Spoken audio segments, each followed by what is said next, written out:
60.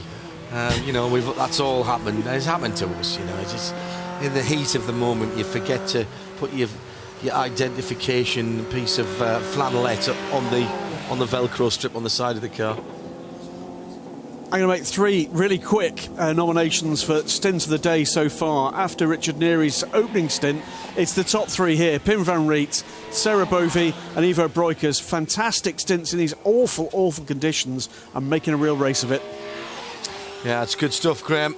Almost the end of my stint. Johnny Palmer will be back in my chair in a moment.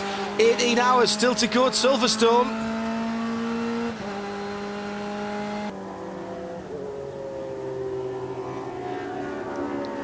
And those gaps at the front, they may be wide. It's a couple of laps to the good still for the 127 car.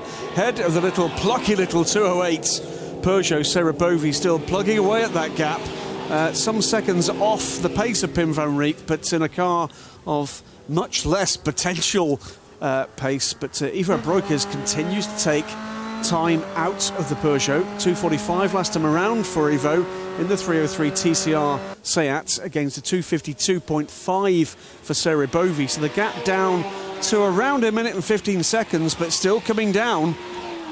It's interesting, isn't it, Graham? It's often the way that with less power available to you, you're better able to cope with the wet conditions. Absolutely right. So, you know, I'm not taking anything away from any of them, but sometimes just having a little bit less power is what you need, and when you put your foot down, it just goes. Unfortunately, as you said it, Francis Chia, I think it is, in the Modena Motorsport Clio, I'm afraid doing quite the opposite of that, and just understeering off the circuit, managed to rejoin, and without further harm or indeed foul. But Pim van Riet now within, 20 minutes or so of the end of his driving stint aboard the 127 Team Blickermolen Seat Leon, passing by there the number 76 car. 154 off the circuit at turn 17. That is the final turn, I think, isn't it? Yes. Running 12th, that car.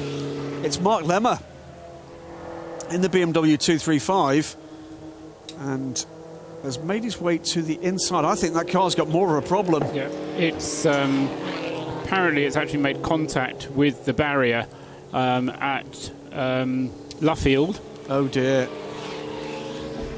Now, has he made it? That's pit in. But it has got rolling again, so there is no need for a code 60. It's pit in. It's Mark Lemmer at the wheel. It is Mark Lemmer at the wheel. I can recall seeing Mark back in the day, the late and not all that lamented Polo G40 Cup. That's right. That's Martin Short giving a wave there to Mark Lemmer as he comes in. No visible damage actually to the car. Although I think, actually, yes, the front problem there. Front right wheel was not pointing in the right direction there. The 71 car off as well. Okay. That's running in 29th position. Oyser again having his... Craig Wilkins in that car. Right, Oyser racing car. Yes, Craig Wilkins now at the wheel. But as I say, they both got away with it, both got going again. So we're ready, able to keep going green.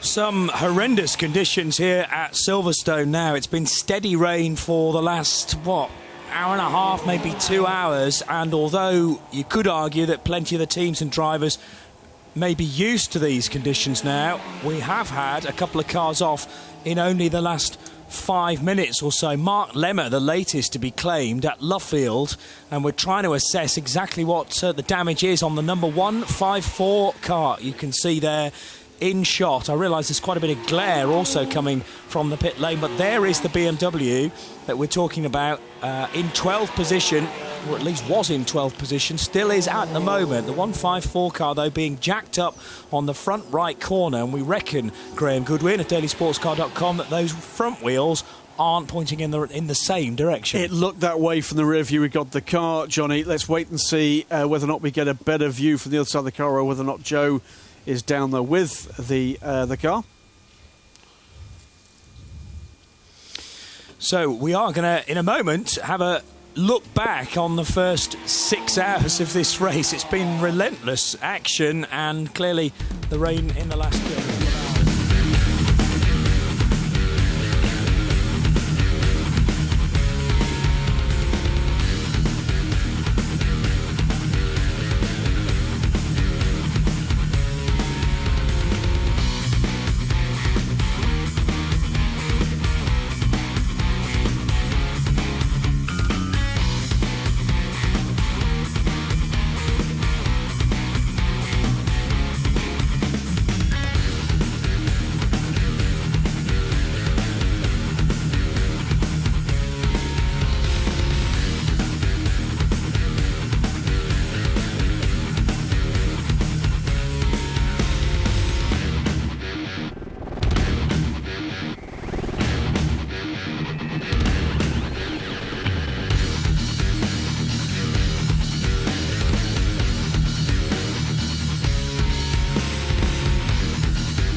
So many cars spinning, some of them hitting things solid, and there is another car. This is not a replay anymore, Graham. This is current live action. This is the 144 car, and that car from 21st position, Lee Hudson in the gravel at turn 1 by the look of what we're seeing on timing and scoring. This is the RS Connect Seat Leon Cup car. So people really are now beginning to be caught out by the weather. I wonder, because we've seen 3 cars off in pretty close succession in the same area of the track. I wonder whether or not we've got further oil down. Could be, and that's something to investigate once we return from Bruce Jones, who's down in the pit lane, joined by Gavin Spencer. Yeah, well, I thought I wouldn't know what it's like on the track, but Gavin Spencer just got out of the RKC Honda. He certainly does. Not easy out there. No, it's not easy. It's a little tricky. There's a lot of standing water, and there's some questionable driving standards, but it's fun. It's fun, and we've got a good car. We've got a good package in the wet, so we just go round and round and stay out the gravel and hope we come back. But the first couple of hours of this race, it was fantastic. Almost no incident. It was just pure racing. Lack of visibility in the dark. It is very dark out at the back at Silverstone, and strangely, been raining for an hour and a half, and then suddenly we had 3 cars off in about 3 laps. Yeah, we had a great opening stint actually. We had Go Boy drive first, and he did a great job, and our second driver also did a great job. And then I think the rain caught everyone out. There was a little drizzle, and that meant everyone that was out on slicks tried to stay on slicks. But some people ran out of driving time and had to come in and pit, and that meant you were on cold slicks in the drizzle. And it really just a catalyst of errors. And I think the chicanes with the gravel trap, there were a lot of people that ended up in the gravel. And I think there was 3 cars in 3 laps, as you say, and it's difficult. Once you get a code 60, you can't get heat back in the tyres, and it starts again. So for now, you're not too sad that Will Gannon's taken over in the car and you're getting to have a little bit of a break, perhaps, until it's dry again before you go out? Absolutely. I'm going to go have a cup of tea and put some dry clothes on and hopefully get back in the car when it's dried up a little bit. Well done. Thank you very much, Gavin Spencer. From the number 99 car, and yes, constant reminders that we are in the UK, and it is, yes, okay, April, but only just into April. And of course this month is famous in this country for showers, and that's exactly what we have at the moment. But persistent rain, I think, through the night expected till about 4 or 5 o'clock in the morning. Okay, so earlier in the morning than I was expecting. But the rain itself is going to continue heavy until midnight and then become lighter between midnight and 4 or 5 o'clock in the morning is what my forecast is suggesting. But in any event, it's cold, and I think Gavin Spencer identifying a particular problem that tyre temperature is critical. Lee Hudson, number 144, still stuck in the gravel at Copse Corner, and that's allowed the number 99 car to get out onto the circuit ahead of it, Graham. But it still says Gavin Spencer on the screen. Which it clearly isn't, unless he's being really clever. So they've not changed over that driver identification in the car. So that's one for us to just keep an eye on, because at the moment it looks like they're over the 2 hours, which they clearly aren't, Paul. Yeah. Quite. And as I say, it may just be finger trouble forgetting to turn the rotary dial, which is every driver has. Every driver is allocated a number 1, 2, 3, 4, or possibly 5. Some teams having 5 drivers, and basically you just have to set that rotary dial to the correct position before you leave the pit lane. The problem is that if you don't do it before you leave the pit lane, then the sensor, which decides who you are, doesn't get triggered, and you have to come back into the pits again in order to reset it. So JCB pulls out the 144. No, not Jean-Christophe Briand. He's not involved in this 24-hour race. It's the big yellow thing with a wheel at each corner, dragging the number 144 pretty bodily from the gravel to a point where they can get traction and rejoin the action. But I think he's far enough off because the gravel bed at Copse is fairly large, and I think he's far enough away from the action so that they're going to be able to handle this with a local yellow, and drivers clearly are going to obey the local yellow and take due course and due attention of that local yellow. As I say, the particular area that I'm worried about is those top three cars, which are all going to have to pit in the next 10-15 minutes because all three of the drivers, Pim van Riet in the lead car, Sarah Bovey in the second place Peugeot and the third placed Ivo Breukers in the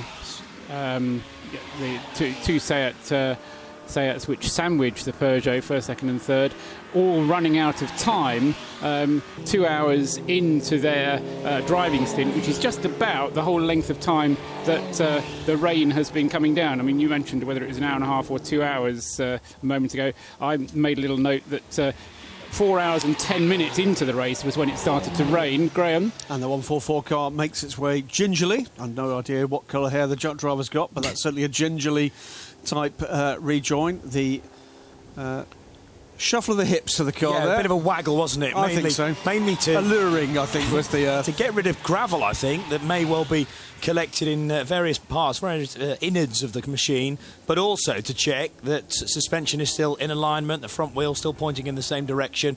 I like the fact that there is no mistaking we got yellow flags down at turn number 1, because there are 5 amber lights illuminated on the main gantry on the main straight here at Silverstone, plus an extra yellow light down at effectively post 1 right in the line of sight for the drivers. They also pass a bright green light then between Copse and Maggots. And I think it was good to get that shot. I wonder whether, had that happened elsewhere on the circuit, Johnny, whether or not we might have gone to a code 60, but with the ability to show those warning lights, there's a much better visual warning for the cars coming into turn 1. And we go back to green as the JCB returns to its position of safety. Caught a glimpse there of the 168 car heading through, and it's going to take me a little bit of time to work out where we are on the certain points of the track. Oh, yes. Carl Swift, you're quite right. So that is the 7th placed Class A2 car, down in 30th position overall.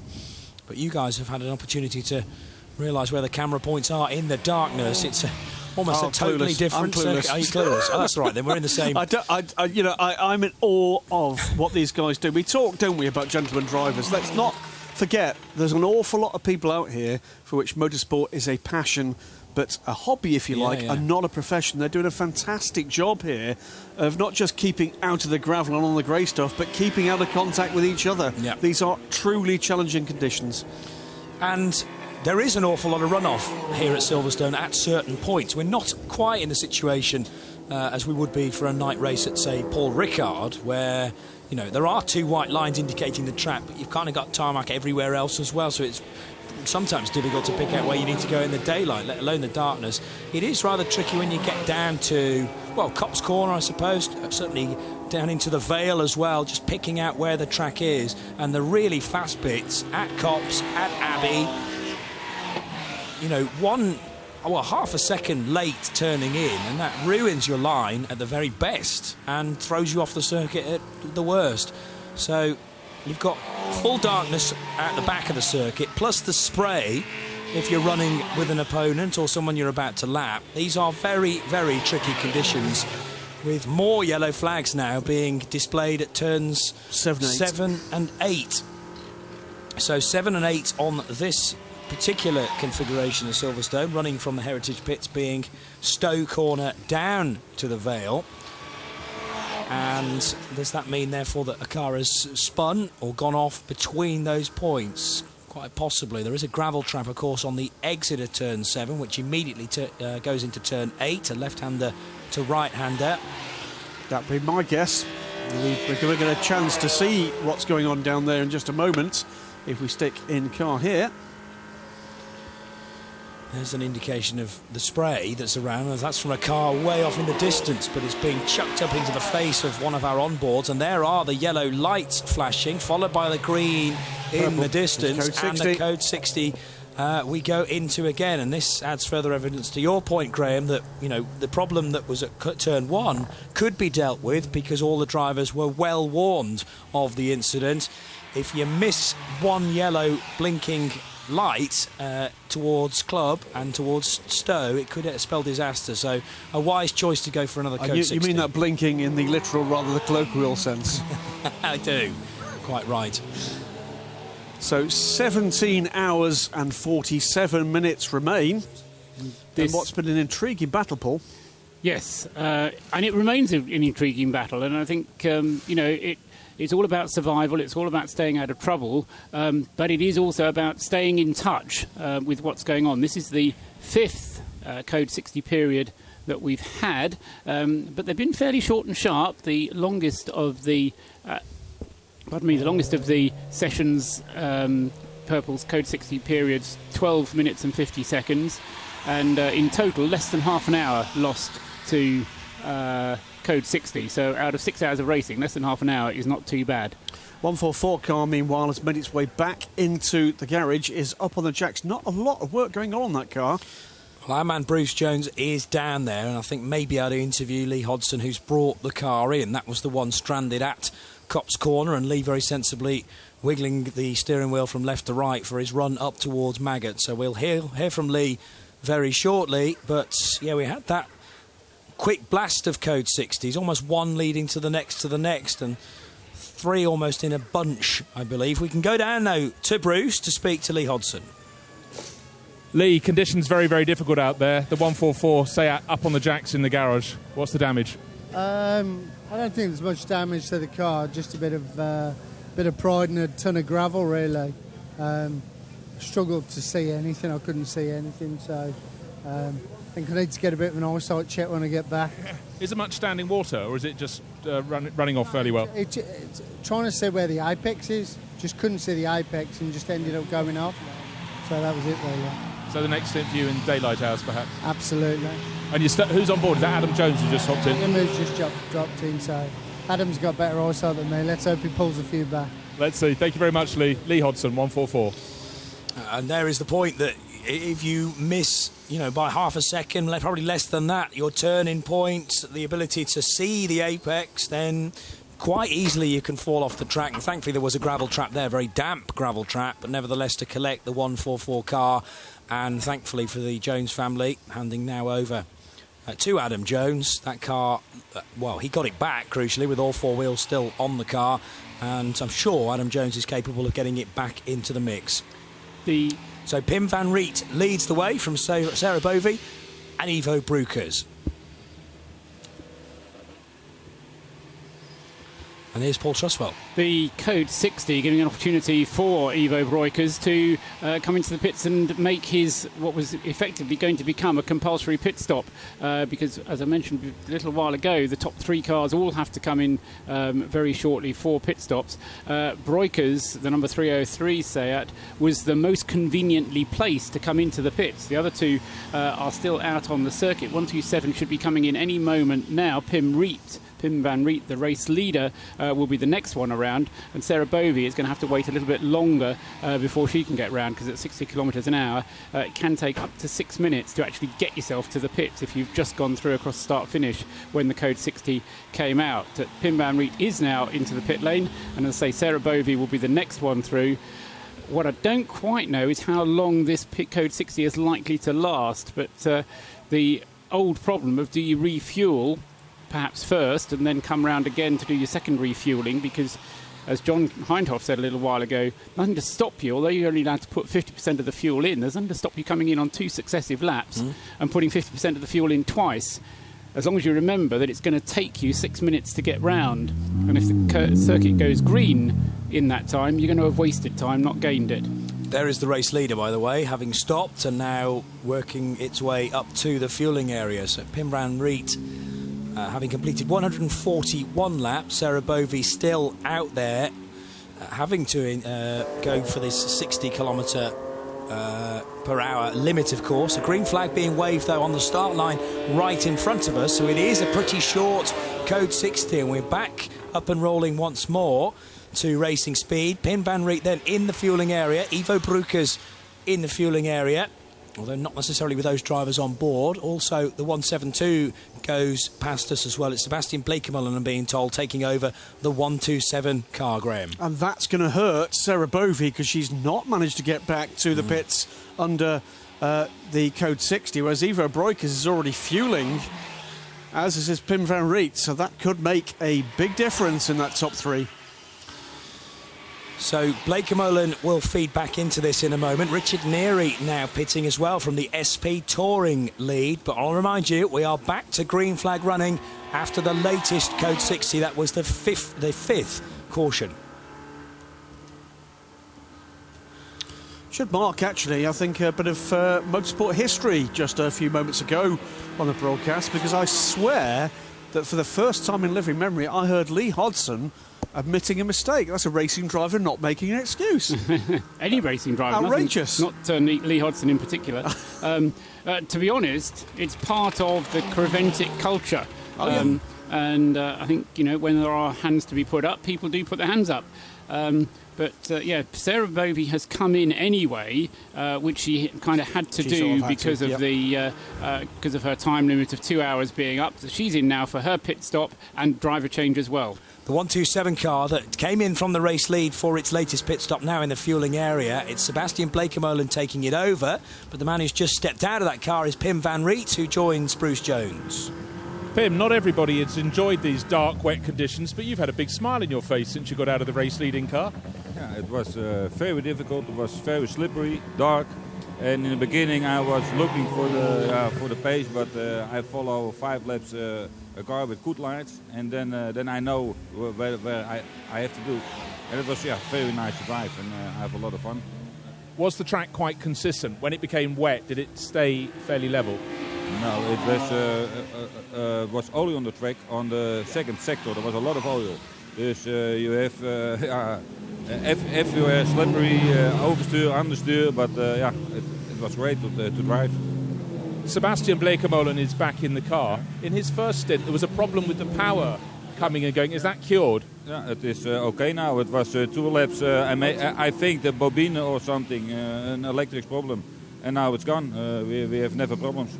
Okay, good stuff. Enjoy it. Go and get some sleep, Pim. Well done. So you suggested, Graham Goodwin, that there may be some oil down on the circuit, and Sector 2, very greasy. I think that probably happened when you were on the way back to the booth, Johnny. It was the 173 car lost its oil, and we had a fire underneath the car, which saw that car back into the pit garage. It's still there, but Martin Short telling us very graphically that the circuit was, I think the quote was, destroyed. And it took quite some time for lap times to recover to anything like what we expected them to be in these conditions. Sarah Bovey, meanwhile, has made her way to the fuelling point, but has still not rejoined the race. And I think that may well lose Sarah second position to the 303 car. We'll keep an eye on that. She's just come in, as you say, for a stop. But one of the other cars that I remember being up there in the opening hour or two, really, was the 130 car, currently being driven by Lucas Orrock. And Bruce Jones has got an update on that team. Well, yeah, they've just spent 55 minutes in the pits, which isn't something you factor into your race, but they were apparently minding their own business, officer, as they were driving down the Hangar Straight, and they were clouted by a BMW, and they've had to replace steering arm, a whole corner, effectively. So they're very frustrated. They know the pace is in the car. They've still got plenty of time to go and play, but you can't recover 55 minutes. But Lucas Orrock, who drove so strongly in the opening stint, as you say, he's out there. But the person I want to talk to next is Sarah Bovey, so stand by your beds. I'll go and get her. OK, thank you for that, Bruce. And Graham's just scribbled down the number 154 car. Well, that's the Barwell crewed JJ Motorsport car that Mark Lemon had a bit of an off, which we thought might have damaged the front right. We've not really had some feedback from the team on exactly what transpired there. So that once I entirely agree with Bruce. Sarah Bovey's the person we'd like to hear from at the moment, but it would be good to find out what happened there. And Ivo Broekers, because I think they both drove storming races splendidly. Ivo is a great character at the best of times anyway. So if Bruce can split his attentions, then yes, Three we'd at like once. to hear him. But no, I think if we can get hold of Sarah and then Ivo Breukers after that, those top 3 cars, then all having been in for their driver changes, and having said earlier on that we got to this nice situation where different cars are on different fueling strategies, we now have the top 3 all on the same driver strategy and on the same fueling strategy. Whether that will last for the rest of the race, I doubt, but it just is the way it is at the moment.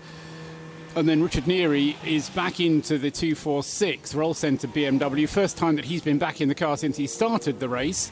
And Richard Neary still getting himself settled in on his out lap from the pits. Or he's completed his out lap now and he's on his first flying lap.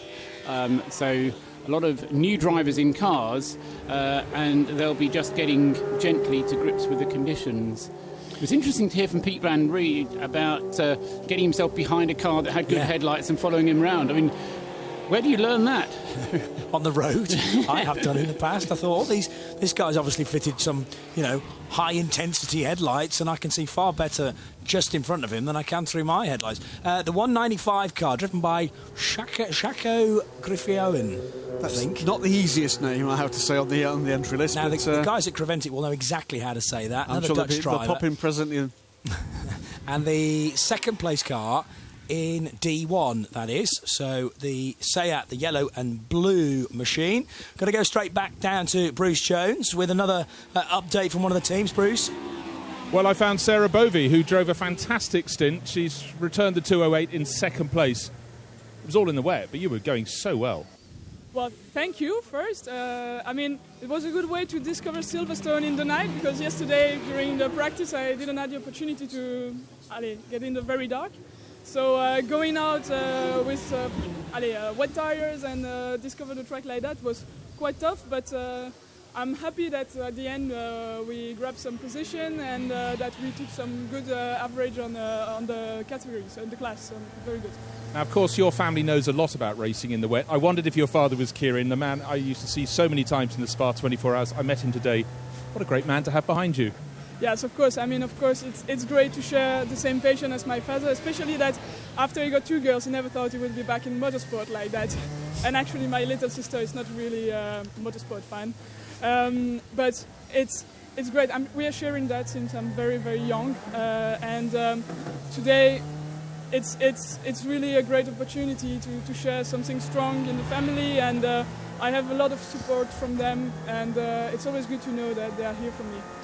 Now, I understand you're coming back to Silverstone quite soon, but with a very different car. Tell us about the Lamborghini. Yeah. Well, actually, I will participate to the whole series of the Super Trofeo Lamborghini Europe with the team Leipert Motorsports, a German team. We'll be here in Silverstone for the second race of the championship, mid of May, with the Blancpain GT. For me, of course, it's a big challenge because there will be 40 cars in the races. My teammate is a vice champion of Formula 3 in Australia, so he will be very fast, I think. And clearly, we're not there for figuration. We will want to win races and fight for the championship. But the car will be different and very, very powerful. And I'm very happy that I will not discover the track with this car. It's very good to have it on the Peugeot 208 GTI today. Well, Sarah, I think you're going about it exactly the right way. Well done. Go and get some rest. Thank you for talking to us. Proved herself to be very quick this weekend, and clearly coming from the right routes, I suppose. Not that always matters, but some experience through her father, and a real great asset to Team Altran and those Peugeot 208s. Well, look at that. The last 2 interviews there from Bruce. Pim van Riet, Sarah Bovey, 2 areas of society, should we say, that sometimes are cruelly overlooked. Let's put it, the more mature driver and the lady drivers, and competing on more than equal terms and actually taking the fight to the rest. Brilliant. And that, by the way, anybody familiar with other areas of motorsport, was a happy racing driver. Oh, big style. Yes. Now, and I'm sure Ivo will be just as happy should we ever get to learn from him as well. Ooh, says Johnny. Well, that was Graham. I probably would have made the same sort of noise. 195 car, yes, with the back end steering way out, and that was a bit of classic recovery in a front-wheel drive car in that you just bury the throttle and hope for the best, steering in the direction you want to go. And the 195 car steered out of that lurid slide. That's one of the D1 cars, still with Shako Grifioyan at the wheel. Now, the pit stops that have happened up at the front of the field have had the effect of extending the margin from the first to second by quite a considerable period. It's very nearly 3 laps now that separates Sebastian Bleekemolen in the 127 car from Bert de Huyss, who's taken over the 303 car from Ivo Breukers. Not quite 3 laps separating those two, but very, very, very nearly 3 laps. And then Richard Neary, who is now up to 3rd place in the Team ABBA Roll Centre BMW. Martin Short's car, number 246, that's up to 3rd place. It still leads its class in SP Touring, but it's got ahead of Sarah Bovey's Peugeot whilst it's been in the pits there. And of course, Richard Neary is coming towards the end of his stint, so even though he's got 3rd place, I fear that he's going to have to relinquish that when he comes in for his next pit stop. Richard having made a pit stop very recently, but just as he did earlier on in the race, he stayed behind the wheel to get some extra laps and therefore extra pace, even though that means he's going to have to come into the pits to refuel, or rather to change driver, because he's going to reach the end of his 2 hours.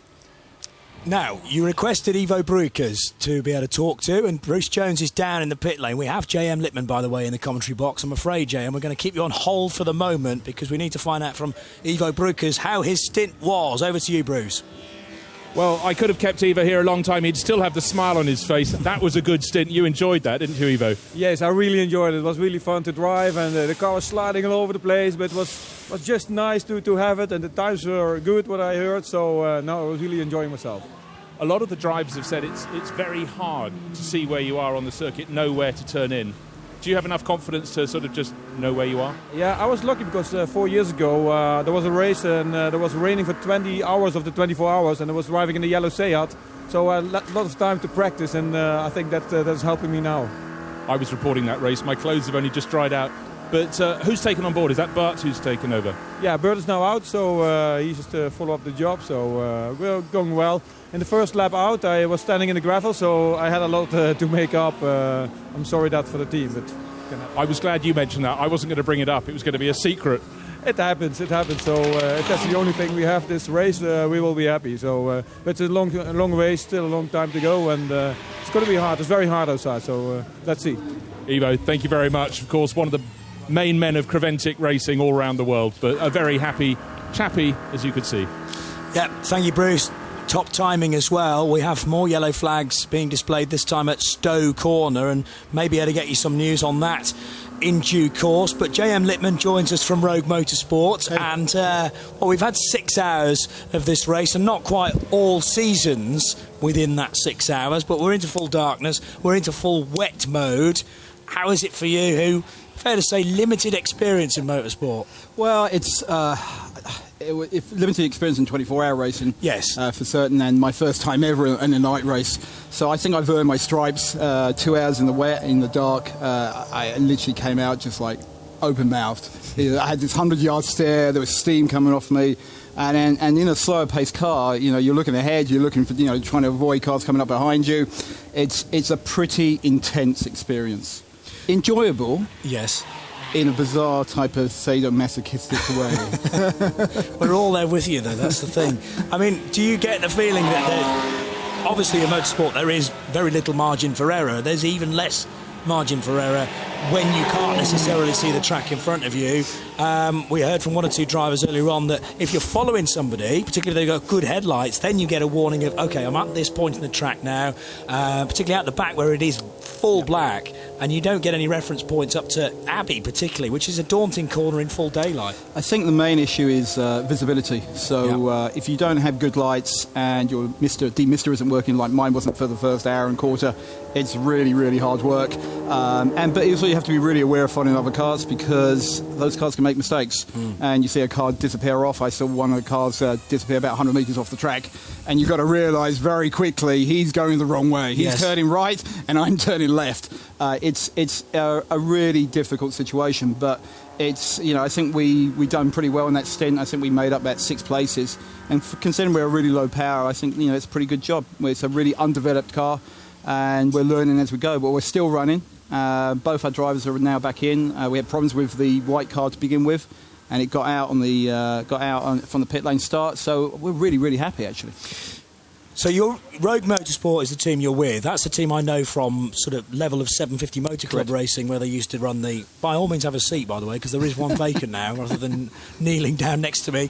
Mark 1 Toyota MR2s. Correct. They ran the Mark 2s, the 3s, and I know people like Ulrich Kitson and Patrick Mortal as well. So how did you get involved with Rogue Motorsport? How long have you been with the team? Well, they also been, we've been talking about it since last year. The 750 Motor Club are a great club here. It's a really good, I call them an entry club. I think it's really unfair because there's some great racing there. They ran a 3-hour endurance race last year, and I ran that in my Porsche. Right. And I just got the bug and went, you know what? I'm done racing 20-minute races. I just want to do endurance racing. Patrick, hey, guess what we're doing next year? We're going to do the 24 hours, the Hankook 24 hours. So I said, hey, I'm in.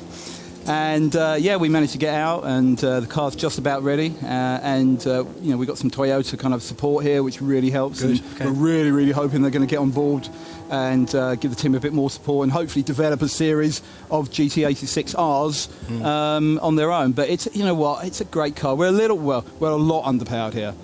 We really lose out in the straights, but we'll catch people in the corners, and we'll push people through the corners, but they just got too much squirt to get past us. But it's certainly interesting out there. Stowe at the moment is like an ice rink. There's oil or fluid down everywhere. It's literally an ice rink, and it's a lot of fun. I stayed out on slicks for a long time, hoping it was going to stop. And they brought in that last Code 60, and I was like, okay, we're fine. Do you want to come in for slicks? Wets? No, it's fine. And then about half a day later, the skies just opened. So, I'm coming in for wets now. And the track will have been evolving even before we got to the rain. It's getting grippier in certain places, but you're also getting marbles off the racing line. So if you do make a slight error, then it's going to get pretty treacherous. You introduce water into the mix, the oil starts to come to the surface. You get this halfway house in the early stages of not fully wet, not fully dry. And you've got to monitor on quite a long track, let's remember, 3.6 miles, which bits you can push and which bits you really need to take it pretty carefully. Yeah, there's definitely different areas that are really easy, are much easier than others, and you just have to go carefully. You're only going to finish this race by not spending most of the time in the pits. And look, I've been watching Motors TV cover Le Mans, and been watching it like 24 hours at a stretch for along with you guys. And just thinking, some of this is going to sink in one day, and one day I'm going to get a chance. And offline you've got to avoid the marbles, but now you have to go offline to avoid the really heavy braked areas. And I guess while it was just still light, I was lucky I managed to spot those, very highly braked tyre laid down areas and avoid those in the wet, whilst some others went straight on. As we're watching pictures of Stowe there, that's incredibly slippery now.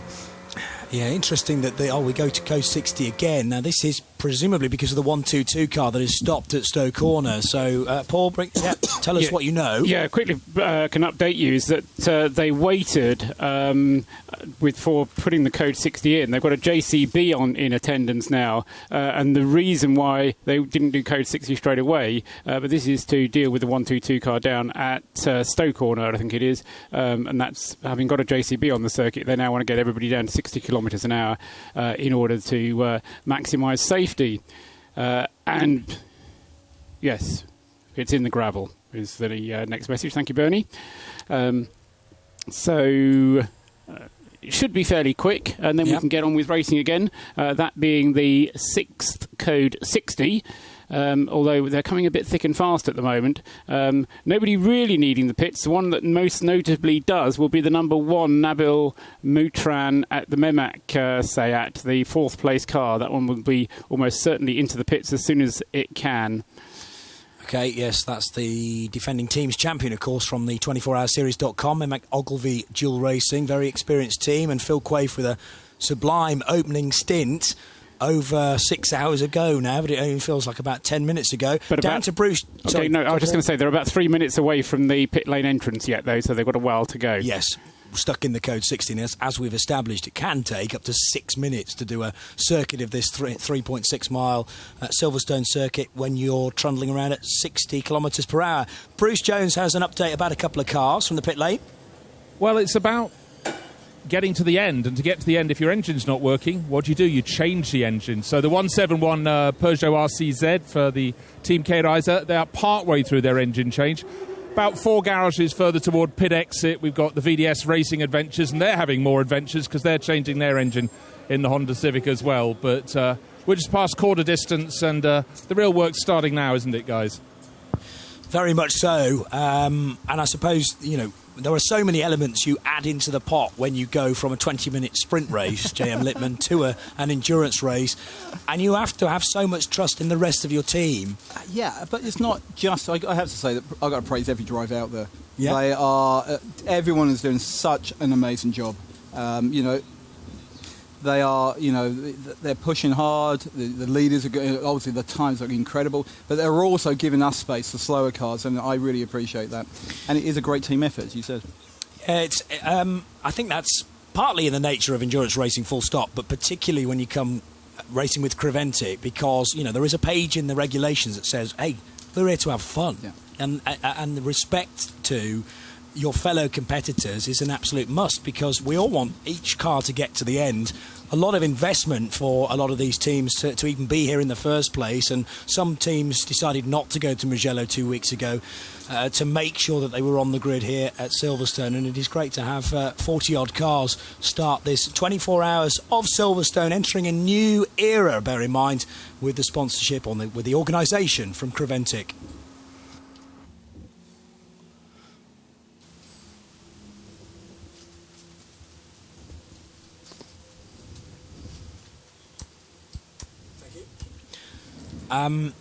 Tell me about the cars, because I remember seeing a Toyota GT86 for the first time, I think, in 2012 at the Nürburgring.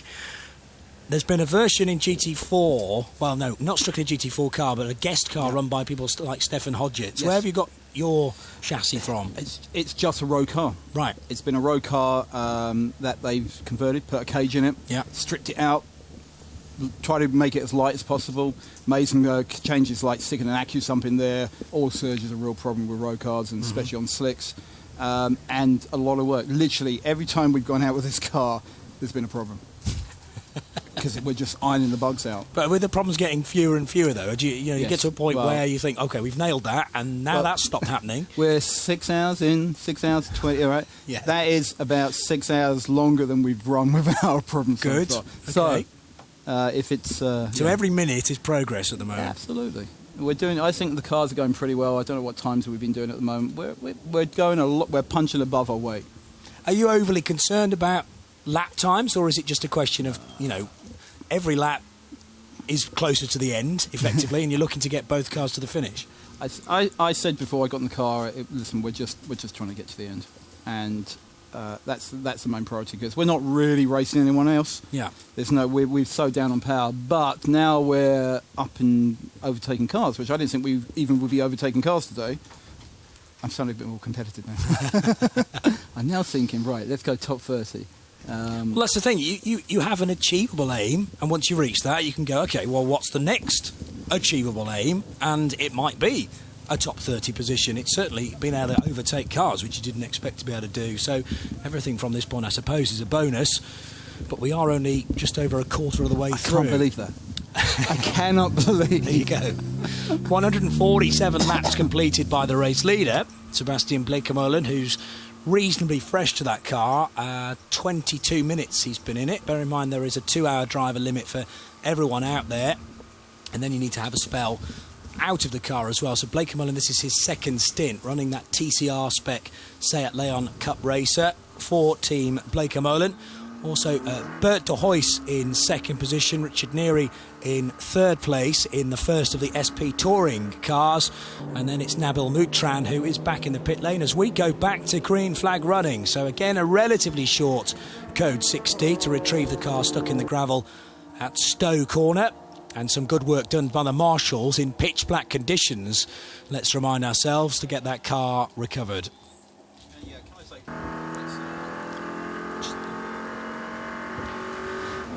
So it's the Silverstone 24 hours. I was going to say deep in the night then, but it's still only 20 to 11 UK time. But we're certainly at full darkness, full spray as well, if you put yourself in the shoes of Bert de Hoijs piloting this second-placed 303 car. And this gives us an indication, J.M. Littman, from Rogue Motorsport, how little you can see on the run-up to Maggotts and Beckett's there. You know, I'm thinking, is it really that bad when you're in the car? These cameras are good, but maybe the naked eye is actually slightly better about picking the route through I there. think you basically just get used to it. I guess about 20 minutes in, you kind of forget it's dark, and you're just driving where you know the track is. Certainly down Hanger Straight here, there's an incredible amount of spray. Some cars throw out more spray than others. Some of those BMWs is like behind a waterfall sometimes. But you pull out, you kind of remember those Formula 1 things, and you pull out so you can see. But you can, I mean, we can see from the in-car there, JM, that you can actually see the rear lights of the car in front. So you don't get this kind of single-seater situation you sometimes get where you just can't even see the car in front. I mean, the lights are bright enough, the spray is not that intense. Is that right, or am I just... Yeah, absolutely. There's certainly points when you think, great, I know where the track's going. But as I said before, sometimes... They're turning right and you're supposed to be turning left. You have to can't rely on that car going the right way or they're out braking themselves. And that happened a lot during my session. You just, you use all your senses and you are literally, every nerve in your body is alive and tingling and trying to listen to what's going on around you. Drive by sense of smell. Pretty much. That goes back to my dog days. Yeah, we will touch on that in a moment. But it's easy, just follow the dogs. I mean, that's true, yeah, they're kind of in charge, aren't they? When you've been in the car for almost 2 hours, how long does it actually take you to come down from that high of where your senses are on absolute maximum alert? I don't think are you still there now? I don't think I really talked to anyone for about a minute because it was just like my mouth was, if you can't see us, my mouth was just open. Could not believe what was going on. And I sat down, I had a glass of water, I took some sugar on, which is really important so you don't crash. Had something to eat really quickly, got a jacket potatoes and protein inside me. And I feel right now. I'm going to go off to have about an hour's nap in maybe 30 minutes, and I'm back in at 2 o'clock, apparently. OK, that's the plan. Well, we won't keep you too much longer then. By the way, Phil Quaife is now on board the number 1 car for Memak Ogilvy Dual Racing. We mentioned that car had been in with Rami Moutran latest at the wheel. Well, it's Quaife back into that car for his second stint in the race. But I have to have a question finally about dog racing because... That was done in this country mainly, was it? Yeah, I raced in this country a lot. This is a very bizarre thing, but I used to race husky dogs. Okay. And I got into that when I used to live in North London. I went skateboarding my husky dog around Muswell Hill, and I decided that I wanted to go and do it more seriously.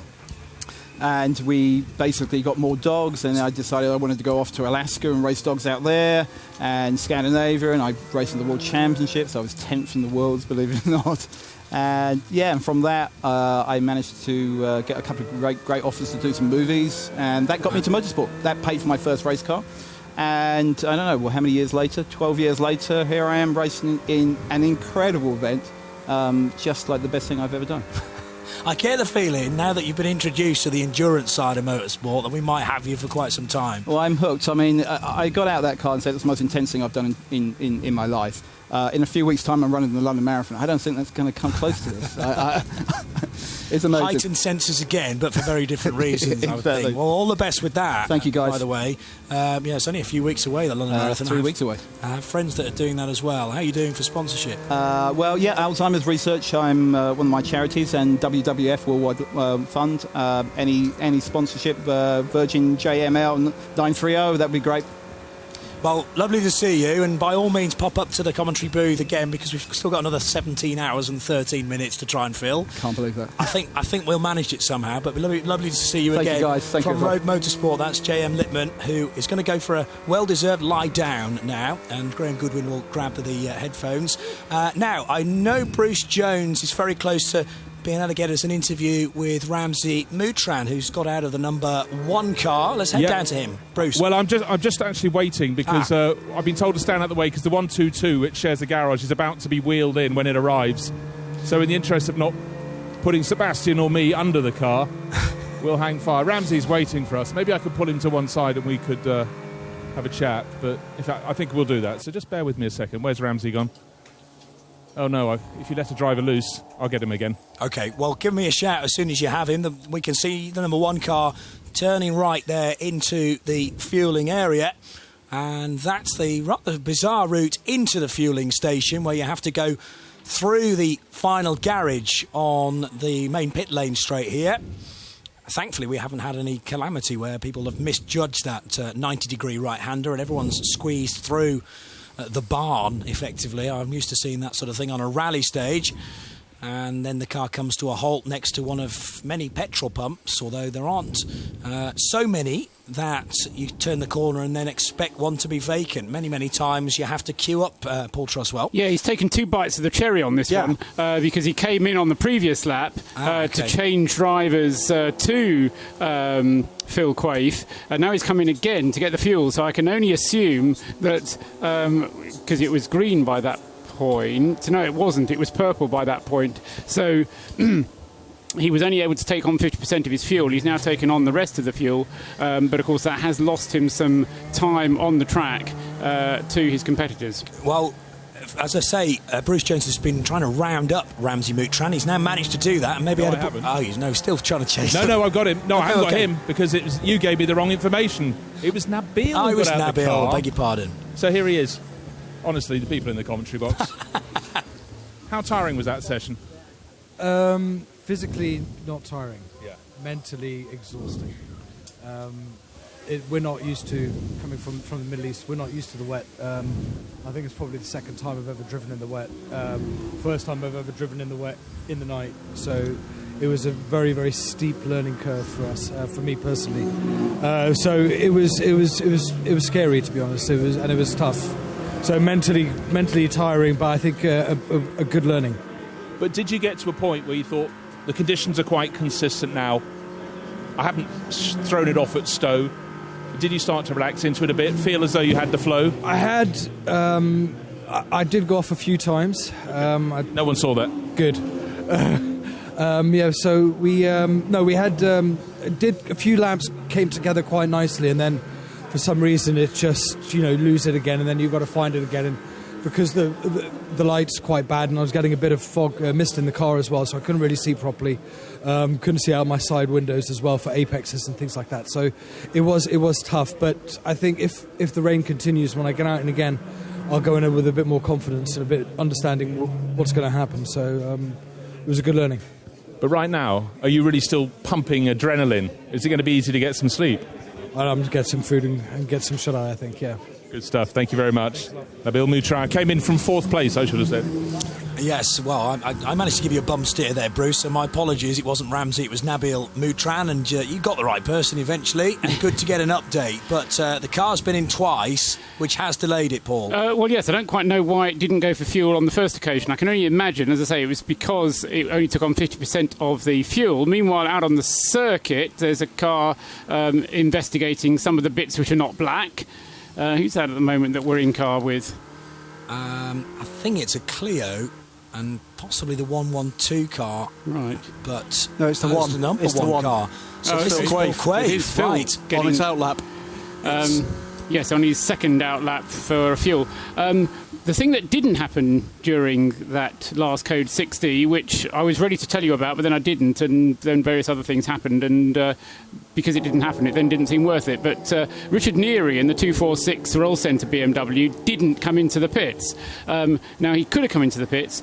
He's getting towards the end of his 2-hour stint. He already shortened a stint, and he did this at the beginning of the race as well. So rather than driving for a full tank full of fuel, he kind of drives for an hour and then comes in and gets the second tank full of fuel and then does a double stint in effect, which is it's not a stupid way of doing it, it's a wise way of doing it, but it did mean that there was an opportunity for them to get a cheaper pit stop which they didn't take, because of course the car would have quite happily taken the 50% of fuel, because that was the kind of schedule that it was on. The only thing it meant would of course be that Richard Neary would have then had to have got out of it and put one of the other drivers in. So the Roll Centre team electing to leave Richard in the car and just take the penalty of having Richard driving at 60 kilometres an hour for the length of that last Code 60 period, which was 6 minutes. So it's only a lap and a bit that Richard was losing out for. But as a result of doing that,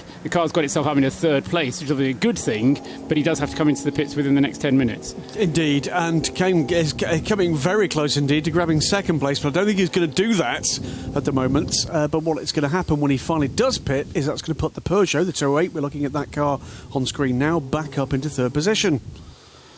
And that now has Bradley Philpott behind the wheel, doesn't it? Having taken the car over from Sarah Bouvet. And this is the first time that Bradley's been in the car. Some of the other cars have already put their drivers through the cycle, as it were. Richard Neary, having started the car, is in it for the second time and coming towards the end of his stint. Bob Herber, for example, in the 102, is back in that BMW, which led the race briefly at the beginning, and he is back at the wheel of that car, as I say, in sixth place, car number 102.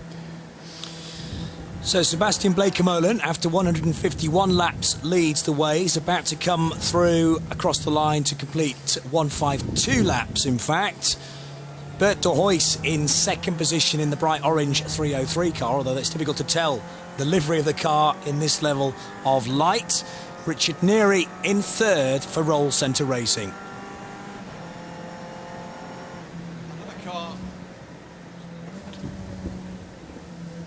Another car that may be in a bit of trouble, might be another one for Bruce to put on his to-do list, is the 171 car. That led A2 until remarkably recently and was in 10th position overall. That's now, by my reckoning, been in the garage for some little time.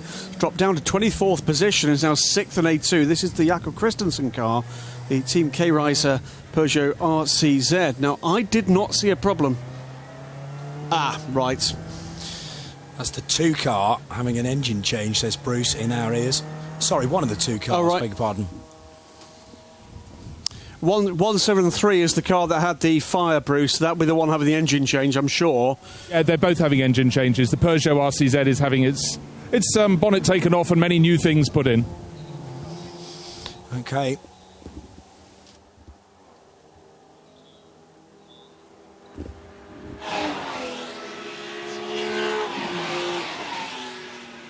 So Sebastian Bleekemolen still out front, but there's clearly significant work taking place with some of the teams. An engine change is not a small thing to do, and yet rolling up your sleeves at nearly 5 to 11 at night, many of the teams getting stuck in and dearly hoping that their cars will get back into the race at some point. There are 17 hours and 5 minutes to go. Now, the 195 car has been team manager to the race director. That car is going slowly at the moment over to the right of the circuit. Very slowly. And that car has had numerous issues. A couple of substantial moments off circuit. That's not a good place for a car to be going slowly either. Right on the racing line, down the Wellington Straight. Thankfully now the indicator is flashing, so some indication for the cars leaving Aintree that there is a slow car. And thankfully the 2 that came out very close to it out of the left-hand kink were able to take avoiding action. So it's going to head to Brooklands, the left-hander, and then into Lovefield, and then it will be home to the pits. So the 195 car, that's not the first problem that either Tim Stanbridge or his co-drivers have had in the second-placed D1 car. There it is now at Brooklands. And the 122 car, as Bruce Jones correctly said, being pushed back into the garage after its gravelly, well, more than a moment, unfortunately. Which brought out, we think, the last of the Code 60s. As Bert de Huys is about to head over the line in second position. Richard Neary actually not too far away. The gap at the start of the previous lap was just over 3 seconds. It's now 4.2 between Bert de Huys's TCR car and Richard Neary in his BMW M3 with the V8 power unit. That's the SP Touring leader. Bradley Philpott leading Class A3 in the Peugeot 208 from Team Altran, and convincingly leading Class A3, which is a competitive class, but Kevin Clark is the next nearest opponent in that class, down in 9th position overall. So 4th down to 9th, the buffer zone that Bradley Philpott has right now.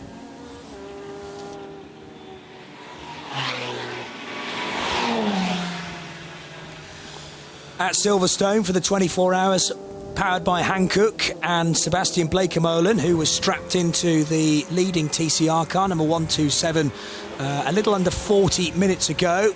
Continues on with good pace, but that is not a happy scene for the Synchro Motorsport Honda Civic, I believe, number 76. It's gone way off track. Is that at Copse Corner? Yes. Yeah, down at the first corner, and has gone backwards into the gravel trap. Meanwhile, straight down to the pits of Bruce Jones.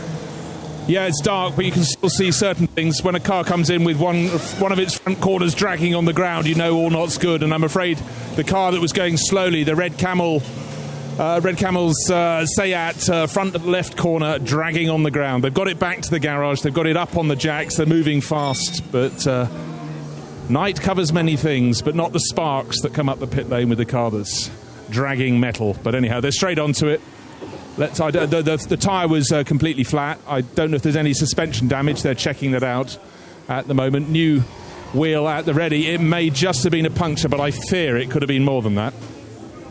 So this is an area which can be indicated to the drivers as a yellow flag zone with, hopefully, he says, fingers crossed, we won't need the code 60 again, because we were able to get away with a situation like this within the last hour, where a similar car in that position was able to be dragged out by the snatch tractor under yellow flags because of the bright yellow amber flashing lights on the gantry that the drivers see as they head over the start line.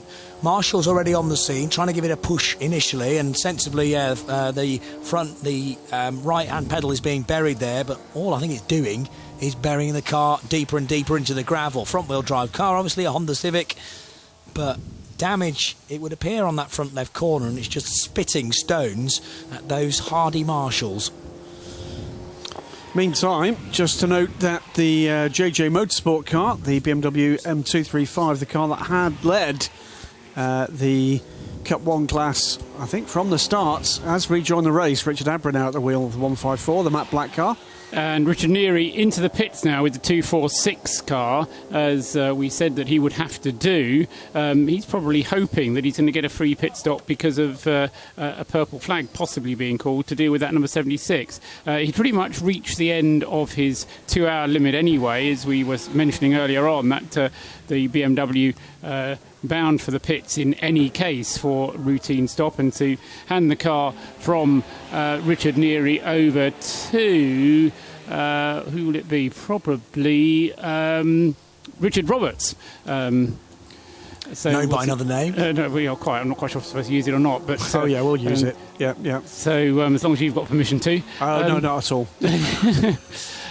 So anyway, he is next up in the driver's cycle, as it were, and that should allow Bradley Philpott into third place, as you suggested it would. Though we still haven't seen Charles Lowe in that car. No, we haven't, that's true. Although whether you'd want to put him in at this point, I would have thought know. Probably not.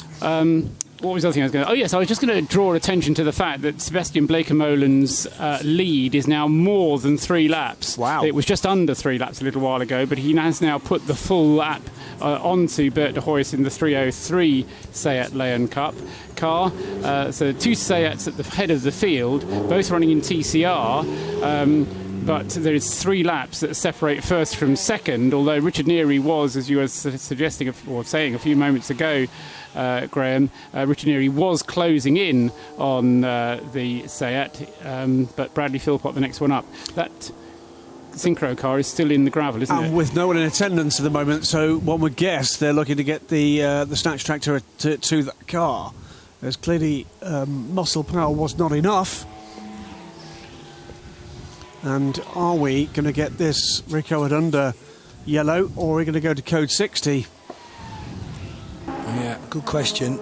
As I say, no question about the fact that those yellow flags, yellow lights are illuminated, so everyone will have been past that incident, I would think, at least once now, well aware of the location of that Synchro Motorsport Honda Civic. So can they recover it with the JCB we saw a little while ago? Clearly it's kind of double waved yellows down there, so slow down and be prepared to stop as you work your way through turn 1, but the rest of the track is fully green. Meanwhile, let's have a look at how we stand after 7 hours of the 2016 running of the Hankook 24 Hours of Silverstone.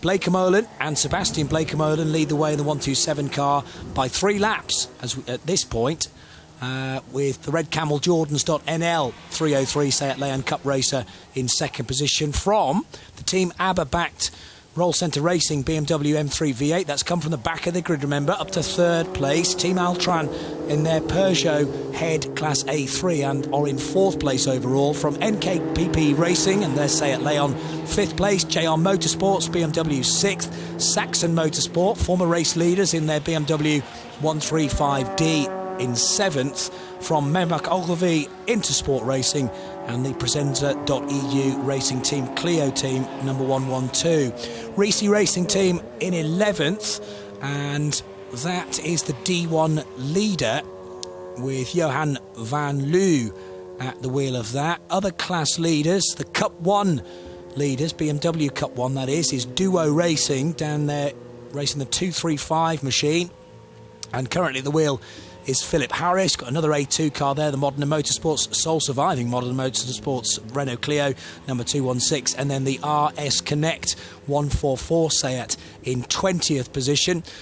Other class leaders to draw your attention to, I don't think there are any actually on that page, but we've got some other Class A2 cars. So Wayne Shen back at the wheel of the 216. Now, I spoke to Wayne Shen a little earlier on in the race, who gave us an update about the 216 and the 217. The 217 sadly out of the race, 216 still running. K&S Motorsport and their 123 BMW M3 CSL is in Class A3, 31st overall. That puts it, beg your pardon, that's a SP touring car rather, and it's fourth place with Cyril Caumont, the Frenchman, at the wheel, just ahead of Stephen Train in the Treble One Track Club Seat Leon Super Copa. Zest Racing's engineering TCR car, the 130 car, should really be a little higher up than that, but it's had various issues, and there is confirmation, sadly, of the retirement of the 217 Renault Clio Cup Mark III from Modena Motorsports, but Modena do have at least one Clio still running. We're at code 60 as a result of that incident with the 76 car at turn 1. Should also say, just referring back to previous studio guest, that we have now got one of the Peratota GT86s inside the top 30, 29th position at the moment for the number 162, with Patrick Mortel at the wheel, with the sister car running in 33rd position. So the two Toyotas going well, going reliably, if not as quickly as some. But this is really, Paul, a tale at the front of this race of a car running quickly and into pit lane at the moment, by the way, for the 127, but without major incident for the 127 car. Careful what you say, yes. It is still fairly early in the race, though, and it's just that it's been made a bit more arduous of a race, I think, just because of the weather conditions, which have kind of degenerated into this heavy rain, which has been falling for some 2.5 hours now. Interesting that the 127 car has elected to come in at this point, though. I would suggest that Blake Molen will stay behind the wheel of this car. They'll put half a tank of, or half its allocation of fuel into it. I doubt they'll change tyres. I suspect it will go straight to the refuelling station. So Blake Molen just taking on fuel. That'll give him just enough fuel to be able to go for a further hour and how many minutes will it be? About 40. He's done a little bit more than that, and then he'll be able to run to his full 2 hours. OK, so Sebastian Blake Molen leading the way after 156 laps, and clearly out front from the other Dutch squad, Red Camel Jordans.NL.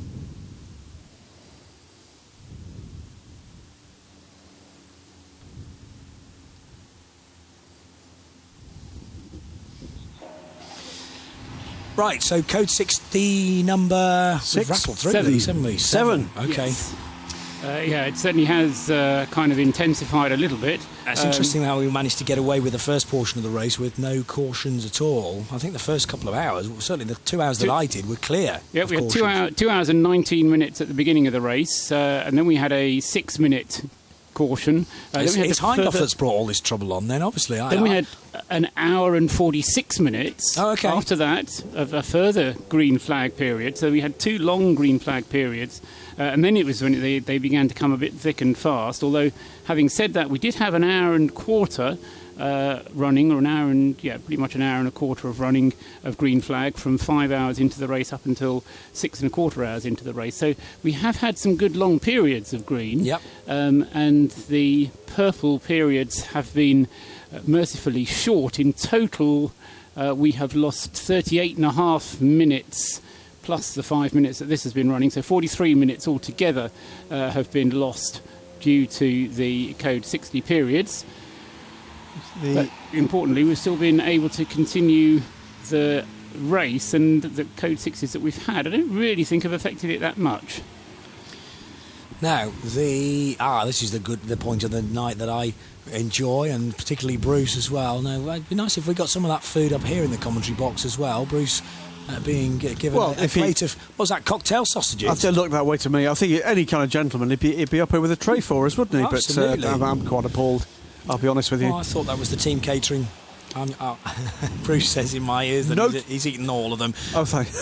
So they're all gone. We're watching the race control car just pick up a bit of debris from the track. Notable is that the 246 car has come back out. The team with Roll Centre car back out with Martin Short at the wheel.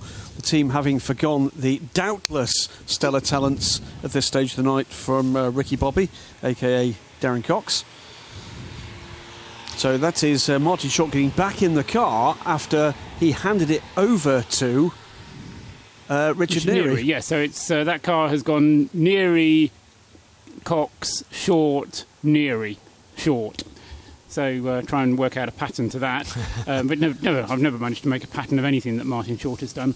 Also coming into the pits is the 125, the fourth placed car, another of the Seat Leon Supercoach or Seat Leon Cup racers in the TCR cars. This is Martin van den Berger coming in with the number 125 car. And whilst all of that has been going on, Sebastian Bleekemolen having made his stop and got out again in the lead of the race still. Such was his advantage. So Bleekemolen continuing to lead, and as I say, he'll be able to continue to drive. Let's have a quick look up until what time. You talk for a while and I'll work out when Sebastian Bleekemolen... Give everyone a quick update, yes. And then we'll have a brief pause. Sebastian Bleekemolen leading the way, though, after 156 laps.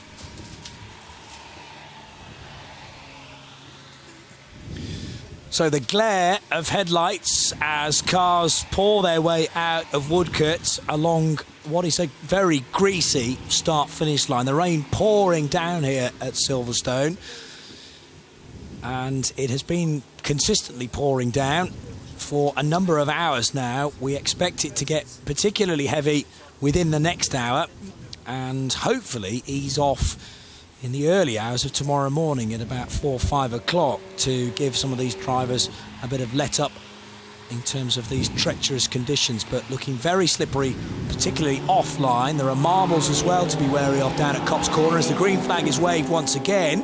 So that's the end of our latest Code 60. It was brought out because of the Synchro Motorsport Honda Civic stranded in the gravel track. Plenty of people coming out of the fueling area as well back into the race. So it's Johnny Palmer, Paul Truswell and Graham Goodwin here for the Hankook-powered 24 Hours of Silverstone. And Sebastian Bleekemolen then, having made his pit stop under the Code 60, was able to take on fuel. He stayed behind the wheel. The car remained on the same set of tyres, and Bleekemolen is on his way again, and he will be able to drive the car, by my reckoning, until about so an hour and 10 minutes still to go. So that'll take him round to 20 minutes past midnight. before Blake Molan comes to the end of either his current tank of fuel or the driver time, and it will be his driver time which elapses, but it will be nicely set up, and they've worked that one nicely, have the team. Blake Molan already had a 3-lap lead, although that's got less as a result of that pit stop, a 2.5 lap lead then for car number 127, but provided it stays green now, they'll have an advantage which they'll be able to carry through into the early hours of Sunday morning, Johnny. Okay, thank you, Paul. Now, Graham stepped away for a little while because we're joined by a face, I have to say, I didn't expect to be here this weekend, but it's great to see Benny Simonson. And you've turned up at 11 o'clock at night because you're still, presumably, on Australian time, having just got back from the other side of the world, doing what on earth? Racing at the Grand Prix in the Australian GT Series, and then the week after racing at the Bathurst Motor Festival. Yes. So, yeah. But as you said, a bit jet lag still, so be awake half the night. So when did you get back? Yesterday. Okay. And you've been trialling, and certainly competitively running, a brand new car. Yeah. Awesome car. Tell us about that. It's another league. They've done an amazing job. It's the best GT car I've driven so far. So give us the full spec. What the full spec? It was a Ferrari 488 GT3. So the one we drove was the second one in the world that was built, and we gave it the world debut to it at the Melbourne Grand Prix. 4 races, finishing third, first, and fifth. Right. So it was a good debut. And then won the Bathurst Motor Festival the week after as well. So, yeah. So some good results very early on. I mean, it's a hard act to follow, isn't it? A car that you've had a lot of experience in also, the Ferrari 458. And it took a good while to kind of get through that life cycle of that car. The 488 much anticipated in GTE format, but it's great to hear it in GT3. I've yet to see the GT3 spec, but someone who's driven it, clearly a very happy customer. Very happy, yeah. It's... You drive it and you just don't want to get out, really. It just puts a big smile on your face all the time, and it gives you a lot of confidence as a driver, so you can push hard in it, and that's what makes it fun to drive. So yeah, very good. And what about around Albert Park, which is not a permanent racetrack, clearly, and it's almost a street circuit, isn't it? What's it like racing a GT3 around a street circuit? It's pretty cool, to be fair. It's actually a really, really good track. It was a really good event. Obviously a big crowd. The Australians always comes out for big sports events, but yeah, the track was really good. Obviously we were the first ones out, so not the amount of grip you were hoping for on Thursday morning, but no, it had a really good flow to it, and I think it was a pretty good race there for a couple of days. So 2 wins, your results. Yeah, we got 2 wins, a third and a fifth. But obviously in the Australian they have a funny way of doing the it's like a extra pit stop time you get after the race. So we finished like a balance of performance then. Yeah, because you don't have the driver gradings in the same way. Okay. So after you got 8 driver gradings in a way, so you get a 8, yeah. Wow. Okay, so these aren't precious metals we're talking about, not platinum gold, because no. I would run out of ideas. After it's a scale from 1 to 8. If you're in the top one, you get 18 seconds added after the race. If you go down, I think it's the gap for 3 seconds for each grading, which then get added to the finish time at the end. So you might cross the line first, but not actually win, which happened to us twice.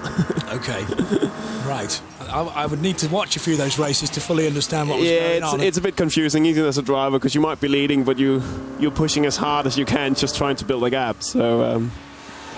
And then after that, you went to Bathurst. Bathurst, yeah. Another wonderful circuit. Yeah. You've been there before, obviously. We've been there a few times, yeah, but it's one of those tracks you can't get enough laps off, really. It's every lap there's really precious, and it's great fun to drive every time, so, yeah. A circuit that the 488 suits, would you say? I think so, yeah. I'll say when we did there wasn't that many GT3 cars of the newer spec to compare to, but obviously compared to the 458, yeah, it was a big step up, so it definitely felt like it suited it, but we find that at 12 hour next time around. So we're 2nd of April, soon to be 3rd of April, still very, very early on in the motorsport calendar. How's the rest of your year looking at this stage? At the moment, just Australian GT and the Endurance Series. I don't know about the British GT. Hector, who I've driven with for the last 2 years, might commit to some of the races, but I don't know yet. I think it's all depending on what car he will have for the year. So just have to wait and see. But hopefully trying to get something to Spa 24 as well. But yes, fingers crossed. See what happens. I'm sure there are plenty more deals to be done for that big race between now and when is it? End of July, isn't it? I think so. Yeah, a little while to go yet. But there are so many different places you can go GT3 racing now. There is, yeah. So lots of options potentially. A bit close to home, maybe. I don't know if there's that much happening back home or in Scandinavian, but I am happy to go wherever. But maybe a bit closer than having to fly to Bathurst each time, or to. I mean, how is the Australian GT scene? Because they have a good Formula 3 championship. I don't know a great deal about GTs in Australia. The GT is really big. Is it healthy? 25 cars probably. Okay. So it's a good grid. Quite a few good drivers out there as well. And what sort of tracks do you go to? You got Phillip Island, Eastern Creek, Bathurst, obviously one of them, Albert Park, Sandown. So I think they go to most of the Australian ones. Now, 216 car off in the gravel, I noticed. This is at turn 7, so down at Stowe Corner, and Wayne Shen at the wheel. Paul Truswell. Apparently they're trying to push it out of the gravel so as not to need to get a JCB or rescue boat onto the track, and therefore be able to deal with the whole thing under a local yellow. But at the moment they're still trying to move it and see how mobile that car is down at Stowe Corner. This is the, as you did say, didn't you, the 216, which has come to grief there. That's Modern Motorsports Clio. Yep. You did say Wayne Shen, didn't you? That's right. Who wheel did start in the 217, I believe. Has experience at both cars. The 217 is one of the retirements, maybe the only retirement we've had up until this point. Paul will check that for me when he gets a moment. But the 216 car, not in a happy place, and we have had cars off in the gravel there at Stowe and recovered under yellow flags. Let's hope we don't need to go code 60, but in the darkness out the back there may be a chance. Now, you will have raced the Grand Prix circuit here at Silverstone in full daylight. Have you done a 24-hour race? No, I haven't done a 24, but it looks pretty dark out there. I mean, it's unlike, say, Dubai, which, yes, gets to full darkness for over 12 hours, but it's actually quite a floodlit track. So, you know, you can adjust to the different conditions relatively easily. Many drivers have said they cannot believe how little you can see when you get down to Stowe and Abbey Corner as well, a daunting corner even in the daylight. Yeah, it's the rain doesn't help either, so... True. So would you fancy doing that? I mean, the thing is, I suppose, your regular work is in GT racing. Would you fancy moving across to a touring car to be... Of course you would. I drive everything. 2 or 4 wheels. And preventing, a really healthy series, seemingly loved up and down the pit lane between drivers and teams. What experience do you have of the Dutch Run Championship? Ever raced in that before? I actually never raced in it before. It's my first time here with the Dutch series, and I actually experienced it. I actually went to meet up with the Modena Motorsport team today, which is the Shen, unfortunately just seen in the gravel, so a bit of a shame. But I love to do it. Maybe in slightly better conditions, when the rain stops. So we hear now that the Code 60 will have to be deployed, but as soon as the JCB reaches the scene, Paul. So JCB on its way. At the moment we stay just covering that area with yellow flags. This is another great thing about Code 60, I suppose, is the fact that you can bring it in whenever is necessary rather than just throw a safety car and then wait for the JCB to get up there. Cover it with yellow flags, then when it's safe to throw the marshals out over the wall and into the gravel trap, you can bring the field under control to that 60 kilometres per hour. Now hand down to Bruce Jones, who is in the pit lane. What you got, Bruce? Well, Johnny, I think one team's been a bit under the radar. It's Team Brit with a fantastic looking VW Golf. David Pittard's warming up. In fact, I'm cooling him down because he's standing in the pit lane. But you're next out. Yes, looking forward to it. It's going to be my first time this weekend driving in the pitch black. I took night practice very early on this morning. First time in the wet as well, so it'll be a little bit of baptism of fire. But Martin and Mark have driven the car in the wet so far. It looks quick, so I'm looking to close the gap on P2 in class. Now, a lot of the people who compete in the Creventic events have been doing it for years. You're new. What are your impressions of the way it's run and the fun you're having? I've followed the 24 hours it's run previously, and I think it's fantastic that Creventic have picked it back up again, and so far very impressed. Extremely friendly staff. What they did in the grid walk, opening it up to the fans and everything has been fantastic. The live stream coverage that's also going on as well. It just makes it so much more accessible and very enjoyable. Going out to the big racetracks across Europe, it's what someone as aspiring professional wants to do. So I hope to be back, definitely. Now, there seem to be a lot of cameras around your pits. Is there a little documentary being made or something about Team Brit and competing here? There is. So Team Brit, British racing injured troops, their ultimate goal is to race at Le Mans. The Creventic Series is a perfect step towards that ultimate final goal. Yes, we are making a documentary from front line to start line, in which they've come from karting, they're coming through the ranks using the 24-hour series to hopefully one day race at Le Mans, and I hope to be with them. Well, we'll hope to watch it. David, you just got probably a 2-hour stint coming up, so I'll leave you to get properly warm. Thank you very much. There we are, thank you. That was David Pittard, Team Brit. Yeah, from the 136 car. My thanks again to Benny Simonson, by the way. He's now stepping away from the microphone, and Graham is putting the headset back on again. But a man who's come from a great part of the world to horrendous rainy conditions here in the UK. Sorry about that. Very generous of him. From the world that brings us Lego and salted butter to a very rainy Silverstone, but via Australia, and actually underplays the state of Australian GT racing. Lots and lots of new cars, new Audis, new BMW. Brand new Lamborghinis on the way, and Benny with one of what's set to be a number of Ferrari 488s down under, which means that another regular for Radio Show Limited, the Bathurst 12 Hours, looks like going from strength to strength. And was it a podium last year, Benny, or was it class win last year? Second in class, and also running strongly as well at the Spa 24 Hours last year. So fingers crossed he can repeat that again. So going from strength to strength, and great to see the family name still in the sport. I know everybody that loves GT racing will of course know Benny's older brother, the late and extremely lamented Alan Simonson, and he'd be looking down and be very proud of little bro. Yes, absolutely. Thank you again, Benny. We'll see you soon. Straight down to Bruce Jones with some news from the pit lane. Well, we all know that these events, the Creventic events, are watched all around the world, and Richard Neary's about to point out it's being watched by people on the move. Explain a bit more. Yeah, unfortunately my two sons who would have loved to have come to the event are on the school ski trip today, and I know they're sat there watching. So hello Joe and Sam, I hope you're getting this. I've just finished my stint. I know you know what's going on, so good luck, and I hope your trip's going all right. Strange thing, isn't it, really? You could be almost anywhere in the world. As long as you've got a phone signal, they can pick up the live timing and just check on what you're doing. Absolutely, yeah. I know they're watching the live feed as well. So, really good.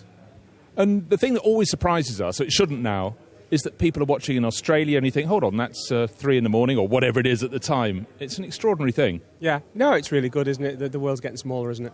Definitely. How about the track? Is it still saying large enough? Yeah, it is, yeah. I had quite a lot of visibility problems. My windscreen was misting up on the left and right-hand third of the screen, so I only had sort of tunnel vision.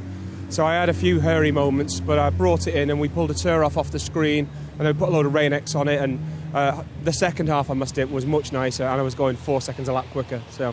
Well, you knew the track by then, Richard. Well done, and good luck to your boys. Thank you. Thanks a lot. Thank you, Bruce. And Richard Neary speaking to him there from the 246 car. By the way, we are under code 60. I'm not sure whether we mentioned that, but there is another code 60 for the recovery of that Renault Clio, the 216 up at Stowe Corner, Graham. Should say that Richard Neary's boys have got good reason to be proud of Dad, because that opening stint from Richard from 42nd on the grid after the drive shaft problems stopped the car from setting a time in qualifying up to, I think, 6th or 7th in the opening stint for that car was, I think, one of the drives of the race so far. Fabulous stuff. Got up to 4th place, in fact. 4th place. They pulled a fast one in the early code 60 and came into the pits. and Richard then was doing a longer stint because others were coming into the pits. He came in, did a short stop, and of course then he had the fuel aboard to take further advantage when the others came in for their longer stops to get a full tank of fuel, because Richard had only taken on a short back tank of fuel when he came in. There you go. Absolutely, for me, so far, one of the drivers of the race, and so I'm sure they're watching with added interest the progress of Dad & Co. That car now in the hands of Martin Short, 246 car, running back in fourth position again now after pogoing up and down the order with pit stops, but I don't think it's been outside the top 7 for as long as I can remember. And Martin Short will be, I'm sure, as quick as he always is once we go back to green flag racing. Sebastian Blekemolen has been in the lead of the race for something over 3 hours now, so he's been there and been in a good commanding position, having had a lot of changes to lead in the early stages. We've now had a very settled period of race lead. We're coming up to a point where there's a number of cars that will be able to get their brakes within 2 hours. So 1:42 for the 114 car, Kevin Clark, after a great stint for Kevin Clark. And 1:48 at the moment from Martin Compton in the 136 car. That's the Team Brick car. We were talking to David Pittard a little while ago. So this could be quite a handy period of time under purple. It's kind of spoilt the advantage that Blekemolen had, though, because he was out there and he did have that extra advantage, but he's kind of lost that now, and everybody else has got the chance to catch up.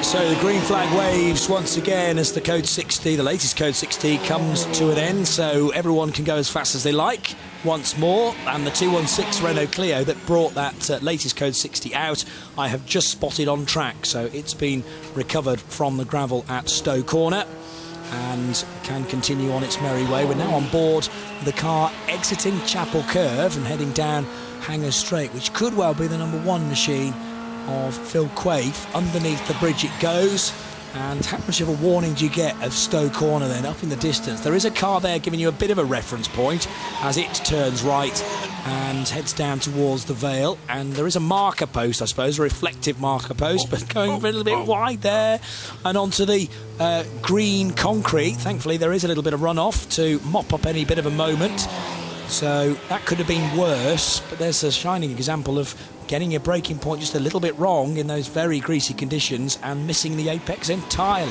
Just had notification, by the way, major announcement for everybody down in the pits and the paddock. We don't get this at any other 24-hour race on the calendar. Hot chocolate is on the way to be being delivered to the teams. Wow. That's hot chocolate alerts being delivered to the teams.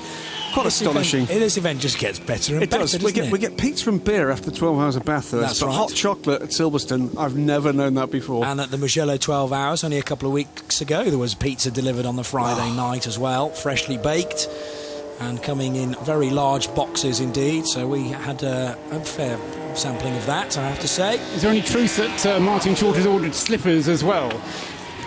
And a pipe. Yes, in readiness for him to get out of the car in a few. His Ovaltine. And his Ovaltine, yes.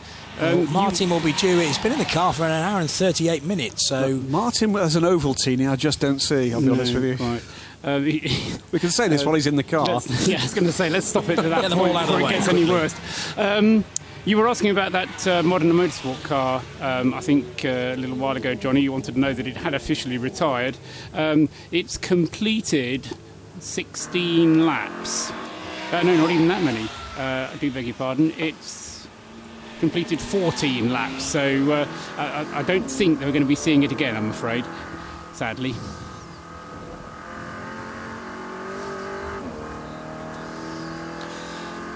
So 16 hours and 29 minutes to go of the 2016 Hankook powered 24 hours of Silverstone. This is round 1, remember, of the Touring Car Endurance Series, round 3 of the International Endurance Series, all organised by Creventic, who look after the 24hourseries.com. And there's an awful lot of close racing still taking place in the darkness, in the rain. 3 cars absolutely together, not necessarily on the same lap, but nevertheless dicing for position heading into Brooklands. And very difficult to even see the road in front, let alone how close, at such close quarters, the race leader is running there. Sebastian Bleekemolen for Team Bleekemolen, and his Seat Leon Cup racer needing to take it relatively carefully there through Luffield. He has a big advantage of a couple of laps, although the last Code 60 did not play in the favour of Team Bleekemolen. The advantage they got in their last stop, some of that had been quashed because of the timing of the latest caution. But it's been a very impressive run so far from the 127 car. Is it 3 laps to the good now, Paul? No, it's come down. That's kind of part of the point. It's down to 2 and a bit laps. And now what I'm looking for is a nice period of green flag racing so that we can establish a pattern whether any of the chasing cars are able to close in on it, or whether the chasing cars are going to close in on each other. But at the moment they're all lapping pretty much within the same pace of one another, which means that we just have to let it run for a long period of time and see where we finish up. And people have just got to do the normal things that you do in a motor race at 11:30 at night, which is trying to keep everything on the track and the way it should be. That is brilliant. That is superb. I hope you're watching our feed as well as listening to us. Remember, we're in sound and vision this weekend, and somebody with almost a feather duster clearing the misted screen there.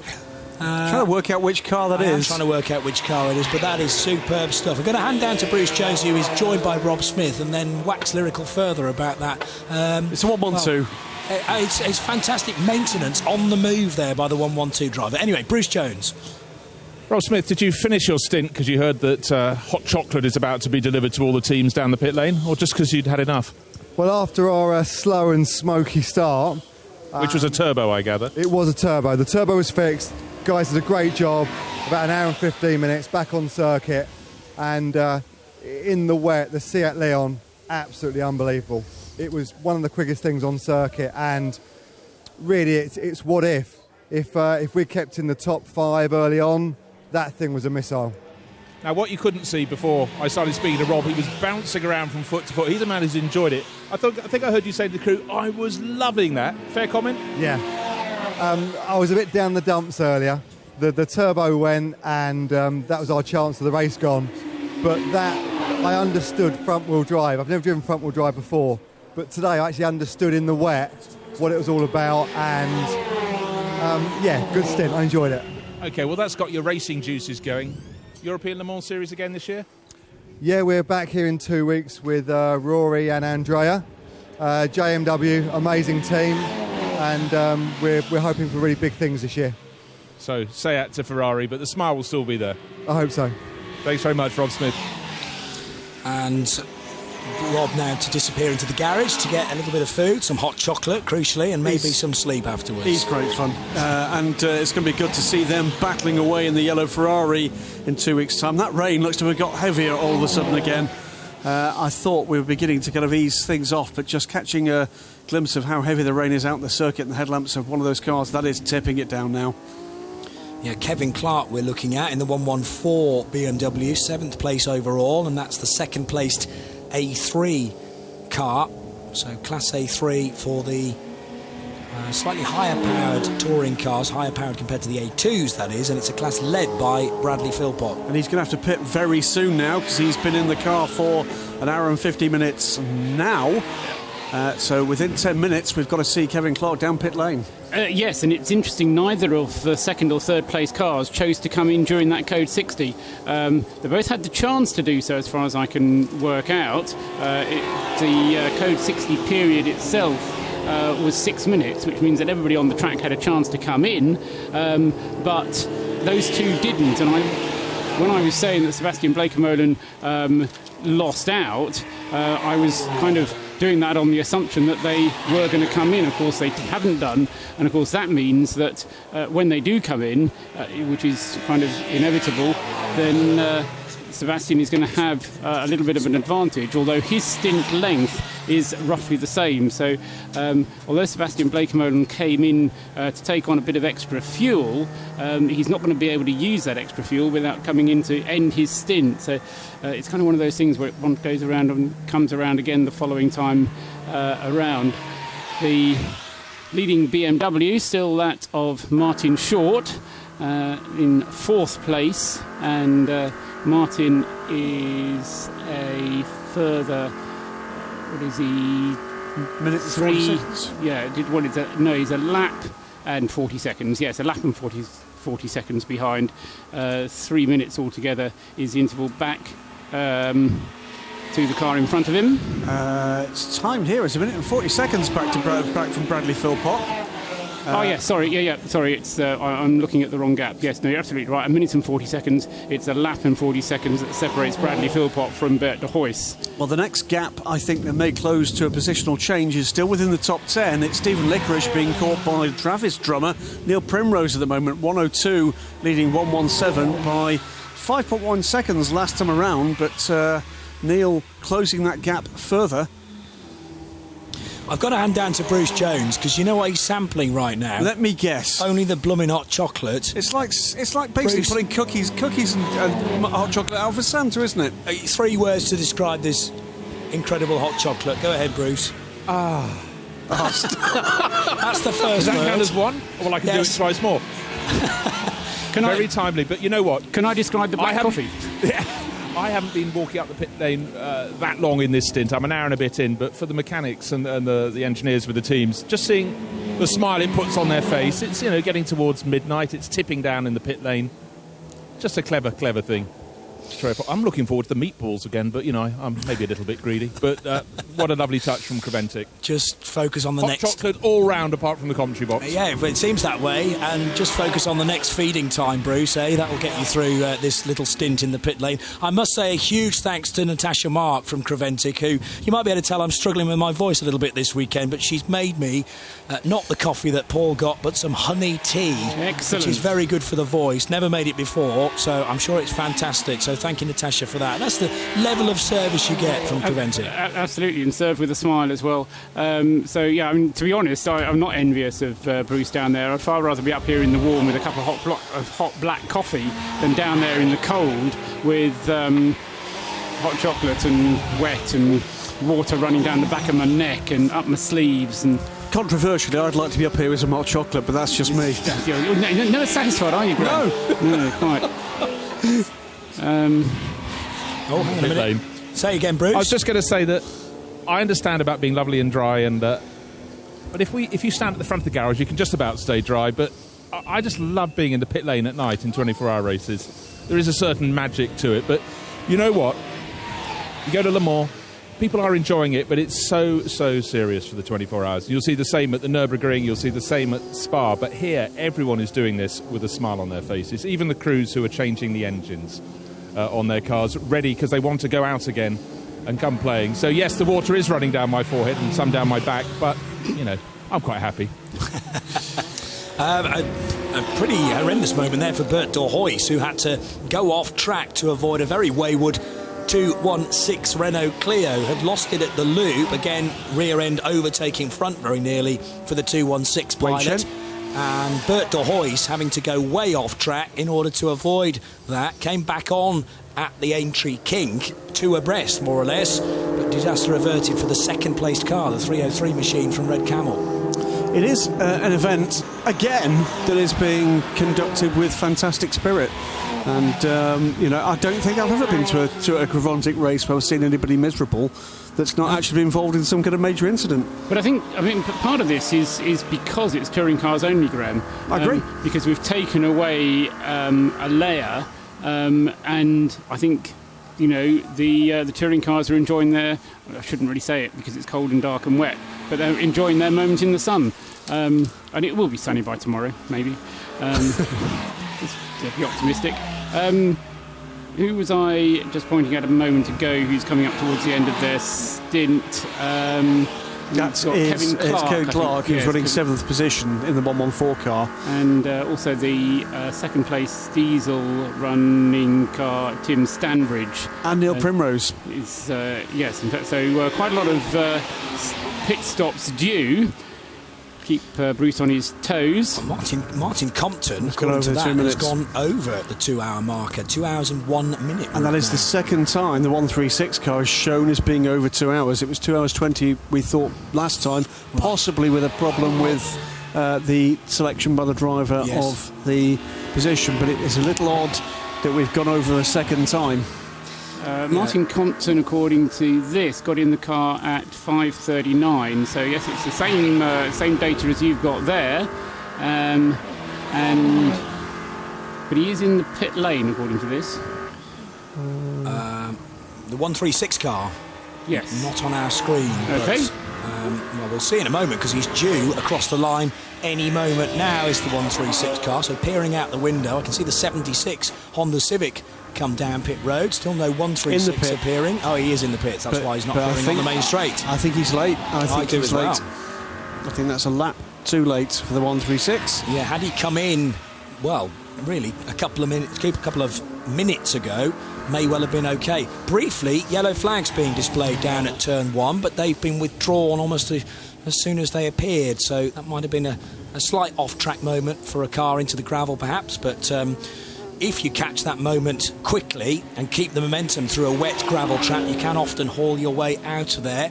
And there is a slow car heading down the Wellington Straight. That looks like a 76 car to me. That looks like the... It can't be because 76 car is in the fueling area, but it looked like a Honda Civic. May well have been. Well, one of the Honda Civics came down pit road.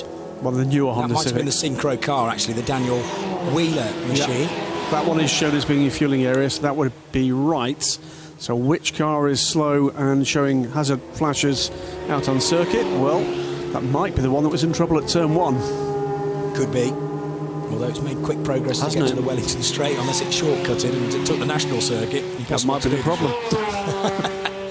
It's all barriered off, I would hope, up there at Beckett's, as we are on the full arena Grand Prix circuit this weekend for the inaugural Hankook powered Silverstone 24 hour. Yes, we've had 10 editions of the Silverstone 24 hours previously, but that was in brick car mode, I suppose you could say. It's now very much under the auspices of the Creventic Dutch organisation, and everybody here this weekend entirely loving their experiences, whether you be Sebastian Blakemölen and leading the race or down in the garage having to change a car's engine. It still seems that there are grins to be found. Blakemölen from Bert de Hoijs from Bradley Philpott is the order that we run at the moment. 167 laps completed by the leader, 164 by the second place car, and 163 by the third position. It might have been the 122. I know you said it was a Honda Civic, but that car was travelling slowly, has come into the pits now.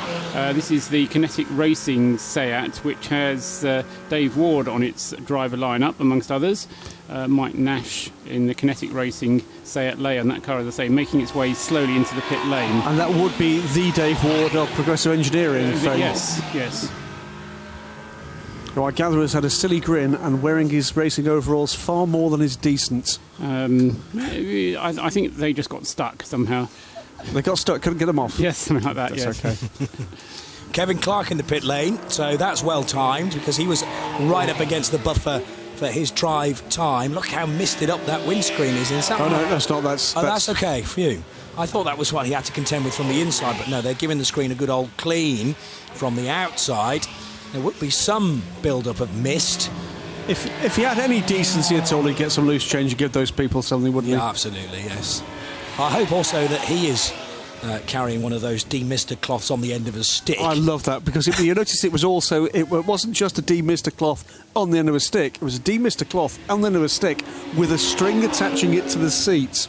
Really? It's properly high-tech. Oh, yes. All mod cons here. No messing there. At the Silverstone 24 hours, but clearing the windscreen, down the hanger straight, on the fly. Never mind adjusting the brake bias. You've got to clear the windscreen whilst you're still motoring down the hill towards Stowe Corner.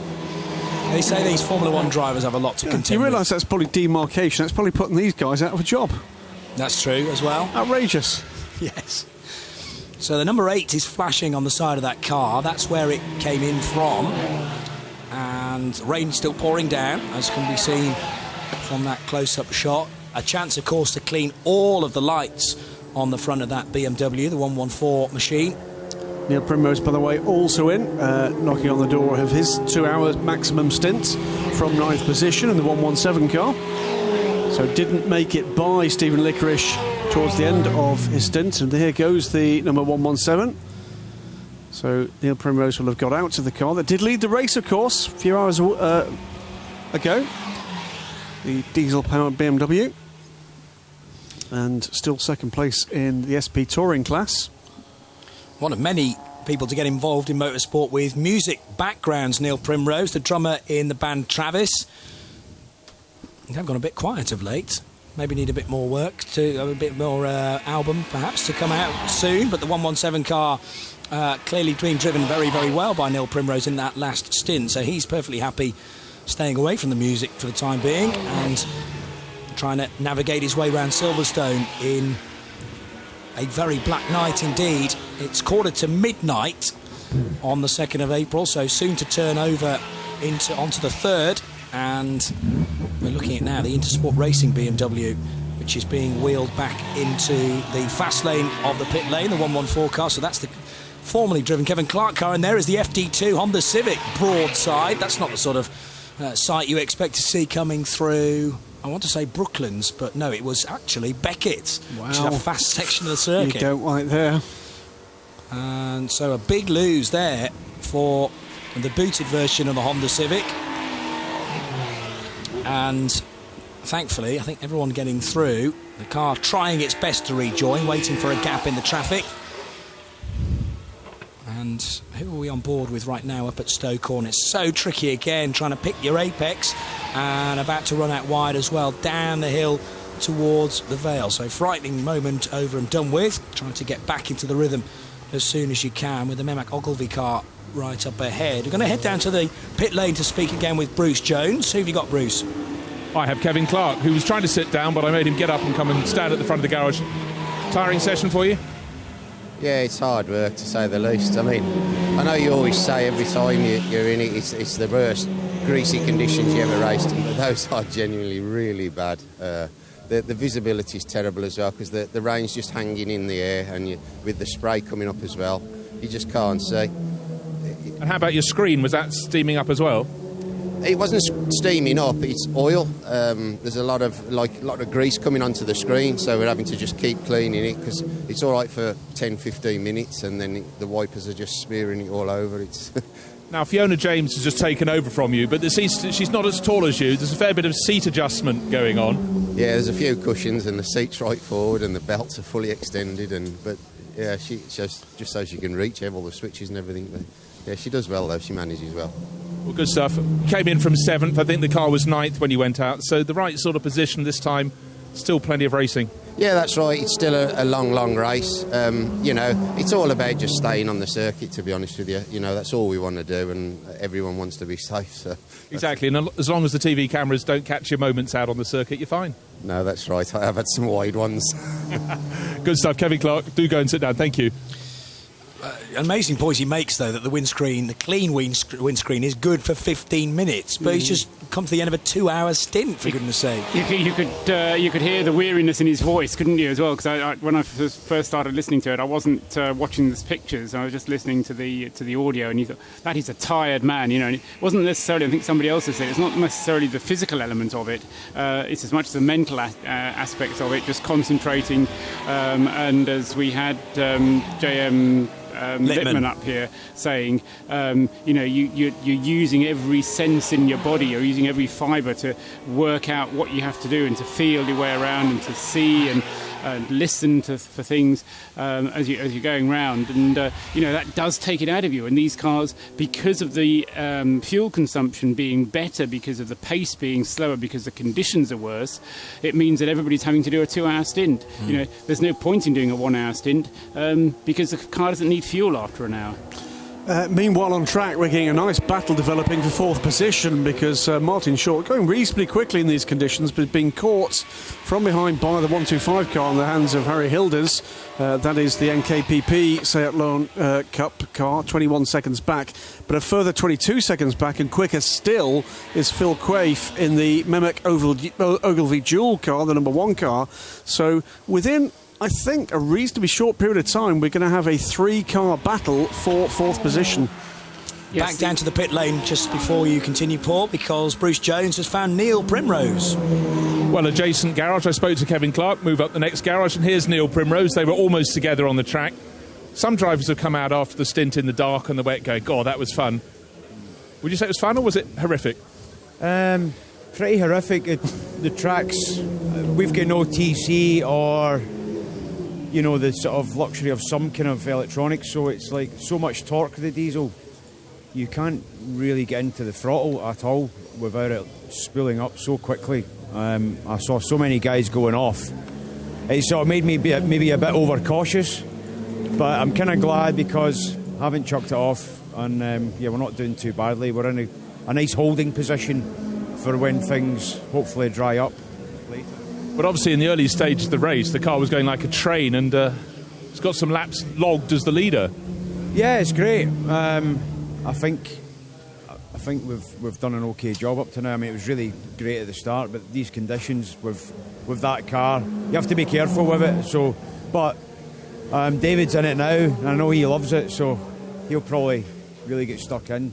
It's just that temptation to overstretch yourself can go wrong quickly. And disappoint a lot of people in the crew. Yeah, that's it's for the boys really. They've put so much work into this whole project, and you know, I don't want to mess it up for them, so just get through the stint and bring it back in one piece. That's the job, innit? It is indeed. Well, let's hope your next stint's dry. Neil Primrose, thanks very much. Speaking to Bruce Jones, who's perhaps wondering, why does it always rain on me? I'm sorry. Paul doesn't get it. I've got no idea. I'd like to apologise right now. That's usually it's a well-known my line. Travis song, but we will move swiftly on. Bruce is about to make his way up to the booth, ready to smack me one. I think that's probably right. And but I can happily say I've only got another 2 hours and 7 minutes to go, so I'm nearing the end of my stint. Neil did, though, raise a very interesting point, and it's a question to which I don't know the answer, which is which of these cars have traction control and which of these cars have ABS and which don't, and that will explain to no small degree why we've seen the pace of the 117 car, I wouldn't say drop off a cliff, but certainly compared to how quickly it was going in the drier conditions, it's certainly not as ultimately competitive on lap time as we'd seen it earlier in the race.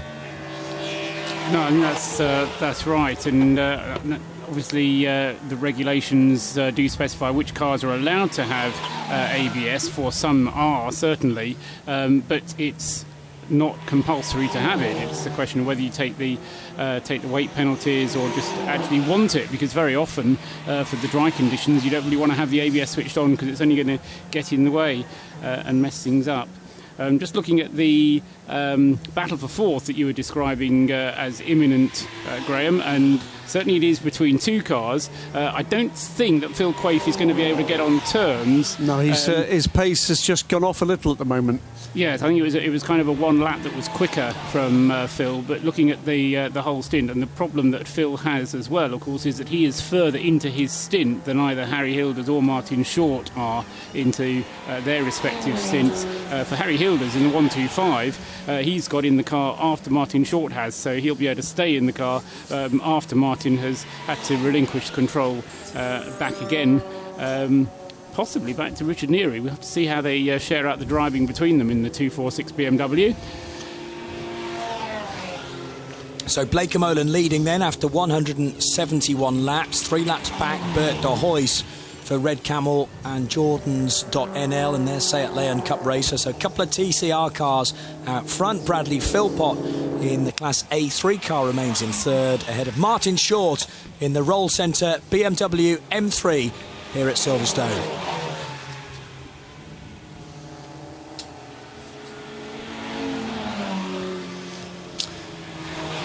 So, what are we looking at next then in the next phase of the race, Paul?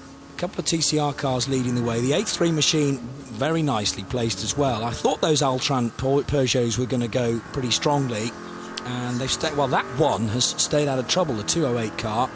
Brilliant stint from Sarah Bovey, I thought, and now Bradley Philpott on board to keep it in the top 3 overall. But it's a question of how high this Roll Centre Racing BMW can get from the back of the grid, I suppose, and it's charged its way up early on in the first couple of hours. It was great to watch the progress of that car. Martin Short. No, he's not still at the wheel, is he? He got back in the car after Martin Neary got out. Yeah. So I think the problem is that for the Peugeot is that it's not quite going as quickly. I mean, you wouldn't really necessarily expect an A3 car to be going as quickly.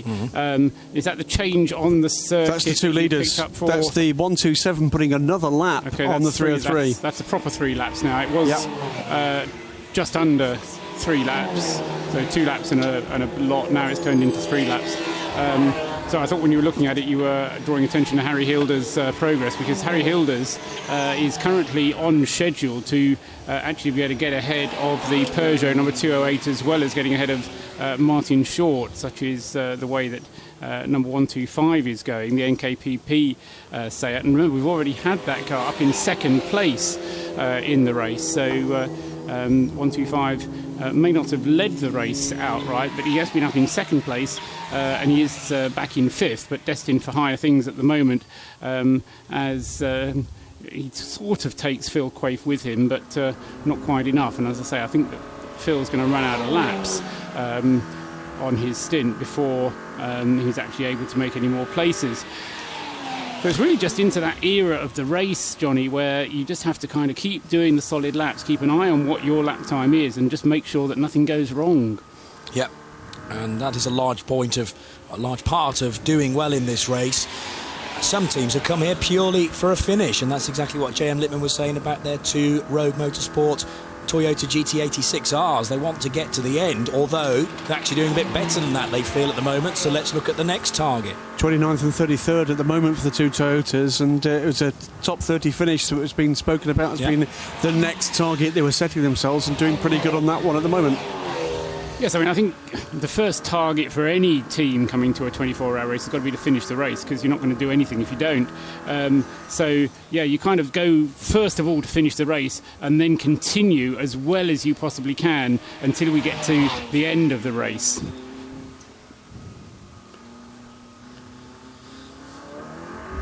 Here at Silverstone for the Hankook powered 24 hours, and we have very nearly a mere 16 hours still to go. It's very close to the witching hour, with 3 minutes to midnight we are at now, in the heart of England, and great to have a 24-hour race back at the home of British motorsport here at Silverstone, run by the Creventic organisation from the Netherlands. And it is a couple of Dutch teams out front, by the way. Team Bleekemolen from Red Camel, and then the French squad, Team Altron Peugeot, although that little A3 car can't go quite as quickly as the SP Touring machine of Roll Centre Racing. Team ABBA with Roll Centre Racing and then BMW M3. But the distance between the 2 cars significant at the moment. We do expect that 246 car to continue to catch the 208 machine, but it does seem like on pit stop cycles, the Peugeot slightly with the advantage. The 114 car is in pit lane, so that's Fiona James bringing that car in very early on in her stint. Yes, very early. I think that might be after one single lap. Two laps. Yep. Meantime, you're quite right. Martin Short is catching the Peugeot, but he's being caught more quickly than that. So the car that's going to catch the Peugeot first, as Paul said a little wee while ago, is, by the look of things, going to be the 125 car. Yeah. Which took big chunks of time out of Martin's time in the first 2 sectors, lost a little on the third, but now takes a deep breath and goes again. 4.7 seconds the last time it was measured between Martin Short and Harry Hilders. But look again, another cracking lap from Phil Quaife. 2:43 closes the gap to 30 seconds behind the Harry Hilders car. So again, we're back to that cycle of the 2 cars catching Martin Short, who himself is catching Bradley Philpott. Fiona James, by the way, back into the race after her stop after just 2 laps into the stint. That may have been a visibility problem, or it was actually a loose crutch belt, says Bruce Jones in my ears. So that was by the sounds of things.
just 24 hours. Well, after 8 hours, they're going pretty well.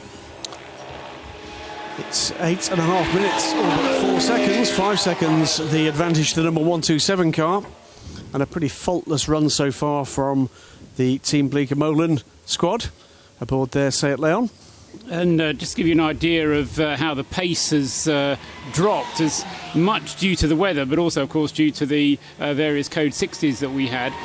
First couple of hours, we had 24 laps per hour. In fact, the first 3 hours were 24 laps in the hour. The last 2 hours, we've had 19 laps in each hour. So we really have lost an awful lot of pace during these wet conditions. What are you pointing at, Graham? I'm pointing at the fact we've got a car stationary on the circuit and with no lights. And I got a feeling that is the 163 Toyota, because that car is late, as is Lucas Orrock, who's not made his way back down pit lane. So the 130 is late, and the 163 too. So there we are. You can just see it there through the spray. But that is pretty dangerous stuff. No lights at all. Can't really work out where that is on the track, Johnny. Start finish, isn't it? It's coming out of Luffield, I reckon. Yeah, coming out of Luffield and just before Woodcote Corner, and maybe the car has tried to get into the pit lane and actually fallen short of it. Now, trying to get the car restarted, that's the reason why we see the headlights blast on and then off again. So there is a little bit of power in that car, clearly, but cannot get the engine to turn over. It's only a matter of feet to get it safely off the track. And there's the 130 car, so that's Lucas Orrock. And that's exactly why the 130 car is late across the line as far as this lap is concerned. Damage to the front end as well. So the 130 car has either run into the back of another car, or it's come into contact with something solid as far as the Silverstone furniture is concerned.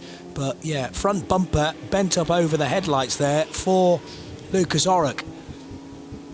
So drama on this lap for not one but two cars, one of which Clive Bailey in his Rogue Motorsport Toyota GT86R. And Clive trying to get that car restarted as quickly as he can. Lucas Orrock has gone off at Village. And it is easy there to run into the back of somebody if you misjudge your braking point. Very easy indeed to collect somebody as they turn right. And I worry that there might have been a bit of an innocent party there. Yes, were the two incidents related even? Not sure. But the 130 car, clearly with damage on that front end, that's Lucas Orrock, and will require at least a tow from there. And we have yellow flags at turn 16, which is covering the GT86 out of Luffield Corner. And is this another problem? Now, this is at the end of the Wellington Straight, I believe. This is turn 16. So, yes, at Brooklands. That's and that's 122. the 122 car down in 36th position. So we've got 122 off, the 130 car off, and the Road Motorsport Toyota GT86. And we go code 60 for 3 cars off track. The 122 Kinetic Racing Machine is able to rejoin the race under its own steam. But there is the most pressing of the problems, I would suggest. Lucas Orrock stranded, yes, on the runoff, but should anyone else misjudge over Cook Village Corner, they're going to go slamming into that 130 car. So code 60 to enable the recovery of that rather battered Seat Leon. And did we see the Toyota restart? No. Now, did he go off? And the 195, no, that's of course code 60, isn't it? I always have to reset my expectations. But I wonder whether or not he went off after contact or he went off in avoidance.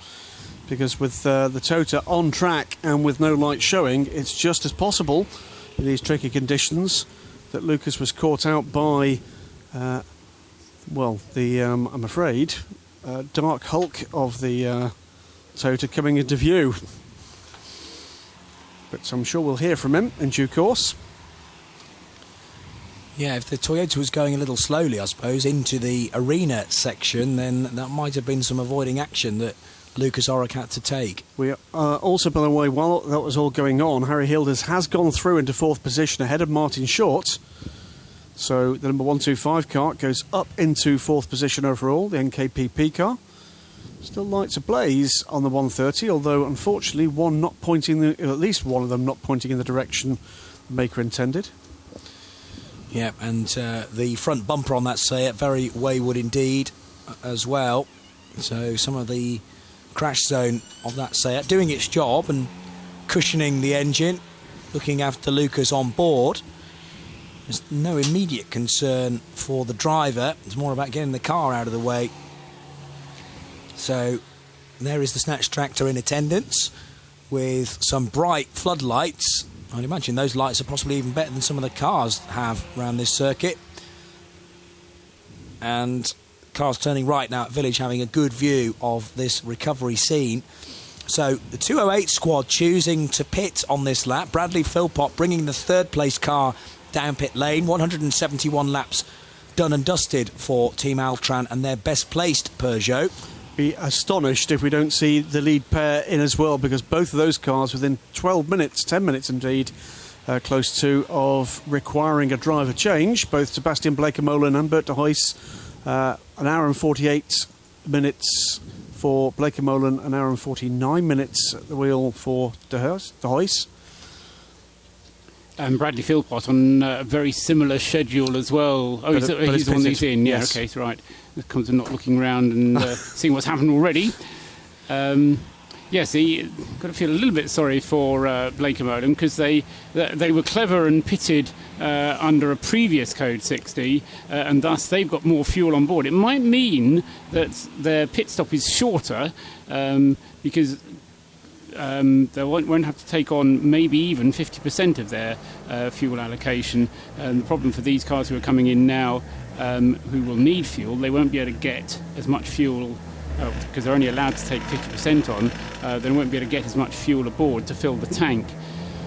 So we'll have to bear that one in mind when we get to the end of this stint. It is more likely that 303 and 208 will be in again for the next pit stops before Bleekemolen is. So thus far, I mean, we've been saying how well the Bleekemolen team have been running their TCR Seat. We just hope that they're going to be able to continue to do so. And I suppose really the trouble is that you never quite know what's just around the corner with the mechanicals of the car, and you never quite know whether what from the outside seems to be a car that's running well isn't carrying some little niggly problem, which possibly even isn't becoming evident, because generally cars aren't put under as much stress when it's wet. Often we see cars that are thought to be fragile under wet conditions surviving more easily because they're just not being pushed as hard as when they're in dry conditions. Yeah, it's a good point you make, because, you know, we'll get to the point where, through the night, effectively, maybe 4, 5 a.m., all things looking good, and then the pace is upped because the track becomes drier and drier, and then things start to break because the cars are getting more and more stress. Straight down to Bruce Jones, because we've seen the pit stop for the 208 car from its onboard camera. That car is now down at the fueling area, but the man that stepped out of it is Bradley Philpott, who joins Bruce. Bradley Philpott, you were very animated when you got out of the car. Obviously, it's tricky driving conditions out there. Was there a further problem? Nothing really that's a problem. Just maybe something which would help us in future dark stints. We have a very bright dashboard, and the visibility out there is very, very bad. The darkness and the rain, but it's tricky when you have a bright white light. So I was just chatting with the team, seeing whether maybe we could do something about that. Research and development on the move. That's what racing's all about. Conditions, have they stayed stable? I mean, it's been raining for about 4 hours now, but there do seem to be cars having problems at various points around the circuit, just to sort of an element of surprise. Yeah, I think there's probably more standing water now. The problem for me personally is the visibility stays roughly the same from the start to the end of the stint, but the track conditions seem to worsen.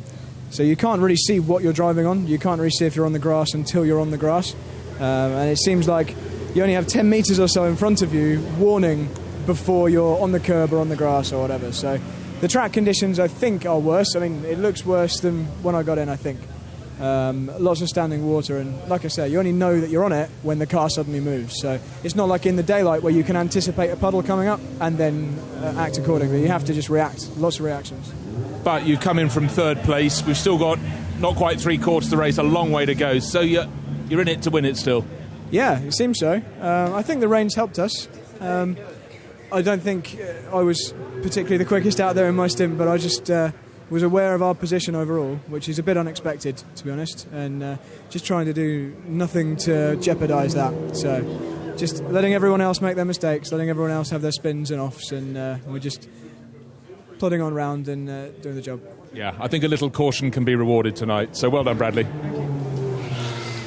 Brad Philpott from the 208 car. And Paul Truswell, you were about to make a point. Only to pick up what we were saying about the reason for the Code 60. It wasn't coming out of Luffield towards Woodcote. It was actually at Village, where the car number was off. Yeah, 144 was off. Sorry, 130. 130 was Lucas Orrick, which had front-end damage that required the snatch tractor at Village Corner. That was at Village. And then the Toyota was coming into the pit lane. And has made it back into the pits, the 163 car, in the hands of Clive Bailey. That sequence, though, gentlemen, with we're back to green, of course, now, with both the lead cars in the fueling area now, will have played into the hands of the 208 because that managed to do all of its stop under the Code 60, whereas both the lead cars came in as the race went back to green. So that is going to help the little Peugeot.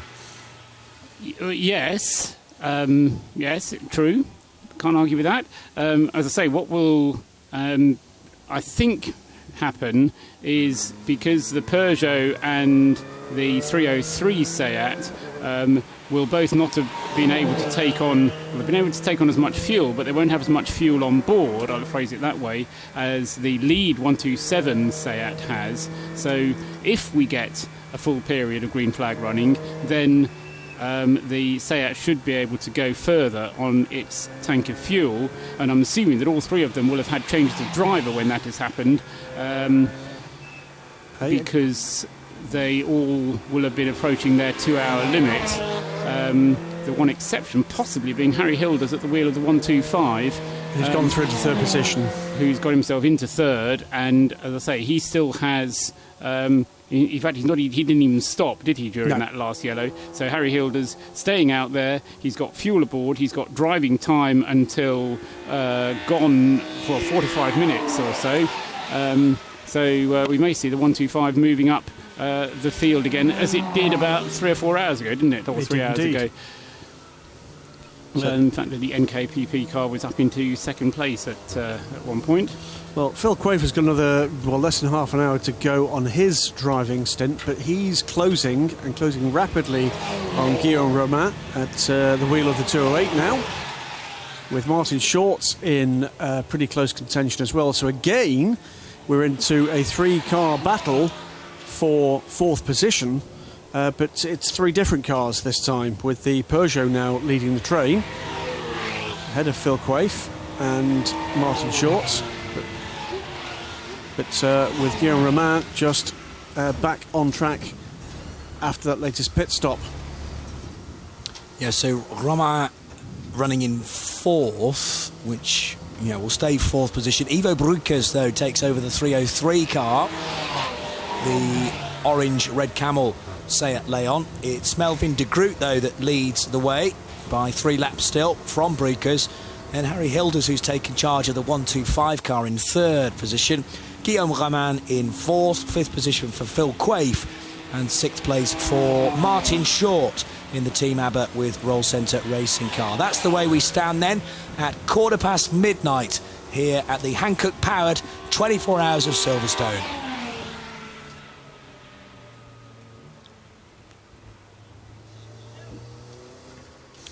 For the yellow flag, and again it's between turn 7 and turn 8. That's been almost magnetic, I'm afraid, in these conditions.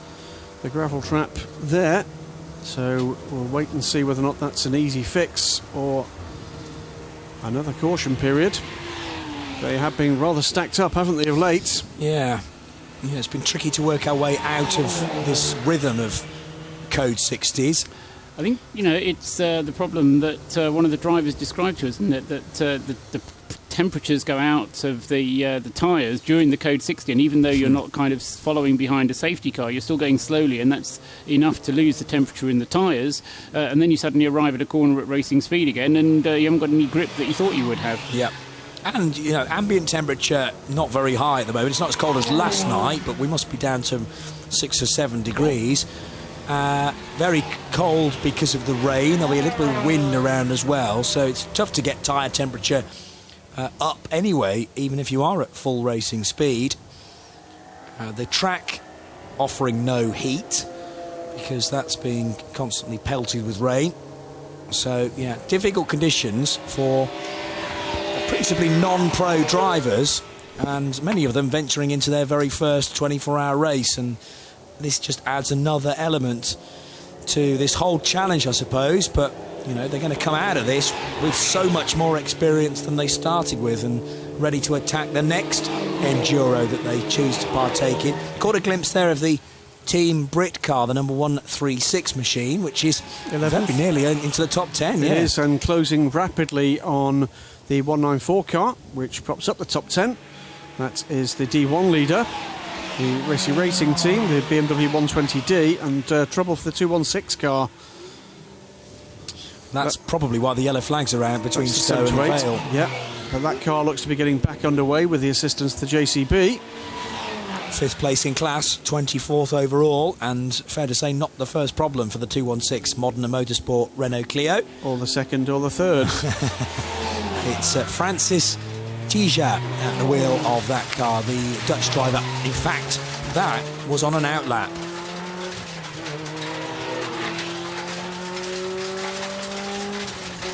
The 2016 Hankook-powered Silverstone 24 Hours entering a new era with organisation from the Dutch crew Creventic, and very experienced, of course, with the Dubai 24 Hours. That event now into 11 years of running.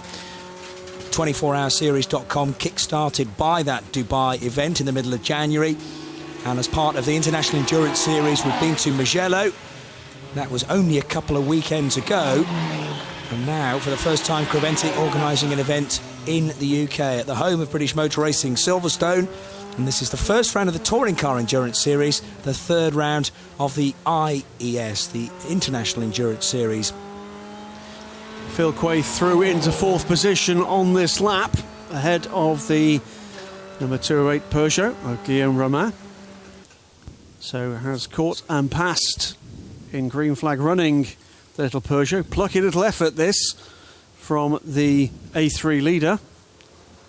And Martin Short behind in the 246 BMW, Graham, is also not so very far behind, is he, to also catch up with the Guillaume Romain driven Peugeot. Indeed, and is catching. I think he will catch it, maybe not on this lap. Martin still with about 40 minutes to go on the stint, isn't it, for Martin Short? So it's Johnny Palmer, Graham Goodwin of dailysportscar.com, and Paul Truswell looking after the statistics and giving us lots of other extra information as well. I'm still mightily impressed with the screens that there's a mini Woking data centre that Paul has brought up the M1 this weekend. It's just going through the process of miniaturisation. By the time we get to next year, you'll have it all on a handheld device. Yes, it's all going to be on a portable phone, probably. That was the A2 leading car, the 112 car in the hands of Luigi Stanco when the car came in. That is the Presenter.eu Team Clio going into the garage. So that's a class-leading car, 12th overall. And that will have lost the lead because the 172 car, second in the class, the Martin Sally Pedersen pedalled Team Sally Renault Clio, was less than 10 seconds behind when he pitted. So A2 changes hands, I'm afraid. There is the 112. And it's not the front end of the car that's being looked at. One man that can probably tell us what's going on with that is our man Bruce Jones down in the pit lane. Well, hopefully, I think they're checking they've raised the boot lid to check the nodding dog is doing its duty. All looks actually terribly calm, but slightly less calm is in the garage immediately next door where the 163 Toyota GT86 is. And there are about 6 people under the bonnet. It's one of those electrical things, and it's a bit like a kill switch having been hit. In fact, the lights are on now, so they found some charge. But this has been happening a lot. The lights suddenly go, all the electrics fail. But don't forget, as I think J.M. Littman told us earlier, this has had very little running before coming here. Patrick Mortel obviously entering 2 of them, but in the rain, in the night, at a very dark far side of the circuit, it's dangerous if everything suddenly cuts. I can't overestimate how scary it is for the drivers, so they've got to get it sorted before they go out. The 112 Renault Clio, of course, while it's sitting in the pit lane, in the pit garage, the screen is steaming up almost as fast as the mechanics can clean it, but I think they might be having a fuel flow problem, because that's why they've been looking under the boot lid. More of that later. And I think as well that car might have had further problems. Its last few little stints, it's had a 3-lap, then a 4-lap, then a 3-lap, and then just coming into the pits again, as you say, having done another 2-lap stint following a rather lengthier pit stop on its previous stop. So yes, you're right to pick that one out as the class leader, Graham. But, as was. An ex-class leader. But I think it's been having a little carrying a problem for the last 3/4 of an hour or so. That's a real shame. Yeah, understandable though down at Road Motorsport that they're going to take their time to make sure that issue is ironed out with the electrics cutting out. Ivo Breukers we now go on board with, by the way, the 303 car, which is running in 2nd position and heading into the 3rd sector of this current lap, which is 176 for Ivo. Compare that to 178 completed by Melvin de Groot, the race leader for Team Blekemolen in number 127. It's now actually 4 TCR cars out front, all Seat Leon Cup racers, 1st, 2nd, 3rd and 4th, and 3 of those are on the same lap. Ivo Breukers, Harry Hilders and Phil Quaife. And Phil Quaife is now catching the 3rd place car pretty quickly. 4 seconds taken out of Harry Hilders' advantage last time around. Martin Short, meanwhile, closes the gap from 6th to 5th, as we've got a car on the back of a flatbed. It's the 130 car, the one that was damaged out at Village, I think Paul identified it as, back down pit lane on the back of the flatbed. But Martin Short now under 25 seconds back from the little 208 Peugeot. So it's a pretty close run thing from 3rd all the way down to 6th at the moment. The gaps are not substantial. Yeah, that was Lucas Orrick in the 130 car that got stranded at Village, and it's taken all this time to get the car onto a flatbed and back to the team. They can now start to attempt to fix the damage on the front end of that car. Dropped out of the top 30 now, I'm afraid, the 130. No doubt Bruce Jones will be not too far away to report on how much damage needs to be repaired. And a somewhat slower lap on that last lap from the race leader Melvin de Groot. He dropped, 5 seconds on the Harry Hilders car, and Ivo Breukers, of course, in the 303 was also quicker than him, running in 2nd place. And Ivo was quick in the poor conditions early in the race, of course. He's got his eye back in, and he'll be looking at getting one of those laps back. Yeah, he's in the 3 laps they've both been out. Some 2-3, almost 3 seconds a lap faster on each of those laps. So there we go. Significant inroads being made. You can now see the on the feed. We can see the front end damage to 130, and it's fairly considerable. That has not got many of the styling cues that were intended by the designer. No, beveled in significantly. Now, some of that will be the crash structure, which is designed to be slightly squished, and hopefully it's not caused an awful lot of damage to, well, certainly radiator will have been popped, I would imagine, depending on how far back in the car that sits, but anything more integral, you're not sure from that shot. You're not going to get away with a never raced or rally description for that one, are you? It's not going to polish out, certainly, but they'll have all the right bits. And of course, the fact that it has taken so long to come back to the pit lane, the team can have been prepared those parts in readiness for the arrival of the 130 car. So hopefully they can get stuck into it pretty quickly. But obviously each car is run on a slightly different budget, and it really depends on how many bits they've brought and how much they're prepared to invest, I suppose, because even if you haven't got the parts, more or less guaranteed that another team up and down the pit lane will have them. Well, because, of course, there's so many Seats here this weekend. Yeah, there are 6 of those TCR Seats in the lineup. Top 4, as Paul said, are all now Seat Leon Cup racers. A very good-looking touring car, that. Oh, it's great, yeah, and particularly in TCR mode. And very, very quick as well. And those cars, I seem to recall, from speaking to the TCR managers when we had the championship sharing the LMS bill last year, Johnny, at the Red Bull Ring. Yes. €90,000, am I right? I think, as opposed to something closer to 300,000 to 400,000 for a WTC spec car. Right, yeah. So a quarter of the price, very nearly. And still just as much fun. You don't have to run a Seat Leon, by the way, in TCR. We saw VW Golfs on that occasion, and Honda Civics. It's an Alfa, I think, the Ford Fiesta. Yes, Alfa Giulietta. And more coming. Subaru, I believe, involved this year. Now, our cameraman doing a great job there to get down to ground level so that we can assess damage. The team will be doing that as well. Certainly splitter gone, front bumper gone, headlights needing to be replaced, and possibly those extra floodlights as well that sit on the front of the car. But my major concern is that what sits behind that bumper, how much of that has been damaged, because the body parts, the outer skin, can be easily replaced.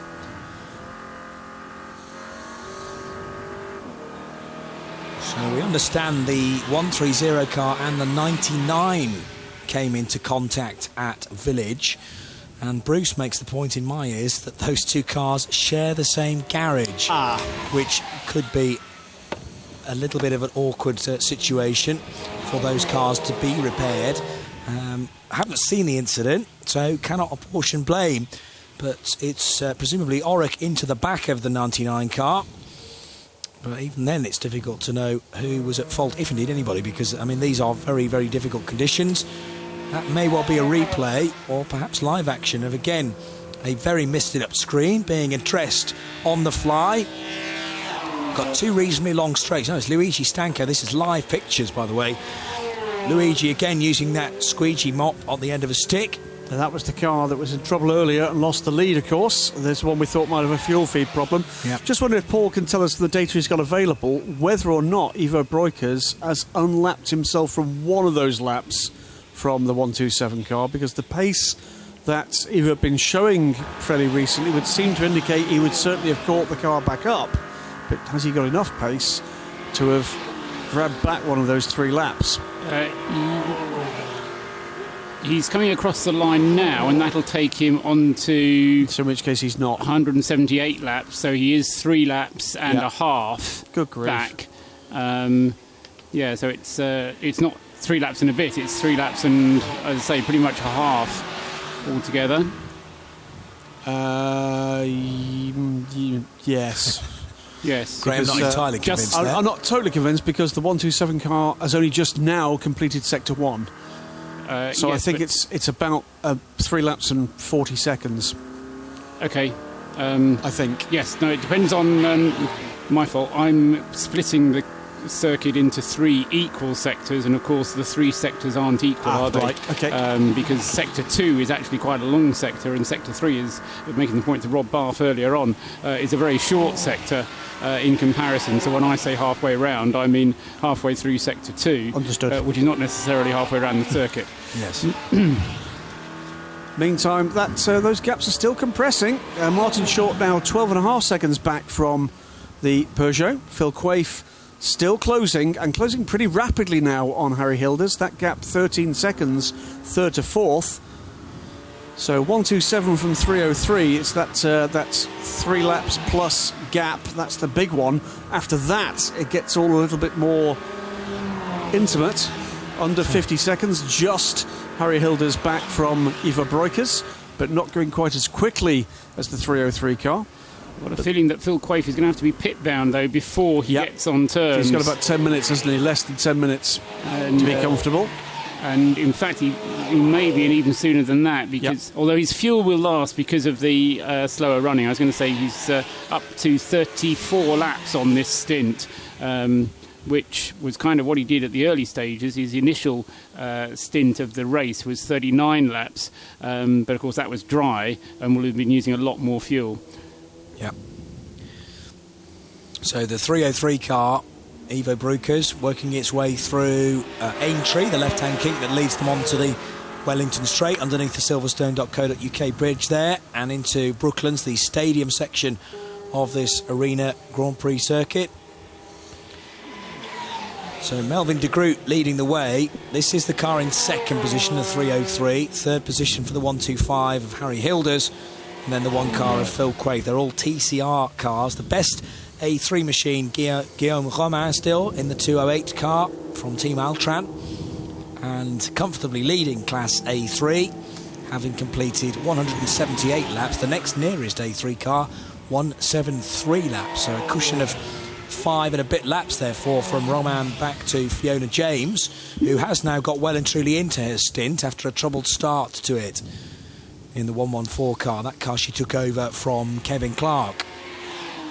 Just looking down at time spent in the pits for the leading runners, the least time of all spent in the pits so far has been the number 125 NKPP Racing Seat. That's spent less than 17 minutes in the pits, and the next one up, having spent 18 and a half minutes in the pits, is the Class A2 leader, number 172, the Team Sally Racing Renault Clio Cup car, although it's a long way down, slower pace, but has spent second least time in the pits of everybody. Stand down to Bruce Jones, who has found Lucas Orrock, who hopefully can shed a little bit light on that very damaged Seat. Yeah, very damaged Zest race car engineering Seat. And Lucas, it's a simple story, I'm afraid, isn't it? Absolutely. Misjudgment on my part. I thought we were going fantastically well. According to the team, we were 3 seconds quicker than any car out there. So it's a great, great shame. All I can do is apologise on behalf of myself, my team. I feel like I've let my team down, and also the members of the other team. But what I would say is, since I've already had some negative feedback from this incident, what I would say is everyone in this person has made a mistake once. Whether it's a mechanic leaving a bolt loose, a driver making a mistake, everyone has made a mistake. Today's my turn. I'm going to hold my head up high. I'm going to keep going. This is what this sport's all about. You have good days and you have bad days. I'm going to move on from this. The team's going to move on. We're going to get the car fixed. And like I said, all I can do is apologise. It was a misjudgment. I wasn't anticipating the car in front to brake where it did. And by the time that I reacted, it was too late. And I think we can all relate to that. Now, just to explain where it happened, because it's dark looking at the TV pictures. Was it into Village? It was into Village. There's a lot of mist over that side of the circuit, but I'm not going to make excuses. It was a simple fact that car in front got on the brakes, and I was already going too fast and didn't anticipate braking where I did, which is my fault. Lucas, thank you for your honesty. No problem. Hope they can fix it. So a very honest interview from Lucas Orrock, and I appreciate the fact he's clearly upset, but he did take the time to come and talk, so hats off to Lucas. Yeah, I've always been very impressed with Lucas's attitude in the VW Racing Cup. Often see him in that racing a golf. Seems to be very level-headed and actually rarely makes mistakes, so that's the reason why he's gone, hey, hold my hands up. It's refreshing, isn't it, Paul? Yeah, absolutely. And, he recognised that there was another car involved. And, from what he was saying, had the other car not been there, he would have had his own little off going on because he'd left his own braking too late. But, yeah, as he said, hey, these things happen. What we do is not easy. I had a minor off with the camper van on the way up here and have scratched the side of my pristine little rented camper. I made a mistake. I wasn't paying sufficient attention. It was my fault. You can't shift the blame onto somebody else if it's your fault. You just have to accept it. He's got a bill to pay. He's got a race that has been spoiled. But he's going to carry on, puts it behind him. And I think that's a feature of racing drivers, is that having made the mistake, it then goes not out of the mind completely, because you have to learn from it. But you don't have to be bugged by it. Yes. You don't just give up because you've made a mistake. You have to carry on and carry on your racing. We just got a quick shot, I think, of the 99 car with the rear end damage there. The 99 car, the other car involved there, William Gannon at the wheel of it. And that did look pretty severely damaged, the rear right of the 99. And there it is. Yes, and as we've said, that those two cars sharing a garage, so Lucas no doubt has been over to the 99 crew and offered his apology, but they have also got quite a bit of work to do, in no hurry at the moment, and that might be because they think it's a little bit too far, or perhaps they don't have the parts here at the circuit right now. They might even be being ordered on a phone call as we speak. But it's difficult, isn't it? I mean, you know, making contact with another car in a race is tough. It's horrible. But then coming back to and realising you're sharing a garage with them, oh dear, awkward. Yeah. Well, let's hope tempers are far away at this point. Yes. But by the sound of what Lucas was saying, I think words may have been spoken. That's probably understandable. But time to get on with the job now, fellas. Phil Quaife, meanwhile, has stayed out 1 hour and 54 minutes now at the wheel, presumably, but it's got to be this time around. The change we just saw on the screen there has happened, hasn't it? We were riding on board with the Peugeot 208 and something green and black came past it with Martin Short at the wheel of it. So that's a change happened on the track, caught very well indeed by the onboard camera of Guillaume Romain. So Short moves up to 5th position.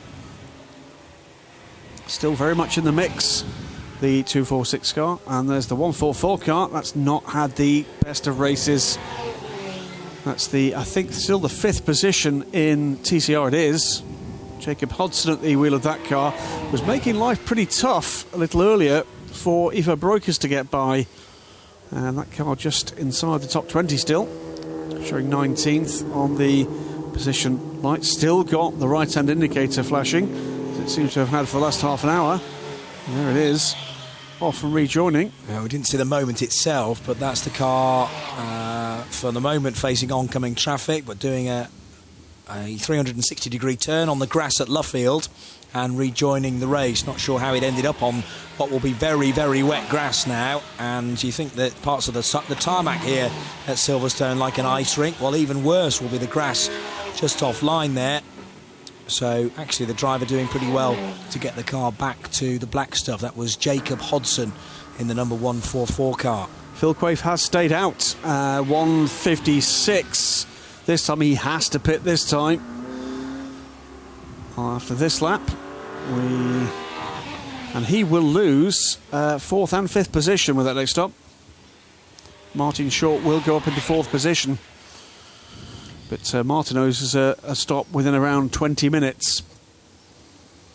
Photographs being taken. I'm not sure necessarily by the Honda Civic crew, whether that was just maybe a guy from nearby garage taking snaps to post perhaps on a Twitter feed very shortly. But yeah, at the moment no work being done to try and fix that. On board with Francis Tija on board the 216 Modern Motorsports Clio, but Melvin de Groot leads the way in the TCR car after 184 laps completed here at the Silverstone 24 Hour.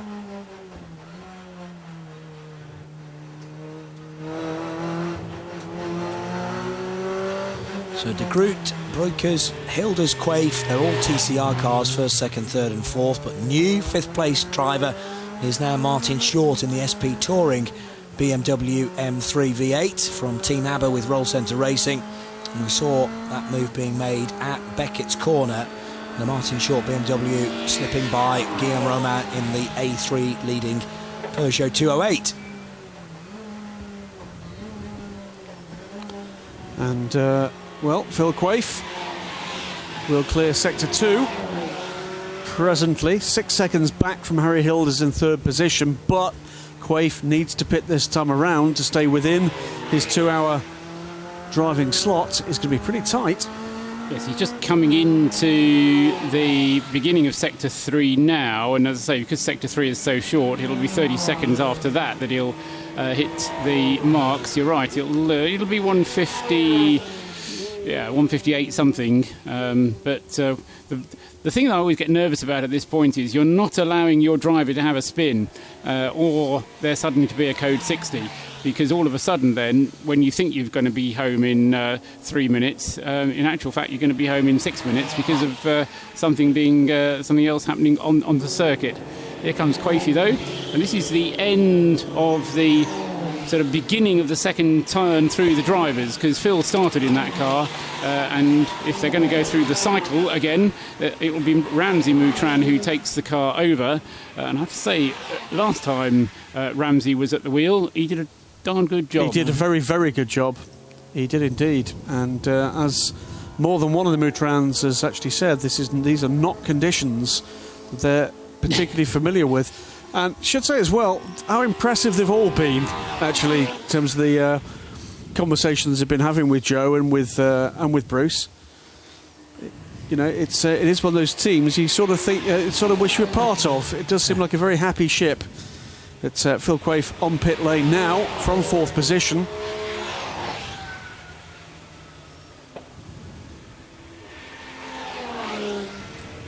So that will put Martin Short up into 4th for at least another 10 minutes or so, unless they make an early stop if we get another code 60.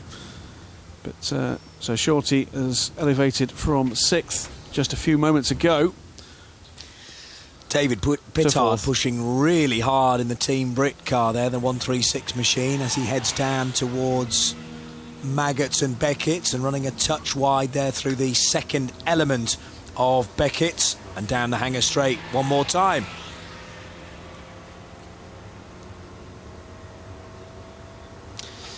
So, the first time that this event has been organised by the crew from the Netherlands, Creventic, and we have 3 Dutch drivers out front in the 24 Hours of Silverstone, 3 Dutch squads indeed, Team Pleekemolen, Red Camel, and now NKPP Racing, all in Seat Leon Cup racers from Class TCR, but a massive advantage of 3 and a bit laps now for Melvin de Groot over Ivo Breukers. So the 127 car leads the race from 3:03. And the 125 car of Harry Heilders is in 3rd position. So it's 8 minutes and 40 seconds is the real-time advantage to the leading car at the moment. So, well, if there's going to be a cough or a splutter, they've got more than 8.5 minutes to play with. I'm sure they'd rather not. I'm all of a sudden thinking back to that really good stint that Rick Breukers put in, by the way, for the first couple of hours, because he got out of the car and said, well, we've got a niggly engine problem. So the team kind of said to me, let's take it easy, you know, make sure you get to the end of your stint. And actually they picked up pretty good fuel economy because he wasn't going at 100%. And I'm not sure whether that problem has now sorted itself out or whether it's still not quite fully on song, but the 303 car brilliantly placed in 2nd position after over a third of the race. And I mean, Ivo didn't mention anything about it when he got out of the car, but that may just be because he was dad and he didn't want to mention anything, having been wrong with the car. But he is closing in on Melvin de Groot. Okay, he's 3 laps behind, but if you're out on the circuit somewhere and you're listening to us on 1602 medium wave, or AM as apparently we have to say, Ivo Breukers is closing in. When he closes in, he'll be going, instead of being 3 laps behind, to being 2 laps behind the race leader, and I think that could well happen before the end of their current stints, because they're only just into it. Do remember Ivo Breukers when Rick made his debut in the 24H Series, I think at Dubai, and Dad making it very clear that he's going to have to work hard to earn another drive. So there's no free pass for Rick Breukers here. No, but Ivo, when I saw him earlier on yesterday, before the race when it was, he happened to be passing, and I said that the car was going well, it was a fast car, and he said instantly, without any hint of patronisation, he said, fast son. Proud dad, absolutely. But yeah, Rick has certainly stepped up to the mark, and we look forward to the Trustwell family Seat Super Copa at some point, and Robin Trustwell still here, still very much engaged with what's going on in front, and Dad clearly looking forward to the second mortgage it's going to cost for the 24-hour Dubai in about 6-7 years' time. Just not looking forward to what his mother says when she knows that he's still up at this time of night. or what he was watching on the telly. Yeah, Bruce says in my ears, I think the secret is safe with us. Coming of age. Going to go down to Bruce, actually, because he's right by the number 99 Honda Civic. Heavily damaged, Bruce. And what news on work to repair it? Not a lot of work. Well, there is a lot of work, but they're not doing it because I think the rear end has been so compressed. I don't think they don't reckon they'll be able to put lights on it. The boot lid won't be able to stay down. They haven't made the decision yet, but I think any moment, maybe when they've assessed the spares situation, they might have to call it a day or a night. But big hit. Obviously, they're really, really upset. But racing is racing. These things happen. And but I do feel that could be withdrawn from the race fairly soon. I hope I'm wrong, but they're at the time of decision.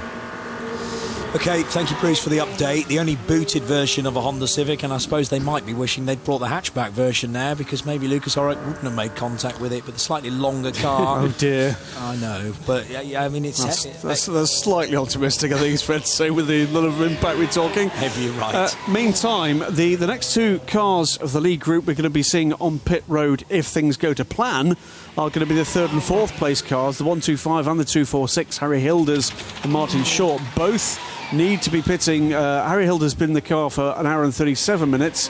Martin Short in the 246 for an hour and 44 minutes, due fairly imminently. But that gap is coming down pretty dramatically as well, about 33 seconds now. And there's evidence of the 120 car having been sent out in fly-mo mode. It's clearly been off the circuit. Yeah, Dave Cox had been at the wheel, and the team very quickly down to ground level to scoop all of that turf out of the inlets.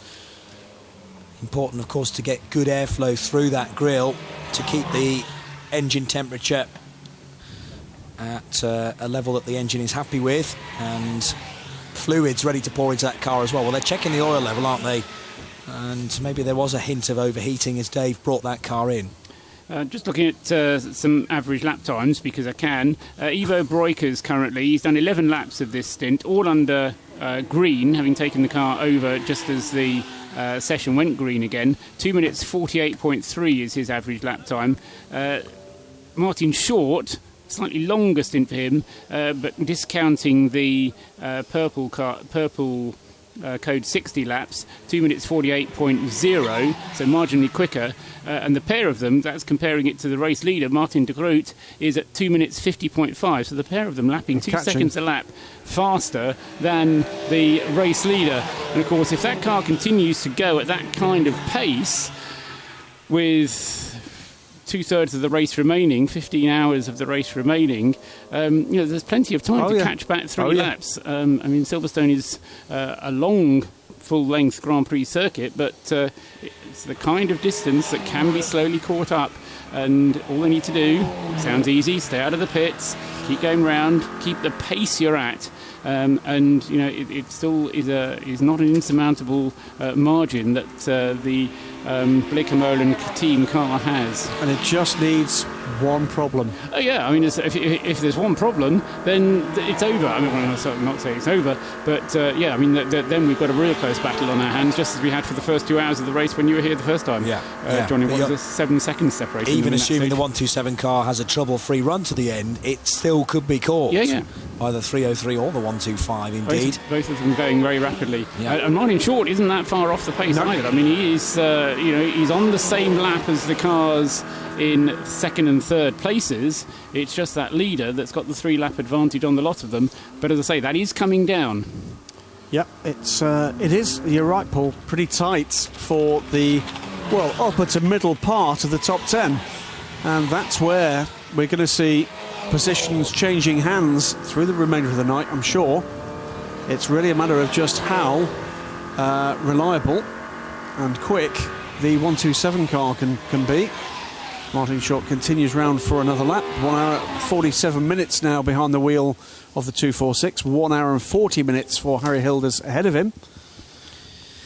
Problem at Club Corner, it would appear, with the yellow flags being displayed at turn 10, which is the Exeter Club onto the straight past the wing, the Grand Prix start-finish line, the one we're not using this weekend, but nevertheless, if a car's gone off to driver's left there, which is easy to do, then... I think it's the 235 car. OK.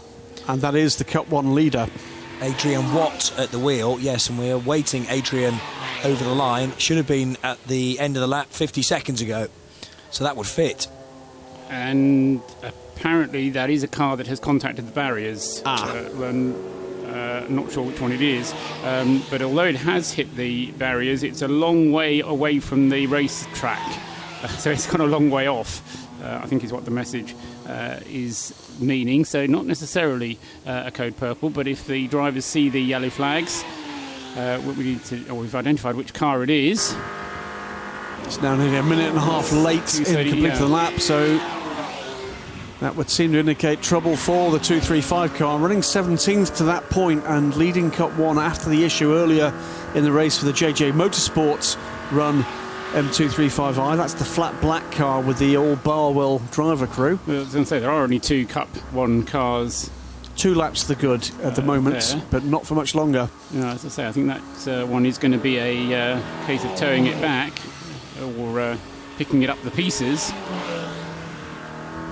Again, a pretty hairy run through Beckett's for our onboard camera here, although actually carrying good speed through to catch up with the 1-2-3 car and put another lap on it down the Hanger Straight. Not sure whether that was the optimum run through Maggots and Beckett's, because the car got offline pretty early on in that sequence, and if you miss the apex of the first part of Maggots, that can often throw you off then for the next 3 or 4 corners until you get to Chapel Bend and the left-hander that leads out onto Hanger Straight. So about to head into the yellow flag zone now. I wonder whether from the onboard shot we might be able to gain a bit of knowledge as to this turn 10 problem.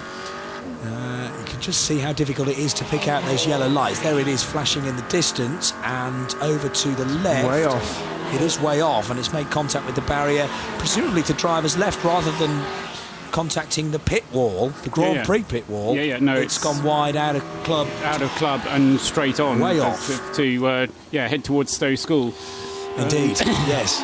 So that might mean recovery of that Cup 1 BMW is done relatively easily. Whilst we mull that over down to the pit lane and Bruce Jones. Dave Cox, your BMW looks fantastic. Well, it does now they've taken the grass out of the front. Tell us where you found that. I found it out the back of Brooklands. Just the vision is so bad, and we were steaming up on the windscreen. I've been out for an hour and 40 minutes, so it's getting near the end, and just everything steamed up. And the rain and everything else, the vision, it was just basically poor visibility. Now, quite a few teams have made their own tool, which is a stick, and on the end of it is a sponge. Have you got one of those, or are you making one now? They're making one now. It's just unbelievable. Yeah, it's really bad. But when the car's stationary in the pits, it really steams up before you even go out. Absolutely. And what doesn't help is the Code 60. I love Code 60. I think it's a great idea, but there's not enough airflow, so that's when it actually steams up. And so the more I was out when there was that spate of Code 60s, about 4 of them on the trot, and it just keeps steaming up, and it's not fun when it's like that. It's not fun, so you hand the car over. Dave Cox, still smiling though. Give it to his son. That's what they're there for. All right, thanks for chatting to us. Yeah, still very happy, no doubt, after that stint, and could be even happier if he's given a sponge on the end of a stick. Absolutely right. It's all it needs to make people happy, is a sponge on the end of a stick. Or a cup of hot chocolate. Just a quick note, by the way, that Guillaume Romain appears to have found the pace again. The 208 Peugeot coming back now at Martin Short, who is not catching anything like the kind of pace he was just a little earlier. Harry Hilders, as he comes to the end of the stint for both those cars, and Guillaume Romain has got a lot further to go in terms of his drive time, so I think he is pretty quickly going to be up into third position again in the Peugeot. Yes, when the other two make their pit stops, absolutely. Weather forecast. Just had another look at it, and it's suggesting there's only, look on the bright side, another 2 hours of rain forecast. So rather than being 5 o'clock, they're looking more around 3 o'clock or so for it to stop raining. That's not to say that things are going to get instantly better, but it might signal the start of things beginning to improve. And so let's hope that my forecast is relatively right. I think the problem is that the forecast itself even seems to change as winds change and the mist swirls around. But certainly visibility has been a huge problem for all the drivers out there, and hats off to them for coping with it as well as they have done. Very nearly 9 hours completed in this 2016 running of the Silverstone 24-hour, powered by Hankook for the first time, and that means we have 15 hours and 3 minutes to go. But the code 60 flag is starting to wave, so everyone will be restricted to 60 kilometres per hour, and I presume that is to recover the BMW 235i stranded up at Club Corner. Thumbs up from Paul. What's the pace for a Code 60 lap, Paul? 5 minutes and 53 seconds. It's going to be very tight for Martin Short. In order for him to get to the pits before his time is up. Interesting. Yes, I mean, that's not supposed to be an excuse. I think you can take it as a mitigating factor on the penalty, but as I say, I don't think you're supposed to be able to take that as an excuse why driving limits can be ignored.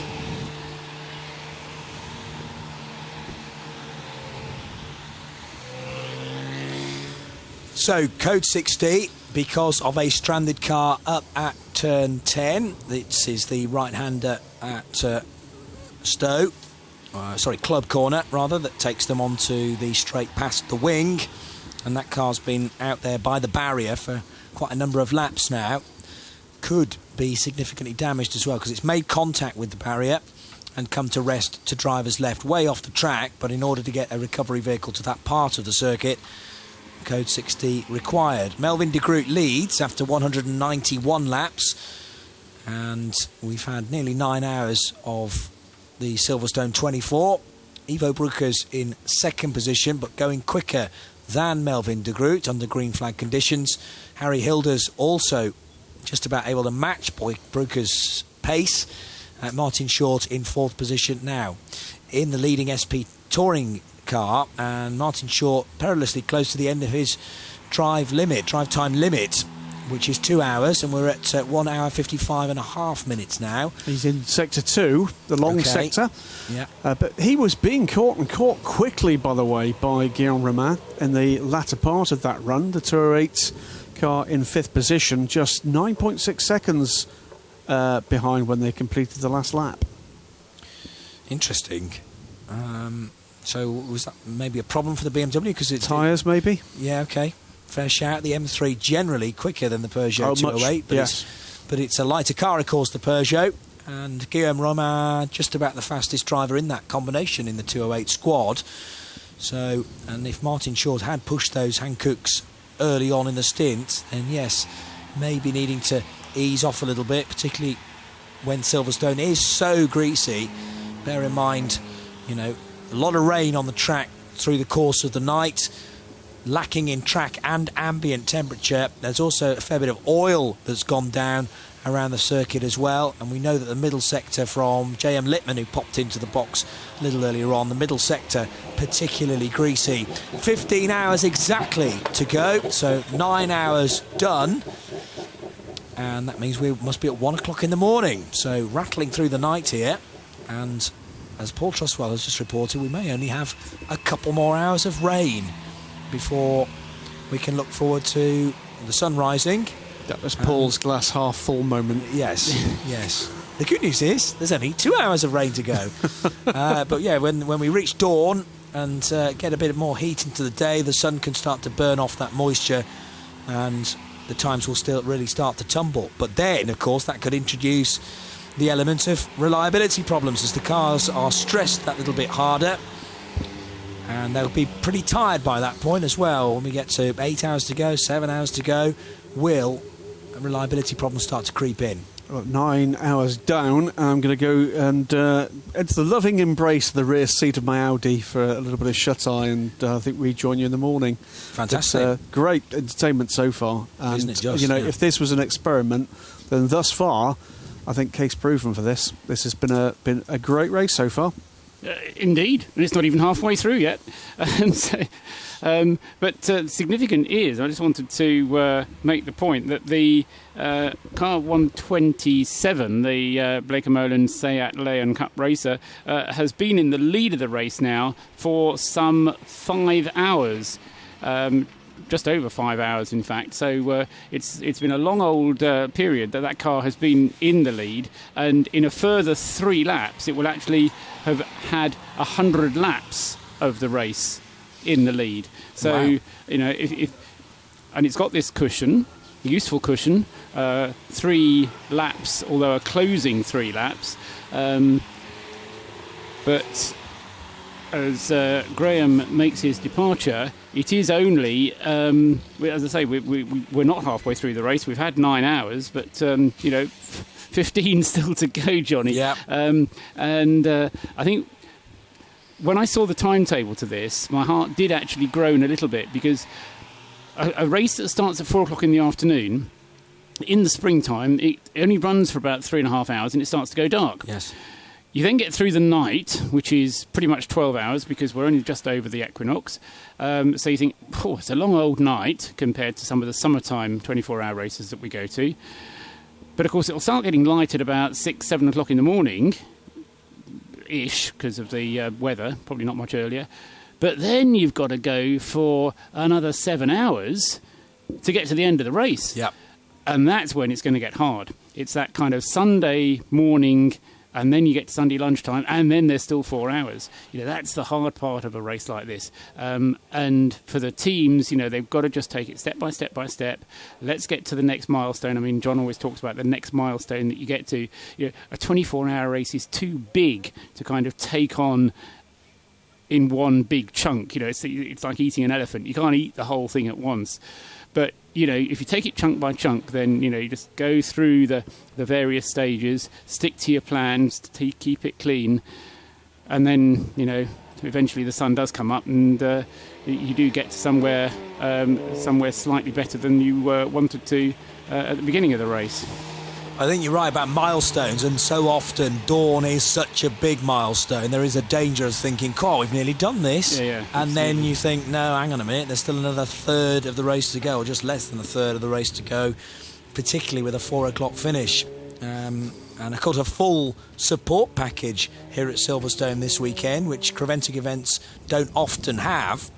I've often said the Dubai 24 hours is like a kind of club meeting all in one race. Well, we've had support races from the HRDC Coys Trophy. There's been Caterham racing here this weekend. There's been Dunlop Prototype Series racing also. So there's been plenty of action for spectators turning up here for Friday, Saturday and Sunday, notwithstanding the 24 hours itself. Back to Green Flag Racing, and that was the 10th Code 60 that we've had, but all in all, we're still under an hour of Code 60 running, so 10 of those Code 60 periods, but we haven't actually reached an hour out of the 9 hours that have gone of Green Flag running. Martin Shaw, we were concerned about his 2-hour driving. He started the particular stint that he's on 7:03, 7 hours and 3 minutes into the race, and he came into the pits at 9 hours 01. So there we are, it was an hour and 58 minutes, so he had 2 minutes to spare, pretty much. Slightly under, because he was 5 seconds under the 1 hour and 58 minutes, but cutting it fine, as Graham rightly predicted just before he disappeared off. So hopefully we'll be able to get somebody down to talk to Martin. It was a good stint from him. As I say, he was at various points one of the fastest drivers on the circuit.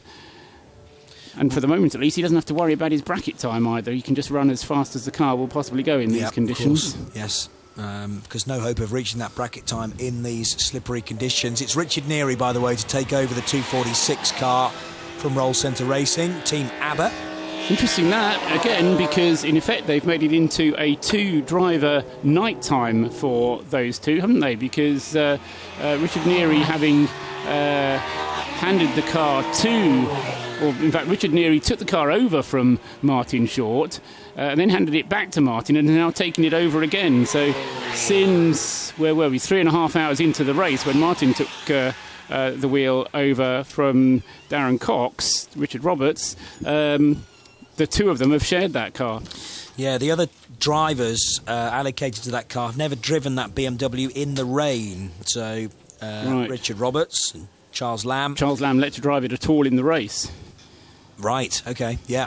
So very inexperienced with that car in rainy conditions, so deciding just to stick to the two drivers for the night stint. Of course, we might see Charles Lamb on board that car before dawn if things get a little drier, before 6-7 o'clock in the morning. Meanwhile, the 122 Seat up on its internal jacks there. Again, a number of those windows heavily fogged up. Not so bothered about the side windows, but what about the windscreen in 34th position? How is that looking for Dave Ward, who's just brought the 122 car down pit road? And who else is in pit lane at the moment? Luke Bennett in the 123 car. Dave Cox came in a while back. And David Pittard in the 136 car, which still runs in the top 10. That's the Team Brit Seat. Meanwhile, the number 1 car, driven now by Ramsey Moutran for Memak Ogilvy Dual Racing. They're in 6th position at the moment. 4th place in TCR, exiting Copse Corner. And there is a Seat off there, which is Guy Bessem.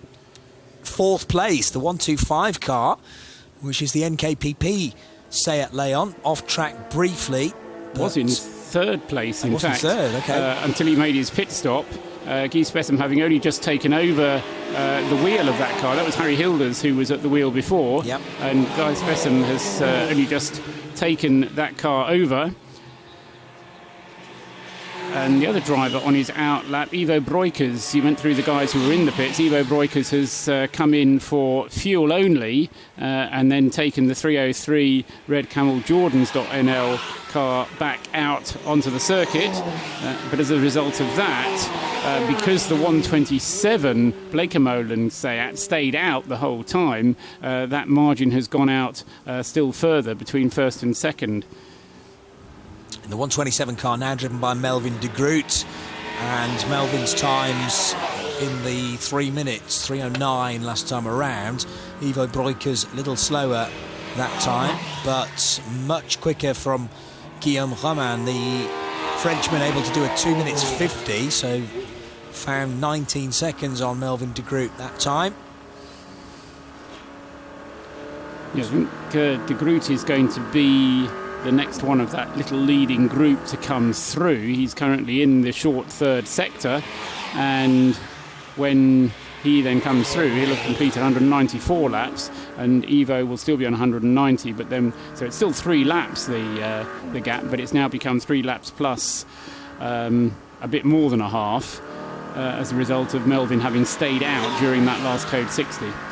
Breukers lapping one of the BMW 120Ds there as he came out of Club Corner, so 2 abreast past the wing, and had to make sure that the BMW wasn't still alongside as he edged his way through Abbey Corner. Easy to lose the rear end of the Seat through that very fast right-hander, and you don't really be running 2 abreast through there when you can avoid it. Equipe Vasseur and their 198 BMW 123D is the car that's just been lapped, by the way. 3rd position in D1. I haven't mentioned a great deal about that car, but nice for our cameras to pick it up nevertheless. And it heads down the Wellington Straight now. It's Dries Svenenberg who drives that currently. 3 D1 cars here this weekend, and that's running 3rd in that class in 32nd position. Nearing the end of the lap, just about to turn left at Brooklands. So Melvin de Groot, Ivo Breukers, Guillaume Romain, the top 3. Guy Bessem in 4th position. Richard Neary having taken over the 246 car, as we said, running in 5th. And the man that's just stepped out of the Roll Centre Racing BMW, very shortly we'll be talking to our man Bruce in the pit lane. And an off-track moment there for the 303, keeping it out of the wall, keeping out of the barrier, but that was Ivo Breukers pushing very hard at the end of the Wellington Straight there, and great pickup from our TV crew to give us that replay. If you're watching on the feed, we're in sound and vision this weekend. Johnny Palmer and Paul Trustwell now in the main booth, and Ivo Brukers going way wide at Brooklands. Another squirrely moment again for Ivo. I think this is up at Beckett's this time, so still absolutely no grip offered on certain parts of the circuit. And although at times these cars look from the outside to be on rails, you can just see how much driver input is required from people like Melvin de Groot and even Brukers at the pointy end of the field to keep this pace up, but also keep the car between the solid white lines. Down to Bruce Jones in the pit lane, who has found Martin Short. I have found Martin Short, and when Martin got out of the car, I could almost see his shoulders drop. That was a knackering, gruelling session, wasn't it? It's just so difficult out there. Unbelievably difficult. What I did the wet session before, it was completely different. And when I got out in the car, you know, Richard had been saying the visibility's terrible, and I was thinking, what's the problem? I got in the car and I couldn't believe it. The spray, it's almost like driving through fog, and when you come up behind another car, it's really bad. Really bad. I don't think I've ever been so thankful to get out of a racing car as I just have. They were counting me down to the time I was coming in. What you can't see is Martin's got 5 unlit cigarettes in his hand, ready to go. But you seemingly made a decision. While it's wet, you and Richard Neary do all the driving. Charles Lamb yet to get in the car, and Ricky Bobby, well, he's not in either at the moment. No, and they're both fine with that. The traction control isn't working, and the car's a handful. You know, the front-wheel drive cars are really working well at the moment, but we can't touch them. And there's just too much risk. It's so easy. I'm drawing on every bit of my experience to keep out of trouble there, and as will Richard. Richard's a bloody good peddler. So the guys are fine. You know, the weather's going to be better tomorrow. They'll get their go, and we can do an Alonso and sit down on an eject chair and put a foot on a crash helmet and enjoy the sun. Let's hope so. Martin, doing a great job. Thank you. Thanks, mate. Cheers. Yes, and now hopefully an opportunity to switch his mind off a little bit, get the head down and realise he's no longer in the car. But I'm sure if he does get into a deep slumber, you suddenly wake up with a start thinking, blimey, am I still at the wheel? No, I'm not. But he'd been on such high alert, it's very difficult to turn the body off for 3 or 4 hours before you get back into the car. And a very tight rotation of drivers right now down at Team Abbott between Richard Neary and Martin Short before this rain eases off and they can start to introduce their other drivers. Difficulties for Team K Riser, running the only Peugeot RCZ in the field. This is the 171 car with the bonnet not only up but detached from the car. And that's obviously giving them extra access to the engine bay. The 171 car from the Danish squad partially backed into the garage. And 171, how was that going before it stopped? It may have been actually in the pit lane for a good period of time, and they're wheeling it back out again after work. I can just see him there. It's Jan Engelbrecht, he was the last driver to be at the wheel. The car has completed 141 laps in Class A2. And coming up for 6 minutes in the pits thus far, and probably more to come after that. I was going to draw attention to the fact that Adrian Watt has rejoined in the 235 BMW M235 Cup BMW, and he's rejoined less than a minute behind the other Cup car. There are only 2 cars in the BMW Racing Cup class, and by virtue of them both having individual problems, they've both had the same amount of problems, and as I say, just a minute apart. They're running in 18th and 19th places overall. Timur Sadarov is behind the wheel of the 154, just going through now and completing his 177th lap, and as I say, we'll see whether or not. At the moment, Timur is not running as fast as Adrian Watt, so Adrian was some 50 seconds behind, but I think he's going to be less than that when they come round again at the completion of this lap. So little battle going on between those two, and the other class leaders, all 5 the other classes, are being led by cars that are in the top 10, Johnny. So, it's been the closing up of the field as a result of the weather conditions has meant that the lower classes have been able to fight their way fairly high up the leaderboard overall. As I say, all remaining 5 classes, untroubled cars in the top 10. Yeah, Class D1 leader is 10th, Class A3 leader 3rd. We've got the SP Touring leader in 5th position, and TCR represented by 4 cars in the top 10. Yeah, I'm wrong, aren't I? Because the A2 leader is actually 12th, so not quite right there. So that, the 172 car is the car that leads Class A2, and it's in 12th place. So that's the other one. It's the car with one of the least time spent in the pits thus far, Team Sally Racing. In fact, now they are completely the least in the pit lane, 18 minutes and 26 seconds for them, having had 6 pit stops, even though the Team Ultram Peugeot car number 208 has only had 5 pit stops. They've been longer ones, or some of them have been a little bit longer with a little bit more fuel to put on board. They're running at 19 minutes thus far in the pit lane. So Melvin de Groot leading the way then after 196 laps for Class at TCR from Ivo Breukers. It's Guillaume Romain leading Class A3, as we've said, in 3rd position overall.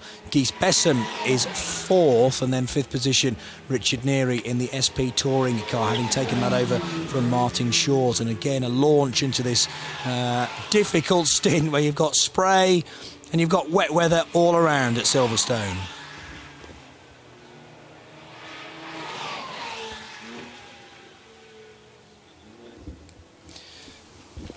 There's the 76 car working its way out of the right-hander at Stowe Corner. Sorry, at Copse Corner, rather, and down towards Maggots and Beckett's. The 303 car is Ivo Breukers, and it's completed 193 laps now. 40 seconds further back, 42 seconds further back is the Frenchman in the number 208 Peugeot. Yes, Guillaume coming up towards the end of his stint. No, he's had 1 hour and 8 minutes, hasn't he? The top 3 almost together in terms of length of their stint.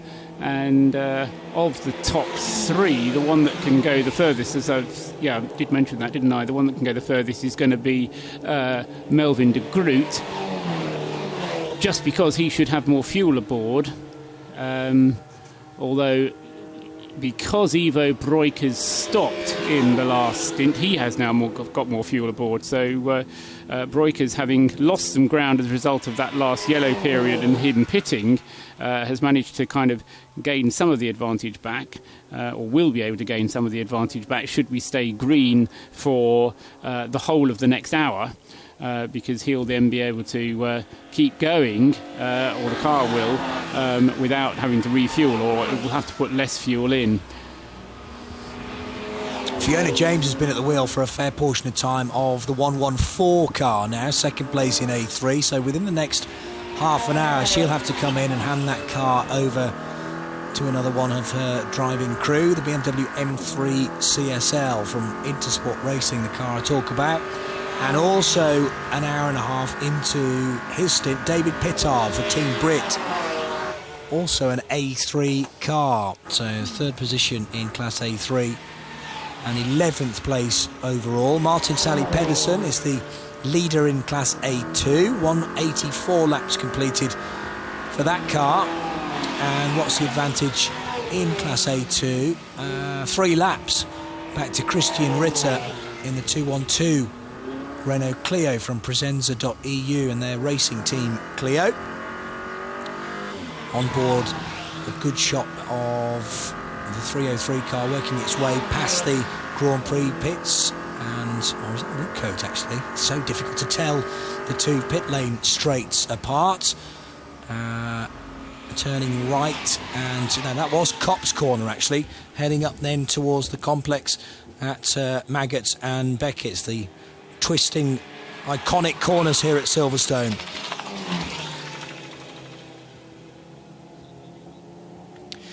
The Silverstone 24 Hours, powered by Hankook for 2016, and Melvin de Groot leads the way for Class TCR, and overall, of course, nearly 200 laps done. And we have a mere 14 hours and 37 minutes still to be completed. So 9 hours and 22 minutes in. Ivo Breuker's in second position. Last time around, lapping at a very similar pace to Melvin de Groot. Marginally quicker was Guillaume Romain in that slightly lighter Team Altron Peugeot. And here is a BMW being worked on in the garage. It's the 117 car, former race leading BMW 135D from Saxon Motorsport. David Robinson, the latest driver to be at the wheel. He's not there at the moment, though. Significant work being done to the under tray there. So clearly that's not going to be a quick fix to get that car back into the race, but it's shown good pace, that machine. Just can't carry it through several hours, sadly. And, well, plenty of work being done there. What have we got? 2 or 3 guys underneath, all helping each other out. And certainly earning their money, if indeed they are being paid at all. I'm sure they're not. Doing it for the love of the sport. The 112 car, which is one of many Renault Clios being wheeled out of the garage, and that's about to go back into the race. But hopefully we're now into a spell, I don't want to say this too loudly, but we're into a spell of some green flag running, which is something we've been needing just for the race to develop into a bit more of a pattern, and it means that we've got an eminently more readable race. Yes, of course, that 117 car, one of just 4 cars which has led this race at various points. A couple of times when it was in the lead as a result of the fuel economy of the diesel, but David Robinson, who brought it into the pits with... it looks like it's had an off and clattered a curb or gone across some gravel or something and damaged the under tray. That's kind of... assumption based on what we could see on the TV screen of what they were doing to the car, but slipping down the order, as Johnny was saying, in 9th place overall. It's been very nearly a quarter of an hour in the garage and no sign of it actually yet coming down off the ramps and getting back into the race, which is bitterly disappointing for that team, but getting to the finish is what it's all about, and then work out what position you're going to be in when you get there. It is still 3rd in the SP Touring class. The only other SP Touring class car that's still running is a further 13 laps behind. Which has also had various issues. That's the 203 Vortex V8 car. Jeremy Raymond at the wheel right now, down in 26th position. And the French crew running that car that used to be known as a GC automobile. There have been 1 or 2 upgrades for the 2016 season. Looks very much like a BMW from the outside, but it's a silhouette car, rear engined. Meanwhile, we're looking at the 139 Seat from Sub-Zero Wolf. Now, this is the car that had, was it turbocharger issues earlier on? It was, yes, that's right. Loads of smoke pouring out the back of that car. We spoke, I know, to Craig Davis and Rob Smith about that. Well, they've sorted the problem, and Rob Smith spoke to Bruce Jones not so long back, actually, to say that Seat is now driving like a dream. So it took them a little while to iron out those problems, and a while looked almost like a terminal issue. I worried that it may not be back in the race, but they have sorted that issue out. Yeah, it did spend its long pit stop whilst they sorted out the turbocharger, if that's what it was. I think it probably was. Yes, it was. Bruce confirms that in my very ears. Nearly an hour and 3/4 in the pits. So that's why it's down in 37th place. And that's the trouble with races like this, where you get so many cars still running. It does mean that the ones further down get further and further and further down. But even with, an hour and a quarter in the pits, an hour and 3/4 in the pits, you're still in the race, you're still running. Creventic doesn't have any rules that say you have to complete 70% of the distance of the overall race winner. So everybody gets classified at the end of the race, whether or not you're taking the checkered flag. It's, as long as you're as long as you started, effectively you get classified as a finisher. And also, Bruce just whispered in my ear there about the 139 car coming in, maybe with the sound of some gravel loose in the car as well. So that could spell perhaps a more recent off for the Subwolf Seat. So perhaps it wasn't that bad because the brooms have been out, but not a great deal needing to be swept away. So that might be just gravel that's worked its way onto the track and then scooped up by the car, rather than a full off-track into the kitty litter jobby. Melvin de Groot continues to lead. 200 laps done, Paul. That's good news. I've just corrected myself, actually, because this year you have to complete 60% of the laps of the class leader in order to be classified. I'm remembering the rules from last year. But within each class, you have to complete 60% of the laps. What you don't have to do is to take the checkered flag in order to be classified, as long as it's purely a count of the number of laps completed. Yep. Okay. So the TCR leader is first place overall, but if you're running in Class A2, for instance, and the Class A2 leader is down there in 12th position, you need only do 60% of whatever the 172 car does. It's all relative to your own personal class, and the number one car needs to therefore concentrate on the two leaders, because the number one car is a TCR machine. There are 6 of them here this weekend, and Ramsey Moutran taking the latest stint in the Mehmet Ogilvy dual racing Seat. You can't quite see that amazing paint scheme in this darkness, sadly, but we'll see that again tomorrow morning. I'm sure it will be somewhat muddied, though, after an overnight stint in the number one car. And the 117 car is actually having its gearbox changed. So we talked about work on the under tray for the 117 machine. Well, it's a gearbox change taking place on the BMW 135R. Right, okay. So coming up to 20 minutes, that car having been in the pits now. And I just wonder whether the fact that the work seemed to be going on the under tray means that the gearbox change has been completed, or whether they're just doing other work whilst the whilst gearbox work is being done. Very often that's an opportunity that they'll take, is to kind of put some clean new parts on and ensure that you get pretty much a new car when you take it back out again. Far from finished, reports Bruce. Excellent. Sadly. So still going on for that 135D GTR, I should say. Meanwhile, this is the Team K Riser Peugeot RCZ heading out of Luffield Corner. You can barely see what sort of car it is, the intensity of the headlights, but it stays out for another lap through the kink at Woodcote. An extra rear lights on that car, I notice as well. They're not brake lights, because the brake lights are applied now, so it's got rear lights just underneath the... beg your pardon, that's actually the numbers. Oh, right, okay. So that's where... position numbers that are at the top of the rear windscreen. Rather than being extra brake lights, yeah. So telling us that it's in 30th position overall. All the cars carry those, but on an RCZ, they actually fit at the very top of the C-pillar. Yes, I think the idea is, because the RCZ doesn't have a very big rear passenger window, side window, so they put them in the top of the... rear window rather than the passenger window, rather than the side windows. Well, you still see those numbers very easily if you're at the side of the track. Great idea, those digital numbers, which give everyone the rundown, effectively, the order as we go, and tell you which position the cars are in the overall standings rather than within each class, which I think doesn't overcomplicate matters, because you could be in a position where you have several cars showing the number 2, I suppose, because they're all second in their own individual class.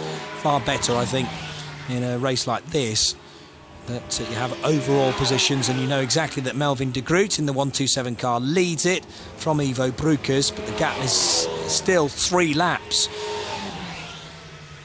And de Groot, is he still gaining time over the cars behind him? The last lap was a 2:45, for De Groot, and Ivo Brukers more or less matching that, actually. And so it's fairly flat. Yes. Looking at averages, first, second and third, all matching each other pretty evenly. Breuker's going marginally quicker since his pit stop, and in fact he's kind of pulled back some time on De Groot. Breuker's having had a pit stop during that last Code 60 period, so lost some ground, but now he's picking it up again by going a little bit quicker. The number 125, however, which is in fourth place, Guy Bessem, isn't as quick and is losing some ground on them. In fact, that last lap, a typical example there, Johnny, a 2 minutes 49.9 for Guy Bessem compared to the 2:45s or the 2:43 indeed for Melvin De Groot. Seeing a car come right at us in the distance. That's through the left-hander at Farm, I reckon, and now hard braking into Village, where unfortunately we had the coming together between the 130 Seat driven by Lucas Orrock and the number 99 Honda Civic, the FD2 Civic, and doesn't look very promising, I'm afraid, to get that Honda back into the race, but the team that run the Seat are looking to repair the front end damage and try and return it to the race. There was a glimpse of the 208 Team Altran Peugeot as well, working its way down Wellington Straight. Third position for that. Guy Bessem in fourth position. Sorry, it's the 205 car rather, so it's the sister car, which is sixth position in class and 16th overall. Definitely Team Altran have one car that is absolutely flying, and then the other one, this one, has had one or two problems, I think. Sebastian Ducellier at the wheel. Yes, 205 was the one that had the problem with the door trim popping out, or the passenger window popping out, and that lost it some time early on. And I think they then had another stop, which delayed it a little bit. But no, you're right, the 208 car has certainly had a good run thus far in the race, leading the way in A3, and it's advantage in terms of time spent in the pits. It spent less than 20 minutes in the pits compared to, for example, Martin Short's car, just behind it in fifth place, spent over half an hour in the pits. And I was kind of preempting the fact that we would be seeing the 208 car, thanks to the guys in the TV room, though, that have found that on the circuit. And there is Guillaume Romain then piloting the 208 car, third position, and sort of disrupting the Dutch squads, if you like. That's the first non-Dutch team out of France, and Team Altran Peugeot run a very tight ship, really organised squad, bring a couple of Peugeot 208 GTIs to many of the Creventic Run events. They were in Dubai. They missed Mugello, though, in favour of making it here to Silverstone. I'm sure they are planning a trip to Zandvoort, though, at the start of May. And it continues to run in third position. Guy Bessem is in fourth position. Fifth place is Richard Neary in the 246 Team ABBA with Roll Centre Racing BMW, and then Ramsey Moutran in the TCR car. Bob Herbert, former race leader in the 102 car, running in seventh position. Then Fiona James in the 114 Class A3 car. That's the JR Motorsport BMW E90. David Pittard having a load of fun out there. I mean, throwing that VW Golf around, particularly at Beckett. I'm mesmerised by the lines he takes through that corner. But it is Melvin De Groot who continues to lead at Silverstone for the 24-hour.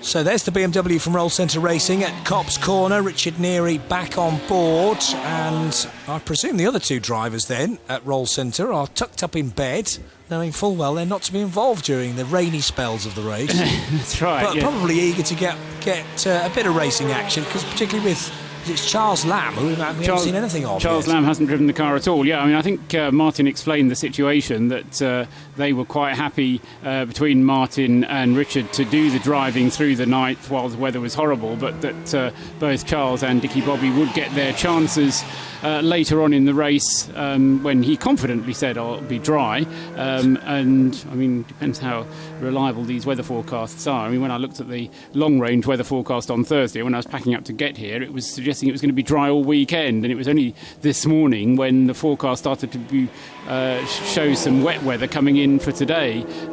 But it was certainly, having been predicted, it has happened with a vengeance. Suggestion is that the rain will last for about another hour and a half, and then we'll begin to get some drying out. But I say that too might just change a little bit.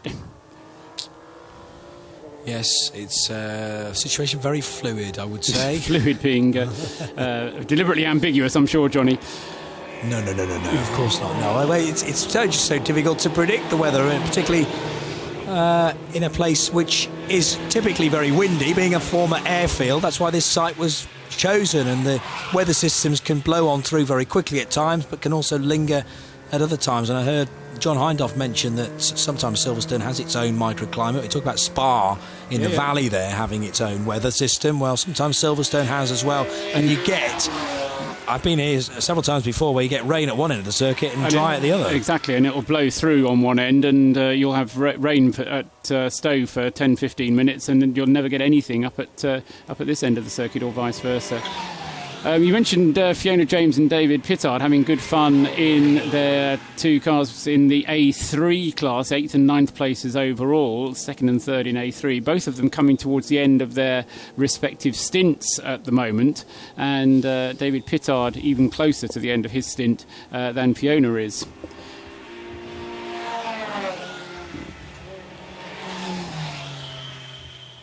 So, looking at the 172 car at Copse Corner here at the Silverstone 24 Hours, powered by Hankook and organised by Creventic for the first time in its history. This is actually the 11th running of the Silverstone 24 Hours, but entering a very different era of it as part of the International Endurance Series and the brand new Touring Car Endurance Series for 2016. There'll be 3 rounds of that this year, this being the first Slovakia ring during the week of Le Mans. Would you believe? That's a midweek event. And then there's a round at Meppen in Germany to complete the inaugural 3-round Touring Car Endurance Series. And the potential of 6 or even 7 touring... I think it's 6 touring car rounds for 2017 being thought of. And that would bring it equal with 6 International Endurance Series races for 17 as well. Now, there is a slow Seat... I think that's a replay of the 111 car having a problem out on the circuit, Johnny. Yep. That's Adam Balon, probably, because he's English, at the wheel of the track club Seat Leon Supercopa. Managed to get the car pointing back in the right direction, getting it back on the grey bit in the middle, and has continued on his way without coming into the pits even. He did that at Luffield, and... at Luffield, so he could have come into the pits, but just continued straight on his way, just a slightly slower lap time on that particular lap, down in 28th place overall. Yes, it was interesting to sit at dinner with Gary Williams earlier on in the room that we eat our very tasty food supplied by Silverstone, which overlooks the end of the Wellington Straight and into Brooklands. And I think Gary, for the first time, suddenly realised what a great corner Brooklands is. He was really interested in the different lines used by many of the different cars, but also how easy it is to overcook that. And we saw 1 or 2 spinners actually in the time that we were there, only about half an hour or so. He says that's a really good corner, isn't it? I mean, that's why the BRDC built their suites there overlooking that corner as well, and the Brooklands suites as well overlook it. But I'll give Silverstone its little commercial as well. I mean, if you're not at the circuit, why not? No, but you may well be considering a trip here 2 weeks' time for the WEC race. Silverstone has a huge number of good places to watch from, and the advantage of a long-distance race is you can wander around the whole circuit and watch the different, look at the different corners. It's one of the very few, in fact, I've posed the question, never had an answer, current Formula One circuits where not only can you walk all the way around the outside of the circuit, but you can also walk all the way around the inside of the circuit as well. Let's say you can get... depends quite what's going on the South Circuit, but sometimes there are activities going on the South Circuit which would stop you from walking down there. But when there's nothing else going on, you can walk all the way around the inside of the circuit as well as all the way around the outside, or you can combine the two by going out through the Copse Tunnel, coming over the bridge over the Hanger Straight, or over the bridge that goes over what used to be Bridge Bend at the Luffield Loop. So, and there's a lot of different types of corners. You know, you've got the fast Beckett's S's, you've got the tight technical bits at Village and the Loop, you've got the fast sweeps at Abbey Curve and Farm Curve, flat out straights down the Wellington Straight, Hanger Straight. You know, there's lots of different types of corners. And I think that's why a lot of the drivers have been waxing so lyrical about the place, because it does present a different type of challenge to everything that you do. Yeah, and therefore very difficult, I would imagine, to set a car up for Silverstone, because it incorporates lots of different corners, different speeds of corners. You've got the high-speed stuff at Copse and at Beckett's and at Abbey, but also you need the car to be well planted through corners like Village, the Loop and the right-hander at Luffield. And of course, some tweaking of setup no doubt being done through this race as the weather changes, as the temperatures change, and there's another car off at Brooklands there as well. We know that because of the headlights piercing through the 24hourseries.com banner, Paul. Yeah, quite. No idea at all which one it is, but yes, they're sort of... I wouldn't say translucent banners, but they've got tiny little holes in so that they don't get blown away, and as a result of that they do let some light through, but who it is, I'm afraid, is the matter for conjecture. I'll go for Fiona James, actually, because she is late in returning to the pit. It is shown on the screen as being turn 16, which is Luffield. And it's shown as the 114 car as well by our graphics guys. So I hope that's not just because that's what we said. Well, I did wonder that, yeah. But it would certainly make sense, because Fiona James has gone missing otherwise in 8th position. You can see the rear lights as well, just in the centre of the second O of Hankook. And she has only 8 minutes of her stint remaining, so she has to sort this out and get the car back into the pit lane. It's been a good run for that car thus far. I mentioned Ryan Lindsay, who's one of the co-drivers earlier on, was one of the quicker drivers out there at the time that the rain was at its heaviest. Kevin Clark and Simon Atkinson, the other two drivers, have also had their turns behind the wheel. Kevin had some problems a couple of hours ago, but they seem to have got that sorted now, and now it's just a problem of getting Fiona back to the pit. Interesting view there from one of the Pratt perches, I suppose you could say, on the pit wall there, with certainly one laptop screen dedicated entirely to the radar of the skies around here at Silverstone, trying to work out when this rain is going to finally stop, and therefore when to get slick tyres ready and bolted onto the car. There'll be, just as there was going into the wet period of the race, an optimum point where you need to switch to wet weather tyres. And it was interesting to have Joe Bradley down in the pit lane at that point going, yeah, these are the ones blinking first, if you like, or taking the gamble first, rolling the dice, and we'll have a similar situation as we come out of the wet weather and into the dry. Lights off this time for Fiona James, we reckon.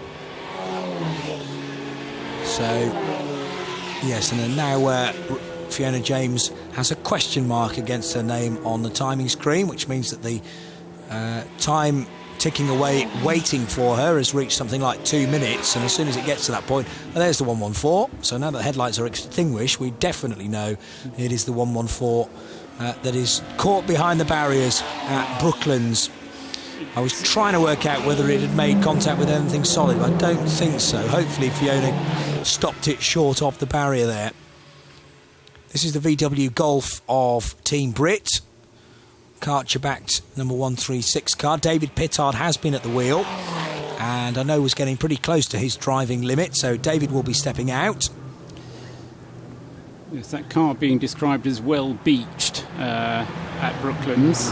So those who are in the suite at the moment will be getting a good view of that. And of course, Fiona's problem now is that she's rapidly approaching the end of her stint. David Pittard is there. He's coming to the pits, isn't he? Yes, He's on the screen in the Team Brit. Sponsored by Coldplay, who's also a popular beat combo, isn't it? I believe they are, yes. I know my popular music. That is good knowledge, Paul. Thank you. I had noticed Coldplay, yes, on the side of the car, so I'm not sure what their contribution is, but nevertheless, that's good work in order to get a little bit of backing from Coldplay. A double amputee is one of the drivers involved in this. They're two former servicemen, by the way. The other guy has suffered, I think, burns to 75% of his body and third-degree burns as well. But both drivers, there was a snapshot of the two of them right alongside the car before we started this race.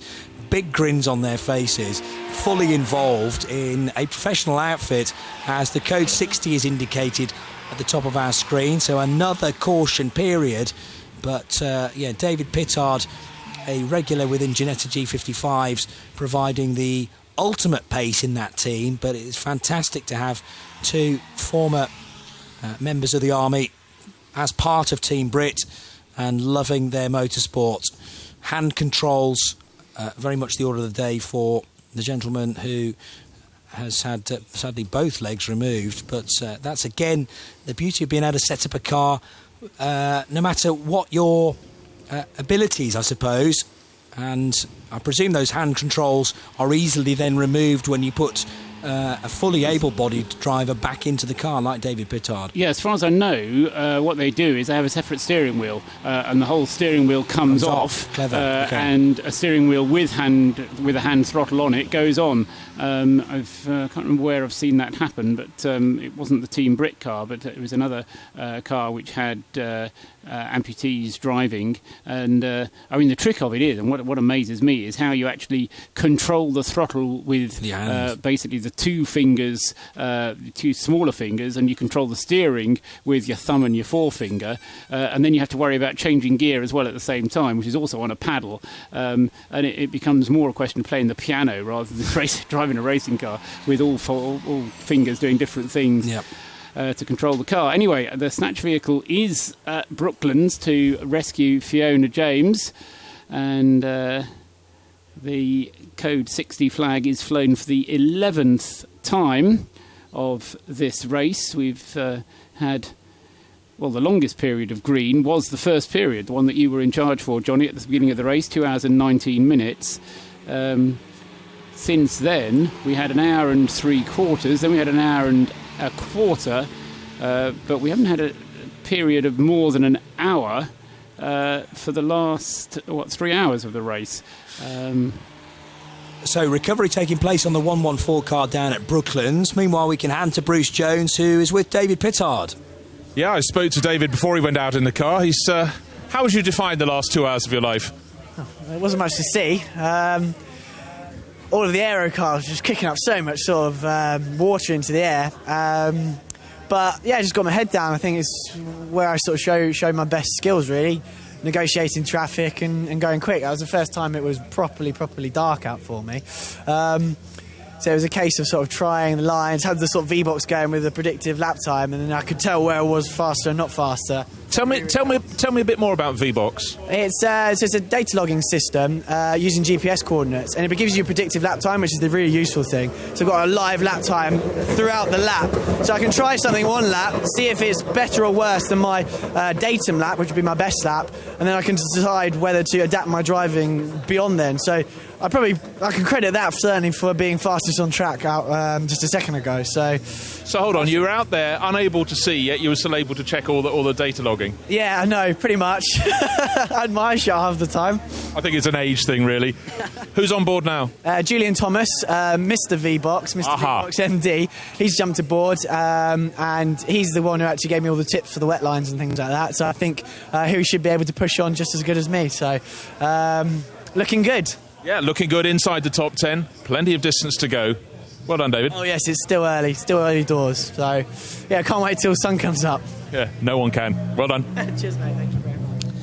So Julian Thomas, as mentioned, now on board the 136 car. We'll see how it does. It's currently in the top 10, thanks to great driving from David Pittard. Meanwhile, the 114 car that was well beached has been picked up by the snatch tractor, and in fact the tow rope now detached because the car under its own steam, able to pull away from, it just couldn't get out of the gravel trap, I suppose. The rear-wheel drive BMW, those rear tyres buried very deep into the stones, and it needed the help of the JCB. But once it was plonked back onto terra firma, the 114 car is now working its way round Luffield Corner. I wouldn't be surprised to see that car going straight into the pits, though, with Fiona James nearing the end of her drive limit. And, of course, she's still at the wheel of the car, so time ticking on. 1:59 and 50 seconds. 7, 6, 3, wow, 2, 1. So it's gone over 2 hours, and she hasn't yet made it back to the pits. But I think that one is kind of... Mitigating circumstances. Yeah, you have to think. If I wasn't on the back of a flatbed, then I would have been all right. You have to think a little bit of slack will be given to the team because she's more or less made it, even if she didn't get across the line with about a second to spare. You have to get to the line that marks pit lane entry and where you need to come down to the pit lane speed limit, and that is the point from the clerk of the course's point of view when your drive time is completed for your stint, assuming you get out of the car, and of course Fiona will do. And we're about to go back to green flag racing. The sign on the screen telling us that it will be less than a minute until we do that very thing. And we've also seen during that interval the opportunity for the leading first and third cars to make pit stops. So Ivo Breukers, who came in in the middle of the 10th Code 60, has stayed out, and Melvin de Groot and Guillaume Roman, who stayed out during the 10th Code 60 period, have come in at this Code 60. So he pays your money and takes your choice, and it ends up being pretty much the same overall result.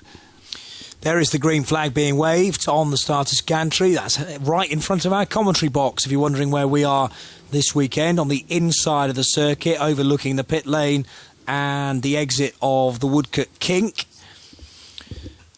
114 car having made its way back into the garage then, and some spare bodywork being prepared for another car. I'm not entirely sure. That might be the K Riser Peugeot, possibly, that is having its bonnet reattached. Anyway, in the fuelling area, Melvin de Groot, yes, it was the Team K Riser Peugeot, which is now turning right at the fuelling area, and it'll need to go through the garage. Can't really stop there for too long, though, because it'll block everyone else's route into the fuelling area. Meanwhile, a bit of polishing taking place for the 114 car. That's kind of the least of their worries, I would suggest, as they try and sort out exactly what went wrong with Fiona James's machine. So Dennis de Borst now on board the 127 car. That's out front from Ivo Breukers in the 303 car. Guillaume Roman in the fuelling area in the 208 Peugeot. That leads Class A3. And in another 6 minutes' time, we'll have 14 hours to go in this year's Hankook-powered Silverstone 24-hour.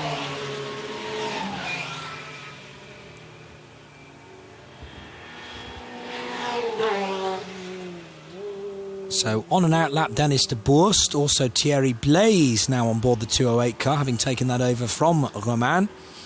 Guy Bessem is fourth, fifth position for Richard Neary, and sixth place for Ramsey Moutron. Also on an out lap, Bob Herber in the SP Touring car. That's probably not Bob at the wheel, though, because I think he's been in BMW for the previous stint for JR Motorsport, so that might be a a little issue with the dial on the transponder.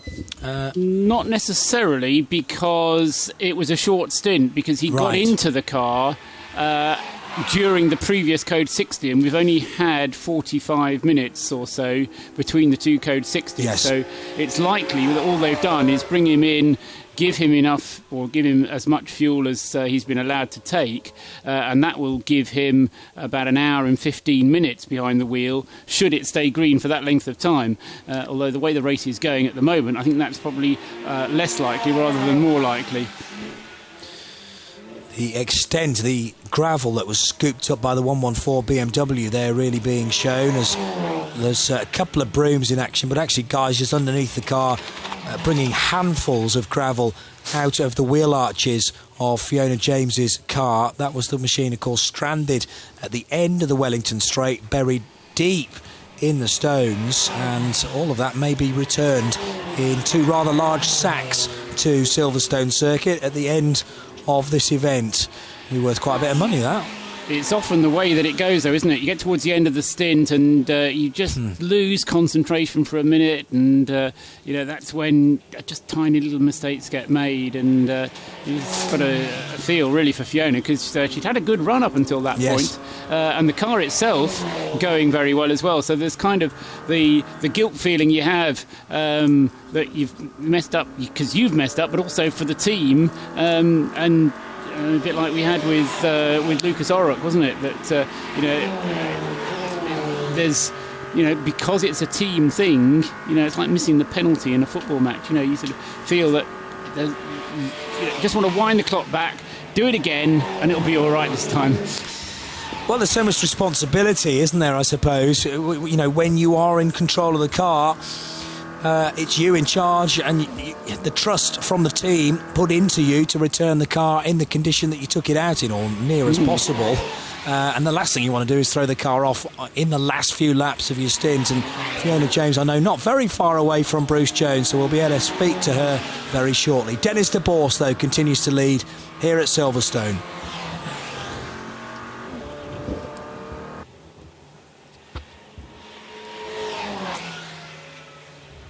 So 209 laps completed, and in just less than 3 minutes' time, we will have reached the 10-hour mark of this 2016 Silverstone 24-hour, powered by Hankook. Dennis de Boers leads in the TCR car from Team Pleikomolen, and Red Camel in second position. The gap is still 3 and a bit laps between the two Dutch squads, and Guys Bessem now makes it 3 TCR cars in the top 3. Thierry Blaise, having taken over the leading A3 car from Guillaume Romain, is in 4th position overall, but leading its class in the Team Altran Peugeot. Very busy Hangar Straight there, we caught a glimpse of a moment or two ago, and now we're on board one of our many camera cars heading into Brooklands, and that's where the 114 car became stranded at the end of the Wellington Straight not too long ago. Needed a JCB to hoik that car out of the gravel trap, and the 114 car, driven at the time by Fiona James, was then able to be brought back into the pit lane. It's literally handfuls of gravel being scooped out of the wheel arches of that 114 car, though, as we speak. They're doing quite a bit of work on it to make sure it can return. In fact, the car, I'm hearing from Bruce in my ears that the car's about to go back into the race, and Bruce lining up Fiona James for a word, so we can hand now to the pit lane and to Bruce. Yeah, well timed. The 114 Intersport Racing BMW just going out. Simon Atkinson on board. Now, Fiona, good session, but a problem after 2 laps, and a problem probably 2 laps before you were supposed to come in. Yes, I had a problem when I first went out. My seat hadn't locked into place, so it slid back and I couldn't reach anything properly. And then it was moving every time I braked as well. And then, last lap I just got dazzled by someone, came down my inside and completely missed my braking point, unfortunately, and went skating straight into the gravel. Well, you brought most of it back with you. Yeah, I think I owe a lot of beers to the team. And that was your in-lap? I think I was doing one more lap, yeah. So, sod's law. But visibility difficult. Conditions, are they fairly standard now? It seemed about half an hour ago, a little bit wetter. Yeah, definitely. It was kind of there was a reasonable amount of grip, and then about half an hour ago the visibility was getting worse, and yeah, the grip was getting less as well. So yeah, more and more spray coming up as well. Well, your next session will be in the daylight, be fine. That'll make a nice change, yeah. Hopefully it'll be dry. All right, thanks very much, Fiona. Thanks for talking to us.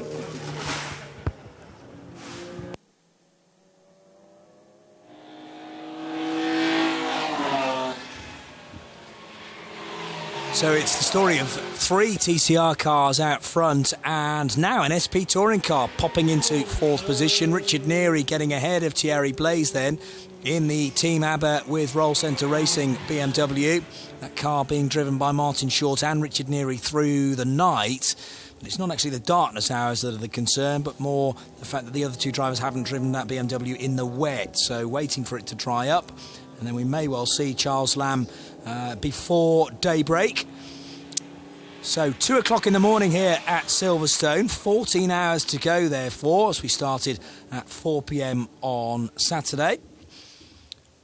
And going to enjoy some highlights over the last few hours in a moment or two. In fact, here they are with several Code 60s. That was the sorry state of Lucas Oryx's Seat, which slammed into the back of the number 99 Honda Civic. Big damage on the front end of the Seat. Heavy.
D1 class Beamer as well. Many cars looking very different from how they started this race, but it's been a great run for Team Blake-Molen out front.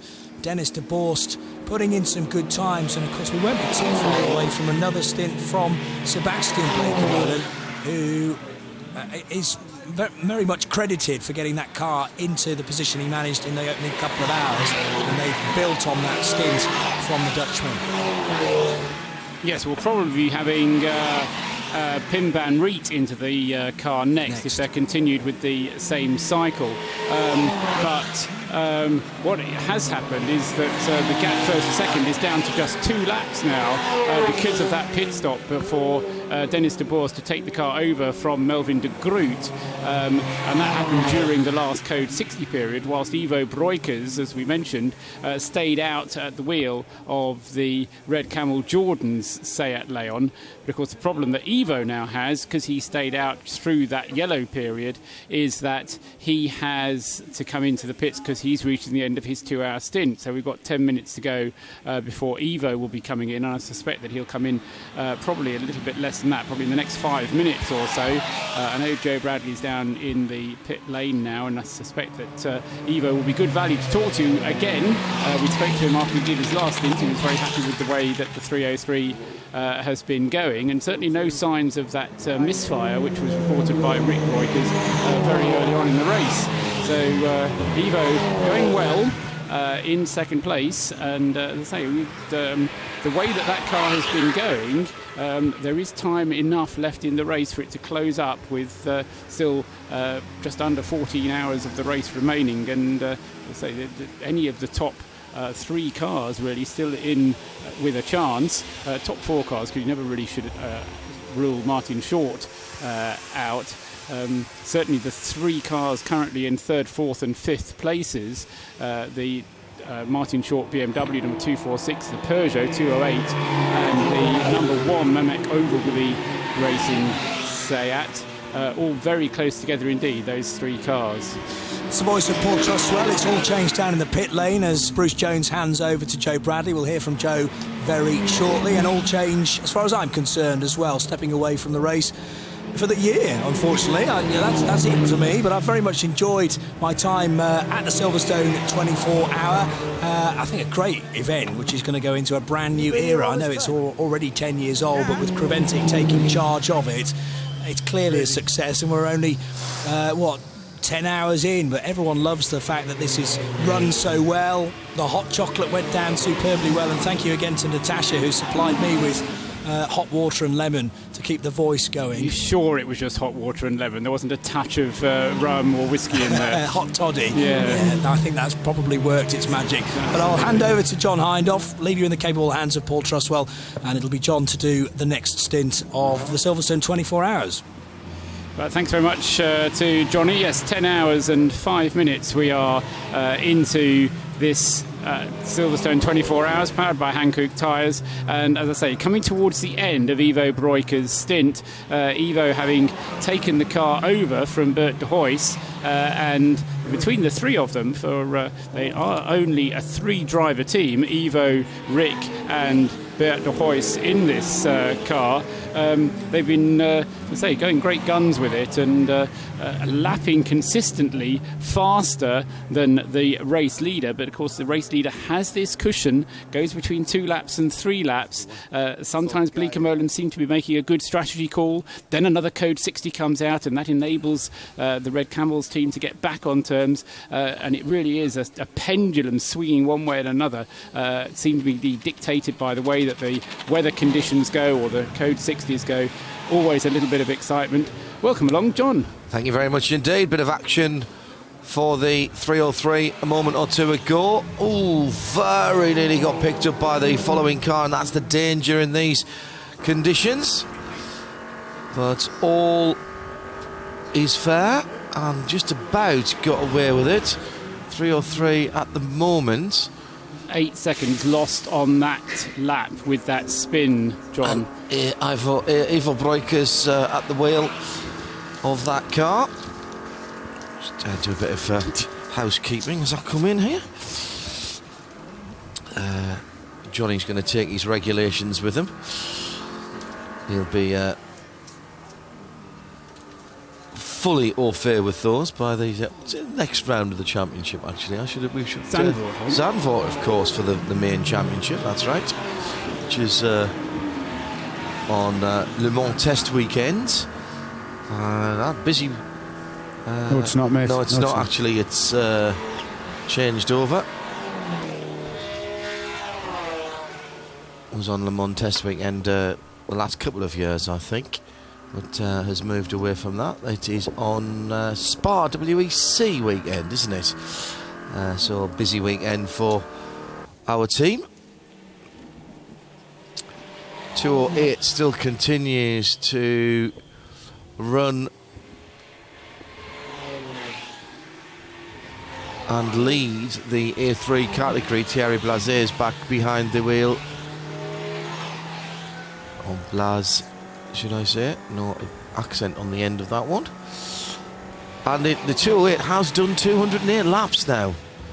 Yes, in a fine piece of symmetry, Paul. Yes, had just 6 pit stops, that car. A total of 20, very nearly 25 minutes in the pits. It doesn't come in very often, but it tends to have a slightly longer pit stop when it does come in, possibly making the fuel window last a little bit longer. And that, of course, means that when it does come in, it spends a bit longer doing the refuelling. But still, nevertheless, a very worthy leader of the A3 class. Currently, it has a gap, a cushion of practically half an hour of an advantage. It having completed the Peugeot having completed 209 laps, and the next car in the class has just completed 200 laps. So that's the Team Brit Volkswagen GTI, which is in second place in the class, but some 9 laps behind, and having had a longer pit stop on its previous stop, that gap having extended in the recent laps. But overall, I mean, that car 208 has been regularly up in the podium positions overall, ran second for a good deal of the night when conditions were at their wettest, and has been going very nicely indeed. Ivo Breukers, having had that spin on the previous lap, coming in at the end of the next lap. So Ivo then on schedule. This is a scheduled stop, nothing to do with the spin, just that he's got to the end of his 2 hours driving time of... Might have just been having a bit of a tyre wear issue as well, being out on where the rain is still falling. It's nowhere near as hard as it was. It's a much finer rain now as well, Paul. The forecast is that it should ease completely within the next hour, so by 3 o'clock the rain is supposed to ease, and we can go down, I think, to Joe Bradley. Yes, the car is indeed with us, and it's already up on the jacks. A little bit of an inspection going on the right-hand rear corner. I am interested to see just how worn the tyres are that come off this car, because we've just seen Ivo getting absolutely out of control. He's just walking into the garage now. The car's off the jacks. I think the tyres are staying on, so not a tyre issue, maybe a human issue. We'll find out. We're in a position to get a word with him, just taking his Simpson safety device off, which attaches to his helmet. But brand new rubber was readied, but the decision not to go with it. And presumably, Joe, that was Rick Breukers taking... It is. Over the car? Yes, it is. Right, so Rick having continued... So we've got Ivo now. Good. Ivo Breukers now scratching his head. Scratching your head thinking, what went on there? Yeah, no. We've just seen you spin. Yeah, yes, indeed. No, I was on the inside line and somebody was outside, so I had to turn a little bit more than I wanted to, and I was afraid that back was coming, and yeah, it was coming, so it was just my last lap, but very unfortunate, but okay, things happen, nothing damaged, and yeah, we go on. Is it very much like that out there? It's absolutely on the edge all the time. It's on the edge all the time, and I think all the guys out there are really heroes. I mean, it's incredible. You cannot imagine how you cannot see anything. There is a like a fog, but then from the moisture, and you think that your windows is steamy, but it isn't. So it is that you know the track a little bit. Sometimes you just do what you think you have to do, and you think I have to turn in here somewhere, and then you see some lights, some reference points, and then you find out, yes, indeed, it was the right place. And sometimes you follow just the guy in front of you, but if he decides just to go straight, you will follow him as well. So it's quite exciting, and yeah, it's entertaining. And the car, Ivo, I saw the guys checking the tyres, obviously thinking it was tyre wear that may have caused that little issue, but the tyres have stayed on the car, so they must be okay. Yeah, okay. Of course, every driver wants to have better tires, more grip. We have some vibration in the back, and there was some pickup and also some gravel. We have been out to the gravel, who haven't, I think, but so that was on the inside of the wheel, and we took it out and hope it's better for my son. So he's going to be will have a hard time. It's really, really difficult. So I hope he'll do well. He did well the last time he's been in the car. We're not even at half distance, so is there any point in thinking about where you are in the field, consolidating the position, or is it just a case of going round and round? We're still out there and not here, so that's one thing, and it's too early to say, and everything can happen. It's really everybody who's going to get to the finish as well. Has done a great job. It's really difficult. The guys who can drive here, they can be proud, I think. You can be proud. Good job. Thanks, Ivo. Very, very good job indeed. Joe Bradley down there in the pit lane. And Ivo Breukers out of the 303, handing over to his son Rick. And the raindrops on the window have virtually stopped now on our commentary box window as we head towards the middle of the night, with 13 3/4 hours still to go in the Hankook 24 hours of Silverstone, and at the moment it is the 127, the Team Blake & Moreland car still leading the motor race.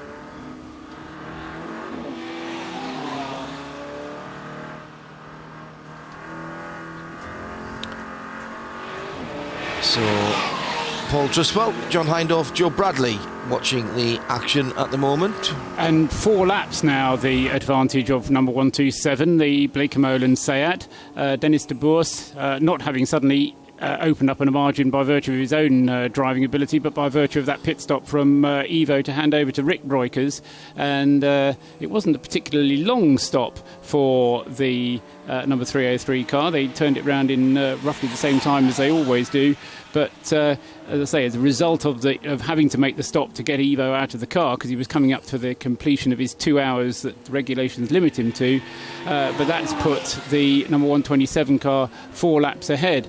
Now, despite that, and as much for people who are just joining us and listening as much as it is for John's benefit, it was noticeable in the previous couple of hours that even though the 127 has this advantage, Rick Breukers in the second place car, and also 125, the NKPP Racing Seat, all of them TCR cars, are able to lap more quickly much of the time than the 127 car is. Now, it may well be that Blake & Moreland are just saying, look, we've got a 3-lap cushion, which has now turned into a 4-lap cushion. What's the point in pushing as hard as we have to? We might just as well sit and maybe lose a couple of seconds every lap, because they can afford to do so, and then they'll worry about racing again when it gets daylight. So it was just an interesting thing that I picked up, that the gap wasn't coming. It was a big gap, but it's coming down just very tight, very slowly, and we'll see whether Rick is able to keep doing that. Richard Neary certainly is able to in the BMW, which has now moved up ahead of the 125 car. So we've now got Seat's first, second and fourth, and then that remarkable A3 class Peugeot, which has had a really good run. It's a good battle though, second down to fourth, separated by just 2.5 seconds, with Rick Breukers, Richard Neary and Guy Bezem. Guy Bezem just dropped down to fourth position in that TCR NKPP Racing Seat, as the Modena Motorsports 216 car has lost some of its screen numbers, but still continues to circulate. Wayne Shen behind the wheel of that car, one of the Canadians with us this weekend, fourth in class for that car. And just when I said the rain was easing, Joe Bradley is probably going to tell me otherwise, because it looks like it's starting to fall a little heavier now along the pit lane, but certainly the wind has dropped that was driving the rain across the circuit. It's a much finer size of drop. It's the circuit is not drying in any way, shape or form. There's not a hint of a dry. You see, now I say that, and going into Copse, there is the hint of a drier line. It's certainly not dry, but they're very different. You see it under the lights, but it is a different colour. It's a different colour, John, but I just wonder whether slightly that's less because wet. well, is it less wet, or is it just that all the debris, all the tyre is offline? It gets pushed offline, and it's certainly you wouldn't even dream of sticking somebody on slicks out there the way it is at the moment. No, and the amount of spray that gets thrown up at various parts of the circuit is quite worrying. It is remarkable just how good wet tyres are nowadays, and how much, first of all, how durable they can be. And Joe Bradley will remember many happy weekends of karting where you didn't want to put slicks on and you didn't want to put wets on either.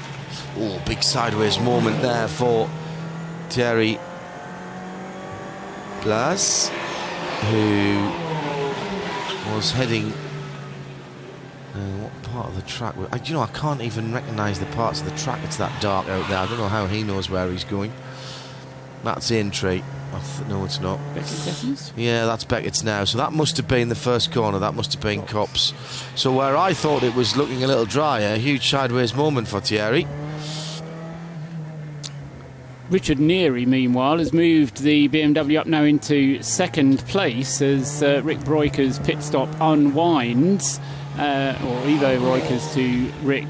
That pit stop unwinds, and Richard Neary up into second place now with the ABBA with Roll Centre Racing BMW.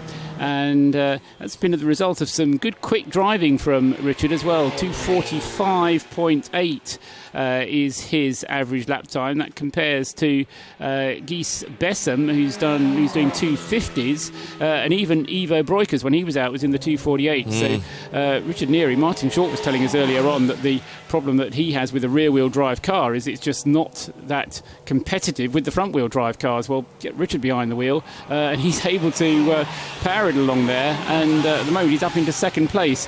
Can't go on forever because his stint isn't going to last that long, and I suspect turn will turn about, and both he and Gies Bessem will have to make pit stops, and that will allow the 303 Broikers car back up into second place. But that won't be for another half an hour or so, I'd reckon, John. Absolutely horrible conditions out on the circuit. Easy as well, of course, to fall into the there's a bloke ahead of me, I'll just stick behind him because I can see his rear lights, and using his headlights stretching a little bit farther down the road, perhaps that will make life easier for me. Just trying to work out the onboard of there. I think that might be the Team Brit car. Yes, it is. The Team Brit Volkswagen Golf. You can recognise the blue dials really there. And the problem with doing that is, yes, it feels very comfortable, but you may not be going at your optimum speed in terms of top speed or too fast. In fact, you could get dragged along too quickly, or you could actually be losing time. Yeah, and also you're not concentrating on what you're doing, you're just copying what the other guy is doing. And I have seen people follow cars off doing exactly that in the darkness. And you had the situation where who was it? Lucas Orrock, who had that rather unfortunate incident where he drove into the car in front of him, put his hands up, said it was his fault, just left his braking too late, but partially it was just because he didn't quite expect the car in front to brake where it did. And I'm not giving him excuses, he didn't ask for them, but if you do get into this kind of mentality of just following the car in front, you're no longer thinking quite as clearly as you could be if you were out and having to drive it all on your own. I think that's the key thing, is keeping your concentration up. There was a spun car there we just saw on the screen, and I think it was a Peugeot RCZ. It is indeed one of the RCZs. It's car number 171. That's the Team K Raija car. There is only one RCZ out there, isn't there? Now, they were running in the top 10, right on the outskirts of the top 10 for a very long time, due to pit shortly, and have dropped down the order. And where have they dropped down to? Dropped down to 37th position. It's Jan Engelbrecht at the wheel. The Ultran Peugeot having to go all the way off the track for Thierry Blaise, and round the right-hand side of Jan Engelbrecht as he looped that car. Yes, that car having had what was it? There was a very long pit stop at one point. Yes, he had a 2-hour pit stop at one point. Can't remember what it was they had to replace on the Peugeot, but that's why it fell so far down. And as you say, way down 9th in the A2 class, 37th overall for the RCZ. Waiting for the number 1 to come through as well at the moment. Still sitting in the top 6 and into the pit lane as we expected, the Kia Raisha car. And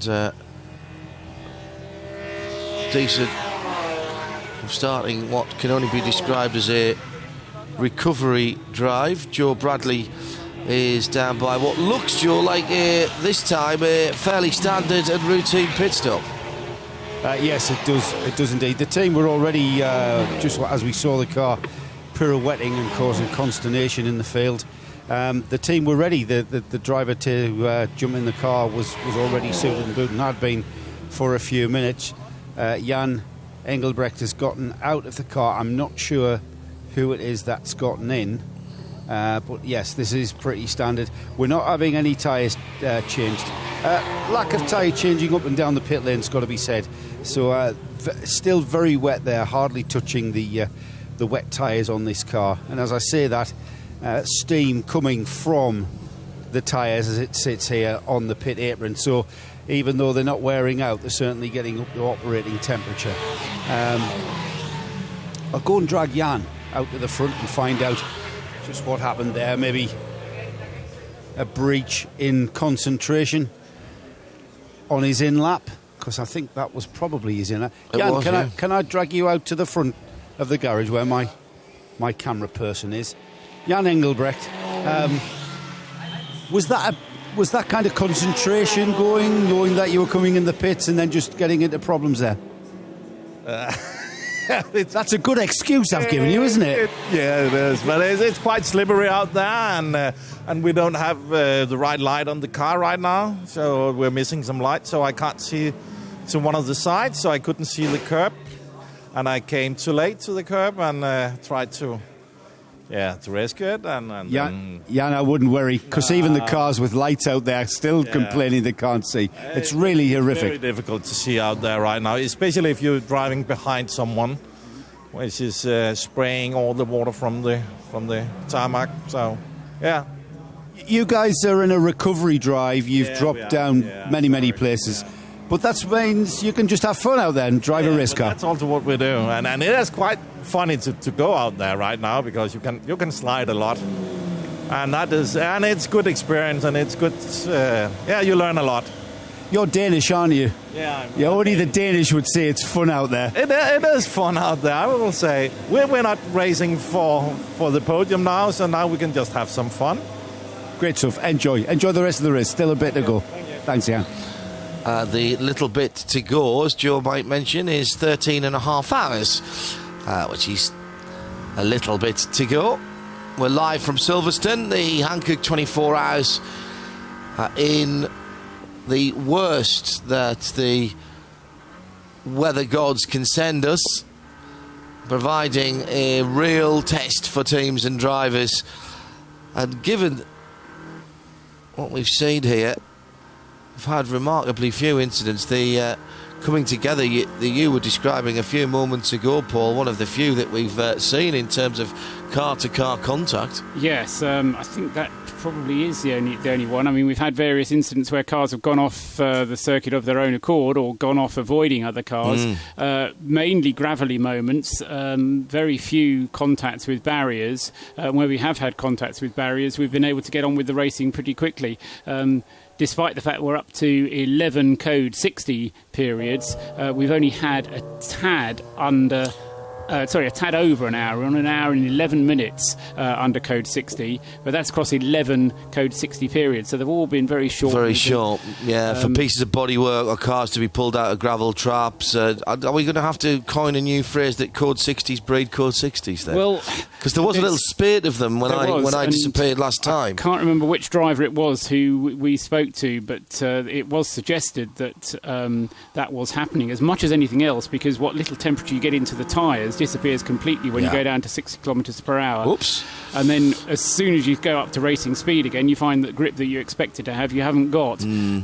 So there is an element of that, certainly. I'm loath to say that any of these guys are completely out, but there are 4 or 5 cars at the back end of the field that have been in the pits for some time. Hours. Although the 171 car is back out again, that they're 2.5 hours behind the leader. which is some idea of how many problems they've had, which is a shame for that car. But the 130 has had its problems. That's the Zest race car, guys. Seat Leon. That is being worked on, I'm told. Yeah. That's the one that Lucas Orrock drove into the back of the number 99 car, William Gannon's car, which is also still in the pit, but which is almost certainly a retirement from what Bruce that's a told shame. us. So that's the Honda Civic with the boot, With the boot. slightly shorter boot now. Well, that was half of the problem. I think it was Johnny who optimistically suggested if it didn't have a boot, he might not have hit it so hard. He's a little ray of sunshine, isn't he? Gregory Paise in the 1.7, or was last in the 1.73, the A2 VDS Racing Adventures Honda Civic. That was the car that had the little fiery moment in the pouring rain, believe it or not. And I think they're changing the engine on that car, so they've not necessarily given up yet.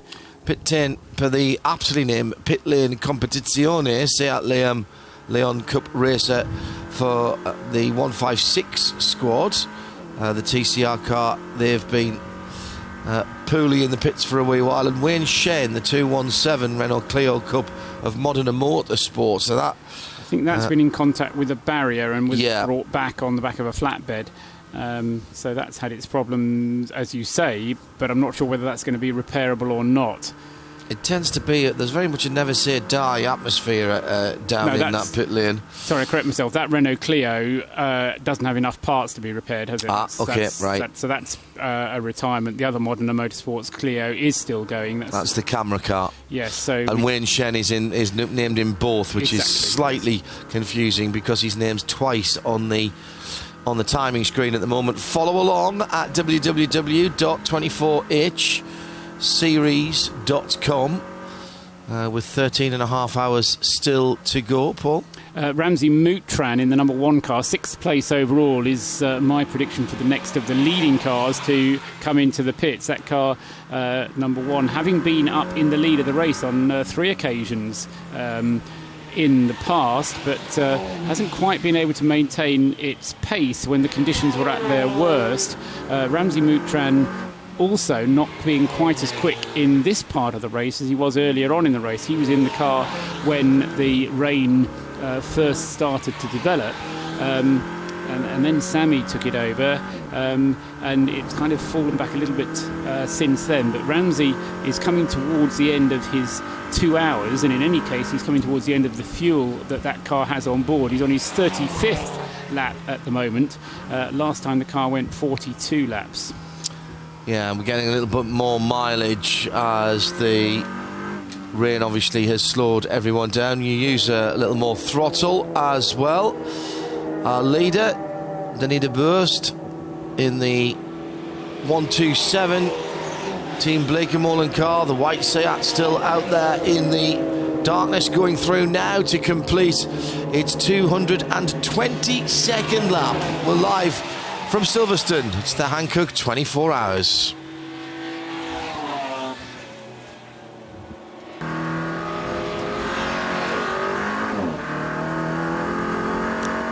However difficult it looks out there, I'd still give it a go, I tell you.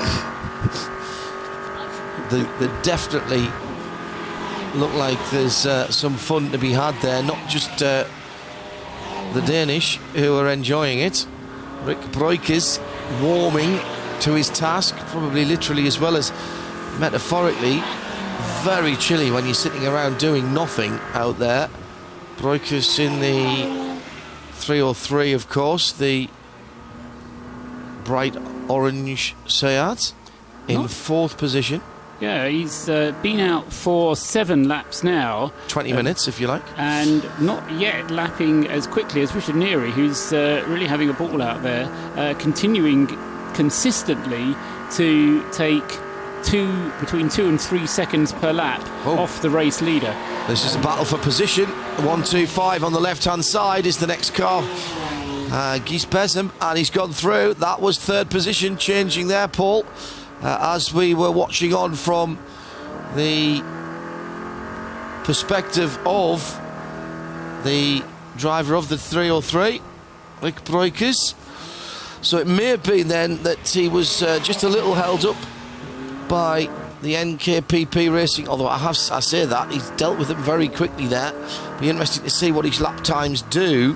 He's taking a couple of seconds a lap out of Gisbersen, and has now dealt with that. It's another 13 seconds up the road that Richard Neri has compiled that little bit of a lead. Yes, I think that 125 car, the NKPP car, isn't quite as quick in wet conditions as it is in dry. Obviously it's not, but relative to the others. Yes, I know what you mean. I mean, it seems to be losing more time since the rain has been coming down. And I wonder if they've done something to the setup that just makes it... Didn't work somehow. Yeah. Tried to set it onto wet settings and it made it worse. Don't know, but... well, that's the battle for third, coming under the crossover bridge and down towards Brooklands. See the complex on the right-hand side.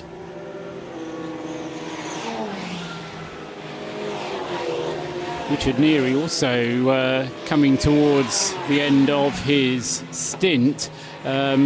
He's still got half an hour worth of driving time available to him, but he doesn't have that much time for fuel.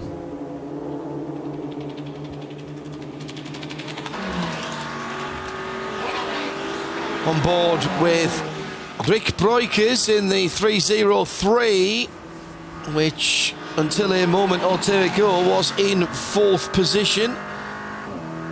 The eyes of the young Dutch driver reflected in the rearview mirror.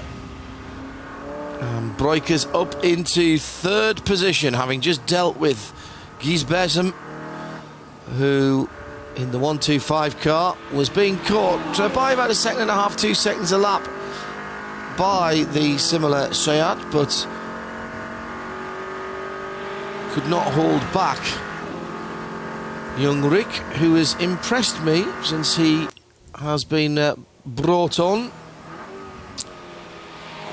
driving with his father again, as we've seen a couple of times in these longer races. Still struggling to get the back end to grip on that Seat Leon Cup Racer, the TCR car. One might think, from the fact that our TCR class here is comprised solely of Seats, that it is indeed only Seats that are TCR cars. That is not the case. Ford, Alfa Romeo and other manufacturers have TCR cars, but I think the Seats generally are being looked at as the best of the bunch. They've had the advantage of building one make series cars for quite some time. Indeed, we've got a couple of Super Corpus still in the field, still a very compelling proposition for these longer races, having finished their lives as single make series spec races. The Alfa Romeo is the Giulietta, is not an official Alfa product, and in fact some of the other cars as well aren't produced by the competitions departments of the manufacturers concerned, whereas of course Seat are producing the TCR cars. Now Breukers just gone by the 139. Is it me, or is the weather getting a bit worse again, John? I think it is. You were suggesting it was turning into a drizzle a little while ago. When I came back from my snooze in the very comfortable front seat of the Jeep Renegade, that is our transport this week. Oh dear, looking backwards from the 103, there's not much to see there, is there? Yeah, it was barely a drizzle. It was a very fine mist in the paddock area behind our commentary position. Well, I just say so as well, because the lap times are dropping away a little bit, and rather than just finding excuses for the drivers, I thought, well, maybe it is just down to weather. Let's check in with Joe Bradley. First of all, Joe, you're in the weather or closer to it. Has it started to rain a little heavier in the pit lane? No, actually, it's completely opposite. It's I popped You know me, mate. Old habits die hard, Mr. Bradley. I spend very little time in the wet, only when I have to. So most of the time I'm in the garages seeking out interesting facts. Now, Paul mentioned that the number 246 BMW, the ABBA Commercials BMW, was due in about, or we were speculating when it was due in, and we were thinking it's definitely going to be in within 30 minutes because of driver stint time. Well, he's spot on. They are going by driver stint time rather than fuel window because they're saving, would you believe, 25% of fuel in these wet conditions. Wow. So Martin is going to be in within about 25 minutes. So once again, Richard. Richard? Is it? Martin? No. Richard's in the car at the moment. Martin's going to get into the car in 25 minutes. Is that what you mean? Hang on a minute. He's just told me Martin's in the car. I'm going to put him on the spot now. Okay. You guys say who's in the car? Is it Richard in the car? Yes. Right. You said Martin. Somebody said. Anyways. Martin will be getting in next. Would be my. Yeah, you're right. Summation. It is Richard. Right. He's doing a great job. I heard him say that in the background. So it's not as wet on the pit straight, but I think it's wetter elsewhere because down the Wellington Straight looks horrible at the moment. Simple as that. I'll tell you what, those clear light, bright white LED lights are working very well, even in the difficult conditions. I remember Martin Short saying earlier on in the race they're so efficient, the temptation is to send them right down the road. And in fact, they were too far down the road and they pulled them back in again. They'll be very pleased of that with the spray hanging in the air because the corner lights do one thing, and that is exactly what they say on the tin. They're illuminating the curbs and the apices of the corners. If you have the additional light set too high, it just bounces back from the spray and causes a wall of light in front of you, and you actually can't see as far up the road. And even if it wasn't raining, all you'd be able to see is the squirrels in the trees down at the end of the Hanger Straight, and what you really want to be able to see is where the braking point is going down the Hanger Straight. It is interesting to see just how much spray is hanging in the air. So that's through Copse, down through Maggots into Beckett's for Rick Breukers, and catching a car ahead very, very quickly indeed as the Team Brit VW Golf is ahead now in the Beckett's complex. Before that, Golf moving around massively at the moment, and Breukers has pulled the gap down to 12.1 seconds. It was just over 15 when he passed Guy Bessem a couple or three laps ago, so he won't yet be able to see the Rolls Centre car as the Team Brit Golf goes a lap back to that 303 machine. And if Neary is able to go to the end of his 2 hours, he's going to have completed something like 40 laps, 41 laps by the end of this stint, which, I mean, that is 25% longer than he would normally have gone on the tank full of fuel. So just an indication of how, if you are light-footed, as you need to be in the wet weather conditions, you don't only save the car, you also save fuel. And you were talking, and that's interesting as well, because it's amazing how much that they are saving there. You were talking about, before the start of the race, the potential for a lap record pace. That's well out the window rate, or distance record pace, should I say, of being 24 laps an hour. So that's 48. He will have done 40 in the pouring rain without interruption, but he hasn't had to pit. So he's saved that time, so he gets a lap or two back in terms of being on the track without having to interrupt the flow as well. Yeah, I mean, what we're running at the moment is round about 18 or 19 laps per hour, and depending on how long the rain goes on for, the projection is actually struggling to get to 500 laps, let alone get up to 574. So, as I say, we're not quite getting to 500, depending on if and when it dries out. If it continues like this, then we're not going to get to 500 laps by the end of the race. And that was always going to be the issue with these cars, that if we had extended periods of rain or safety car, code 60 as this is now, as you've said, Paul, we've had 11 code 60s, but they haven't been for a very long period of time because of the nature of the code 60s and how efficient the recovery and the marshals have been. but these cars don't have the speed in hand to be able to then start clocking the laps up again when it dries out or when they get running or when it gets to morning again. So once they've fallen behind the distance record pace, they find it far more difficult, if not nigh on impossible, to be able to grab that pace back because they haven't got it in hand. Absolutely right. And the distance record by the Ferrari, the GTC car,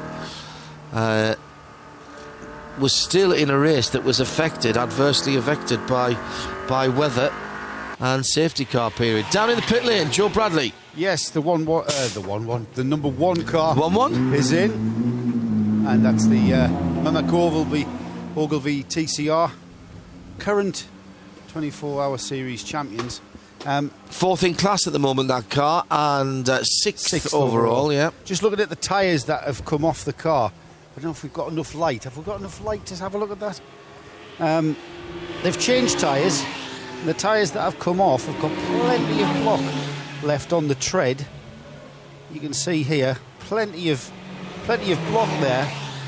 In fact, very little difference between the depth of the block on this tyre, which has been on the car for some time, and a new tyre that's got on the car. But obviously we'll get a word with I'm not sure, is it Ramsey that's been Ramsey's got out, and yeah. I think Sammy has probably got in, Joe, but you'll have to check who's got into the car, because we've got him just up at the fueling at the moment. I'll get him lined up for an interview, and we'll get a chat. It's always good to chat and just see if these guys are sticking with their programme, which they were talking about earlier. I'll tell you what, Joe, they're quite wide tyres, aren't they, when you look at those for a front-wheel drive touring car.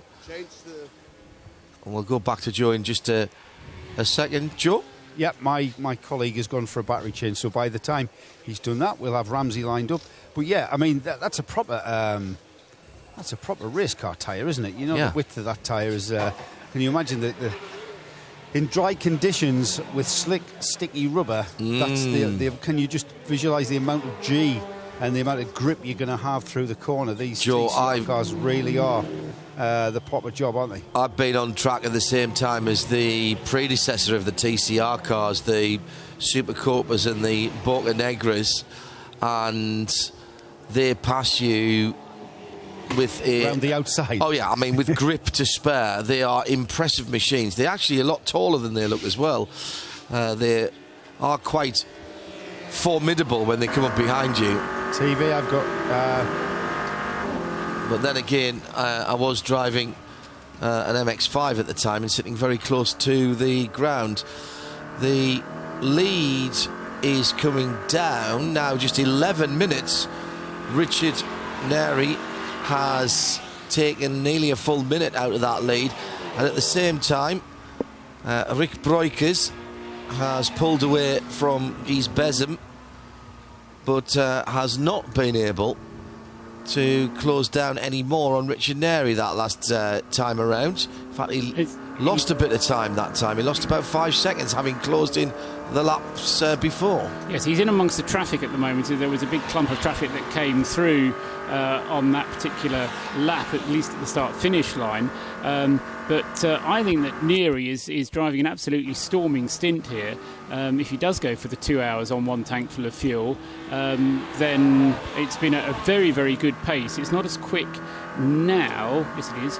2:43 is getting quicker, in fact. So maybe what Joe was just saying about the weather improving a little bit. But he's just gone on to his 36th lap, which is as far as that car has gone between refuelling stops in the race thus far. He's been driving it for an hour and 40 minutes, so it's been a really good performance this from Richard Neri in the BMW 246. Just looking down to see who else is doing decent times. Martin Byford once again in the Synchro Motorsport Honda. That's a comeback drive as well. They're back to 7th in A3, 18th overall, and Martin doing 45s and 46s in that A3 car. Let's head back to the pit lane where Joe Bradley is down at the defending champion pit. Phil Quaife, by the way, was the driver who replaced Ramsey Moutron, who's with Joe. Ramsey is with me. Ramsey, can you remember the days when at this time of a Sunday morning we'd be just coming in after a night out rather than being in this very wet and cold pit lane here at Silverstone? Times change. Yeah, times do change. But yeah, I wouldn't be anywhere else, to be honest. I'm loving it. It's quite different for me. I'm not from a country where it rains very much in Dubai. So getting used to the weather, getting used to the standing water in the air all the time it's a new experience, but we're getting used to it. It's quite nice. I noticed the car went on to fresh tyres. Were those tyres, even though they've got plenty of tread on there, were they feeling worn? No, they were feeling okay. It's just to be safe. I mean, Phil Quave's about to get in. He's a very fast driver. He wants everything his way. I think it's just, why not? We're doing a driver change. It takes the same amount of time. So, and we keep the rears on just because they're a bit warmer. So it helps with the first couple of laps, keeping the grip in the rear. Now, I spoke to you earlier, and you said that all you guys are doing is sticking with the programme, going round and round. Is that still the case? I know you've dropped down the field a little bit from where you were. You're not being dragged into anything. You're just sticking with the programme. No, we had to change a little bit just because we were dropping a bit too much time in the wets. Some of our drivers aren't quite used to it yet. And instead of losing unnecessary time when we have drivers who can do faster, so we just flipped the schedule around a bit. As soon as it dries up a bit in the morning, we'll flip it back to where it was and carry on racing. What are you doing now, Ramsey? Are you going to get some rest? Well, I'm going to go speak to my engineer, tell him what's going on, and then probably go get a bit of food and maybe try and get some rest. I've got to find out when I'm next in the car. I don't know. Too exciting for rest, isn't it? Yeah, exactly. Thanks for talking to us.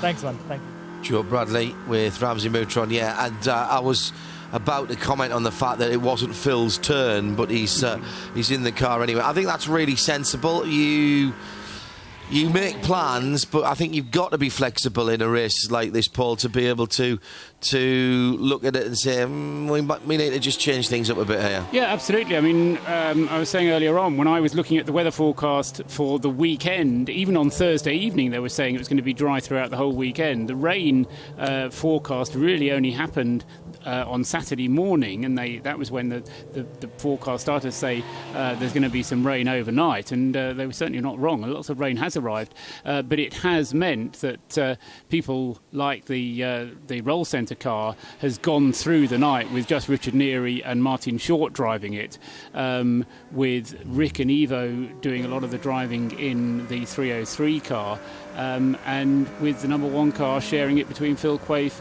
and Ramsey. So yes, I think everybody is adjusting their schedules accordingly. Is there a maximum time for a single driver, Paul? There normally is in these events, but I may be confusing myself with the GT regs where everybody's got to do their bit in the Pro-Am style-y.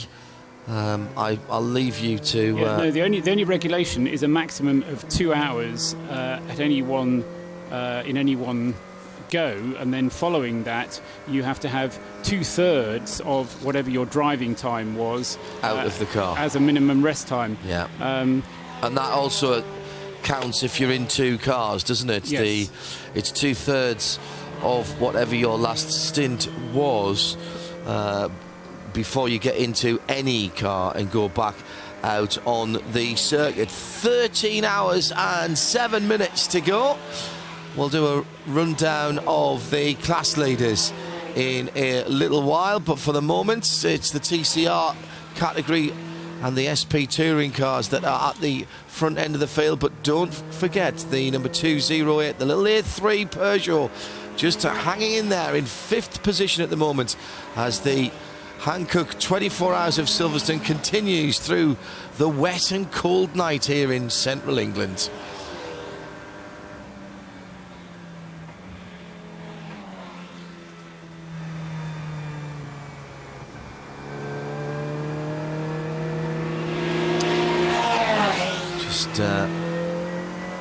In the break for TV, but continuing for our international listeners, sounds like Georges Hervé in the regie in Paris for Motors TV. Just hearing them in the background from our TV colleagues next door here.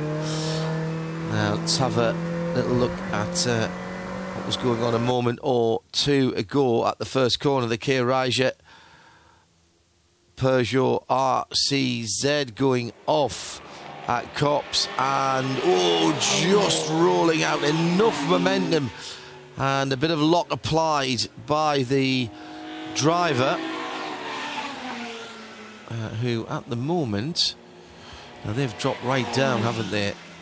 So that's Thomas Sorensen, just enough left-hand lock applied to pull the front of that car out. I presume that's not Thomas Sorensen, the former Sunderland goalkeeper.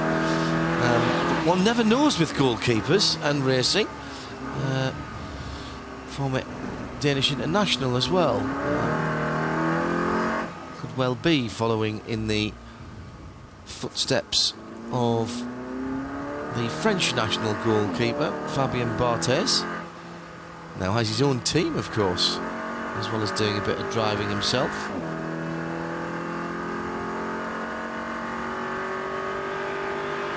Thierry Blaise in the 208 Peugeot, the A3 class leader, isn't able, and this is possibly further evidence that conditions, although they look fairly horrible, are just improving a little bit, because he's less able to hold his own now against the TCR and the SP touring cars that he's battling against. And over the last, how long is that, 10 laps, 15 laps or so, has been losing a lot of ground and falling down the field. We saw him being overtaken, didn't we, by both Rick Beuters and Guy Spessem. But the one that's continuing to be impressive is that 246 car, which is really coming down very quickly indeed.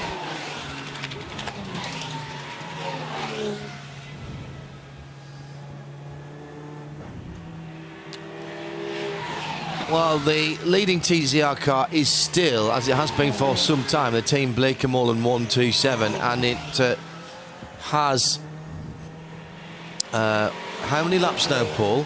4 laps of an advantage. 4 advantage. laps on the field. The SP Touring leader is in second, and that is the 246. And back on the pit lane, the VDS Racing Adventures Honda Civic Type R that comprehensively grenaded the engine earlier on. A brand new engine in that car, because obviously we all carry one when we go racing. Well, I'll tell you what, well done to them. That is the spirit of endurance racing right there. Bit of feeding of the wheel in the approved manner. Must have a word with those guys down there. The old Hendon shuffle from the driver, and a round of applause from the guys of the VDS crew. Let's find someone who speaks a bit of Anglaise. Who speaks English? And Sean Bradley down there. I don't know whether to congratulate you people or have you committed. You must be very, very crazy. You could be asleep now, snug in your hotel. Yes, but we decided to remove the engine. I know you did. It's a new engine. We start at 9:30 and now 3 a.m. 3 o'clock. It's running again. That is a fantastic spirit. That is exactly what endurance racing is about. Yeah. Thank you.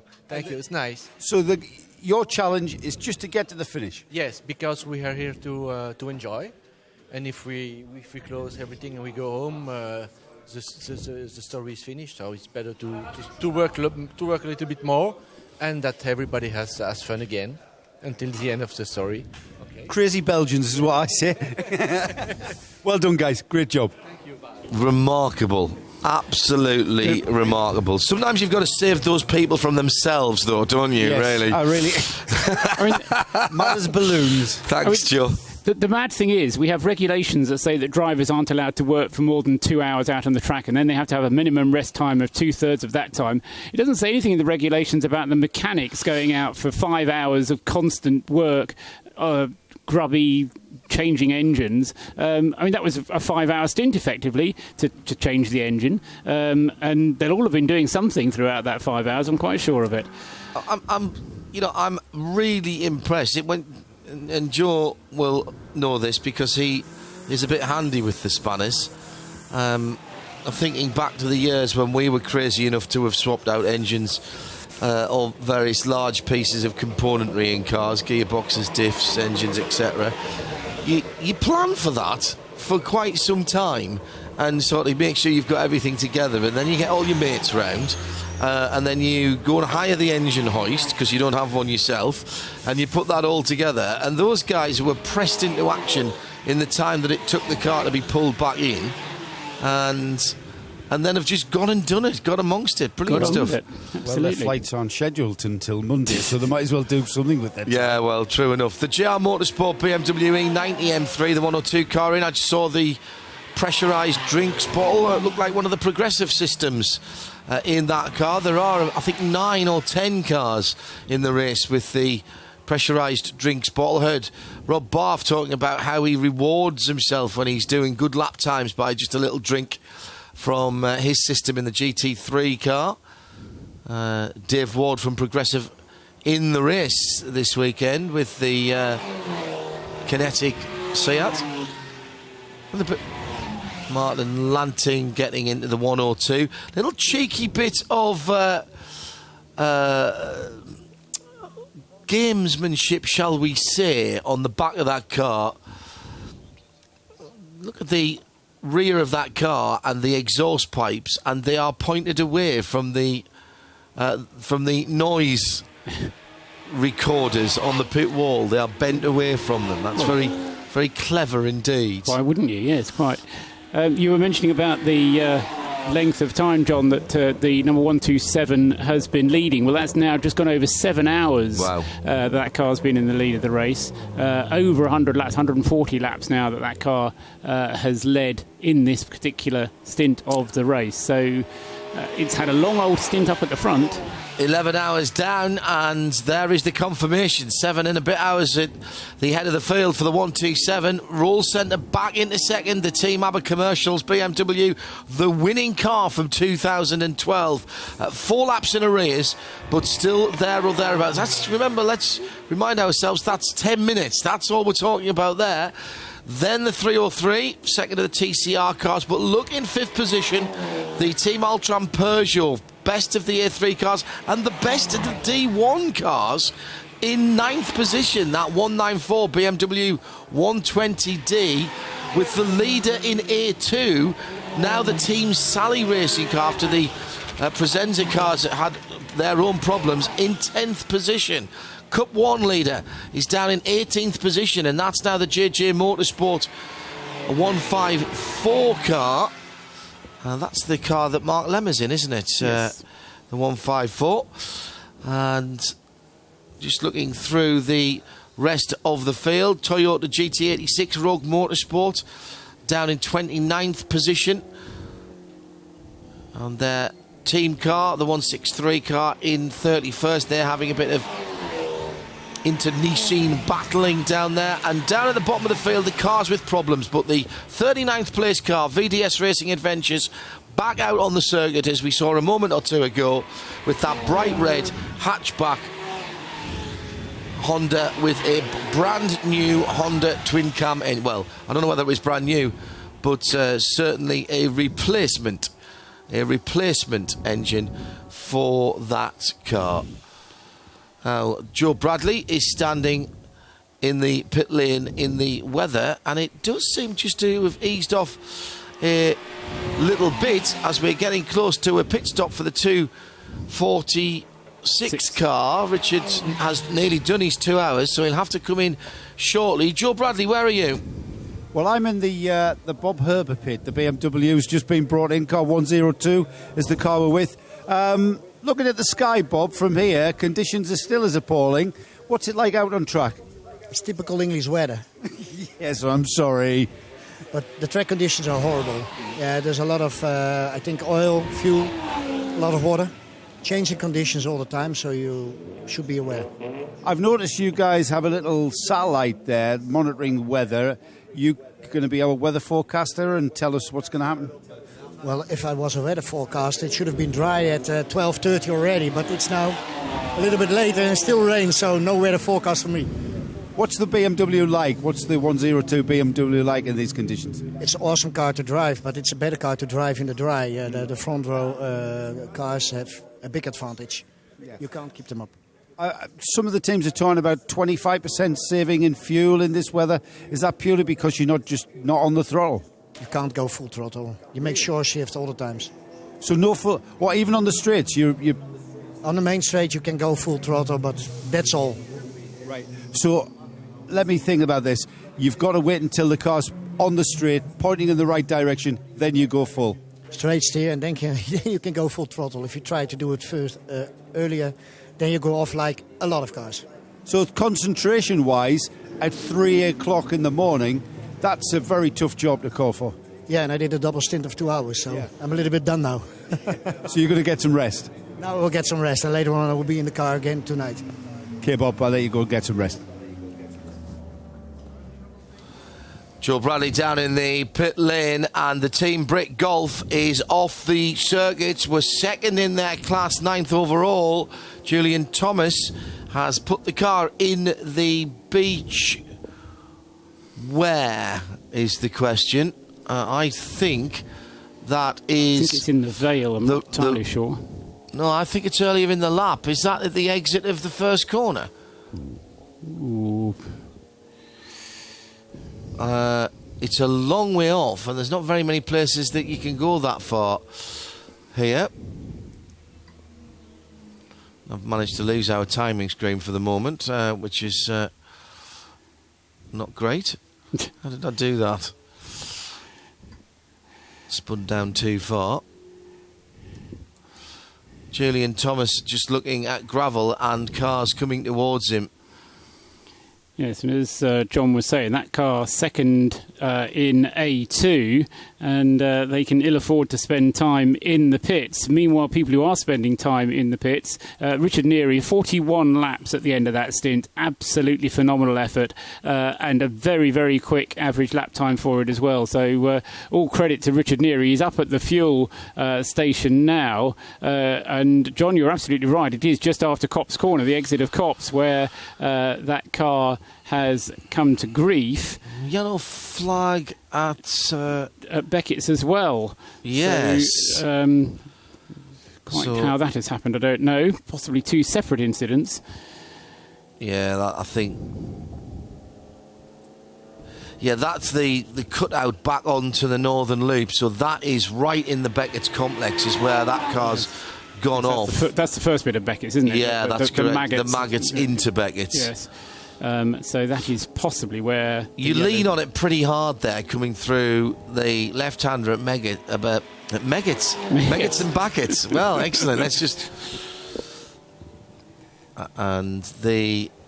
So coming through Maggots, the left-hander, then up on the car. Now, bad news for the VDS Adventures Honda, which is back in the garage at the moment. Joe Bradley is there. Is this just a spanner check, Joe?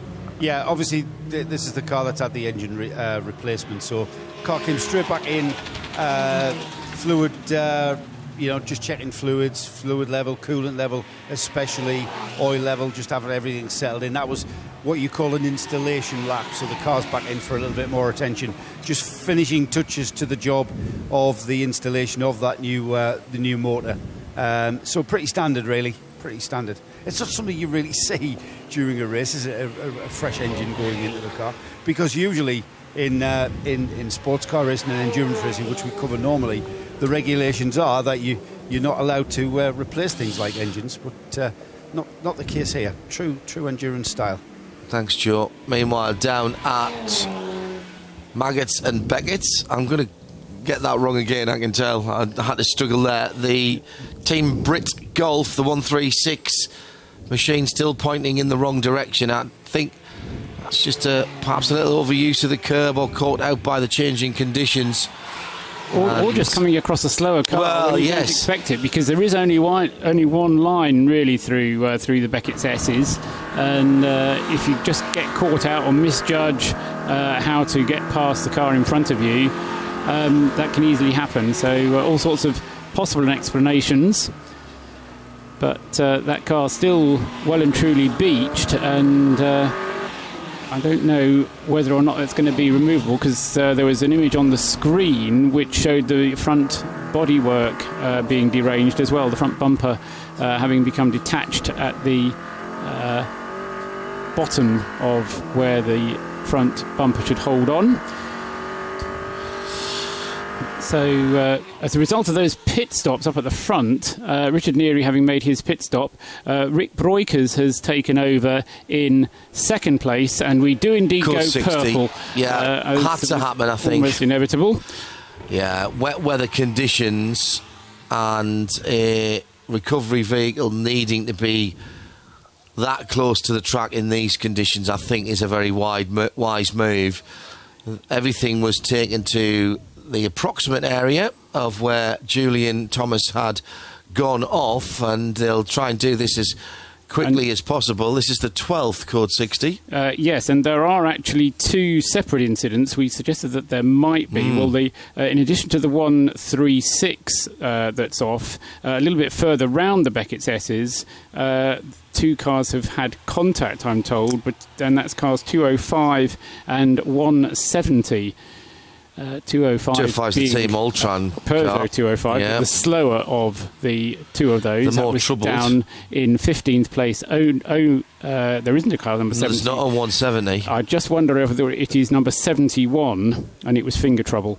Because Craig Wilkins was at the wheel of the Court Oyster Racing BMW, and that was also late coming through. 120 BMW, the Cox family BMW. Although, no, I think in the pits as well. Yeah. In the garage as well, should I say. And they're having some work towards the back end. The bright yellow snatch tractor makes its way across the normally impeccable gravel bed, leaving two huge lines. Almost want to see people out with rakes there, a la golf bunkers, and putting all that back into a normal situation. Just as I was coming on, there was enough gravel to make yourself a nice little Japanese Zen garden. Came out from underneath one of the cars that was back in the pit lane. And again, thank you to our recovery and marshals for their excellent work. Now, the front spoiler on that 136 has been pulled off when it went backwards into the gravel, now being pushed back roughly into position, but the wheels are all turning on the 136 Team Brit Golf as it is pulled out of the gravel bed and onto hard standing. They'll allow that car to continue around. The tow strop is taken off, and we should be going back to green fairly shortly. Gives us a chance to nip down into the pit lane, and just a couple of minutes short of 2 hours for the last stint for Richard Neri, who has vacated the driving seat of the 246 ABBA commercials by Roll Centre Racing BMW. Joe Bradley is down in their pit now.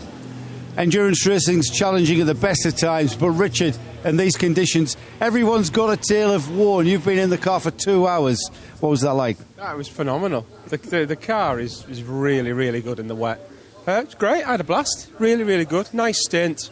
I was punching times in within a couple of seconds each lap. Really good. Bit of traffic, something to keep it interesting. Good. Great stint. Nothing really exciting to report. Love it. Just passing the time.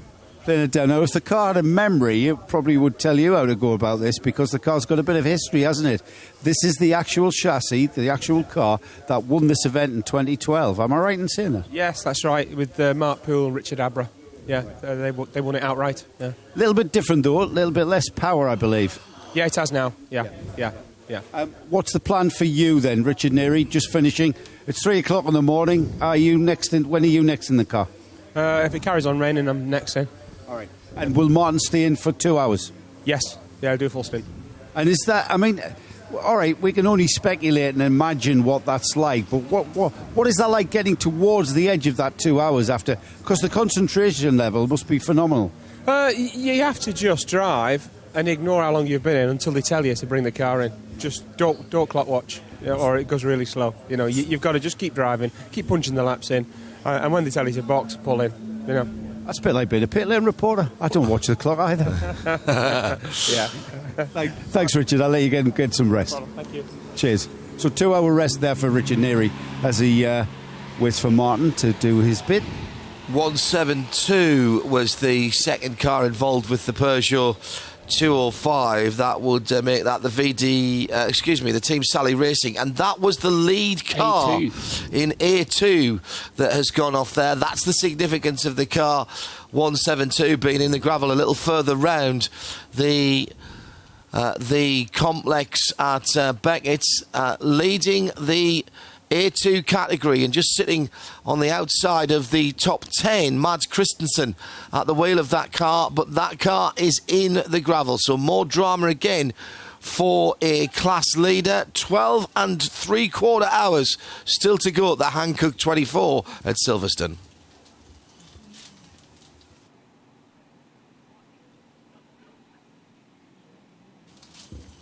Well, that is drama indeed for Team Sally, who had quietly made their way up into the top spot of A2.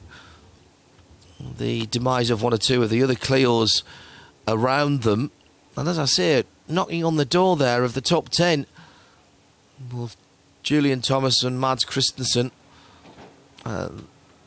The 205 had already been delayed earlier in the piece, Paul, and was the Ultron car trying to fight back, but those were leading runners there. They were indeed, and that car, the 172 A2 class leader, had spent the least time of all cars in the pits, in between going in and coming out of the pits. It had done just 7 pit stops and had spent just over 20 minutes in the pit lane, and even the race leader has spent 25 minutes in the pit lane, taking the opportunity, the race leader, coming into the pits again now to have a top up with fuel. Will they leave Danny de Boerst in the car, I wonder? He's been in the car for a little bit over an hour, so possibly not long enough to change drivers. They might well just put fuel into Dennis de Boerst, the race leader.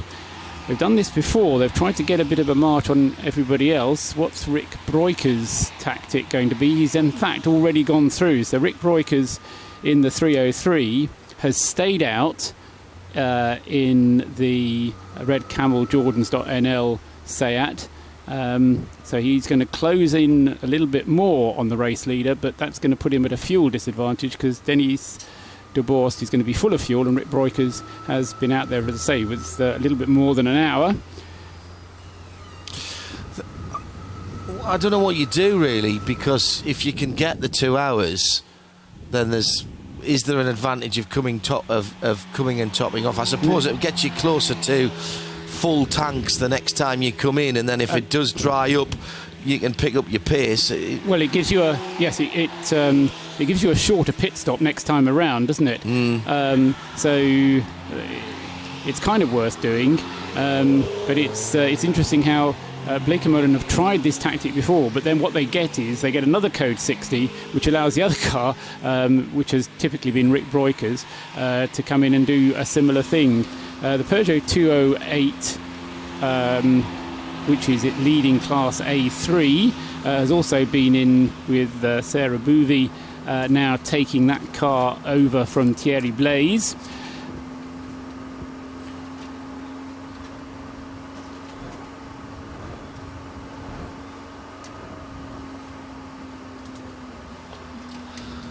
So this is the 13th code 60 of the Hankook 24 Hours at Silverstone for 2016. 12th, excuse me.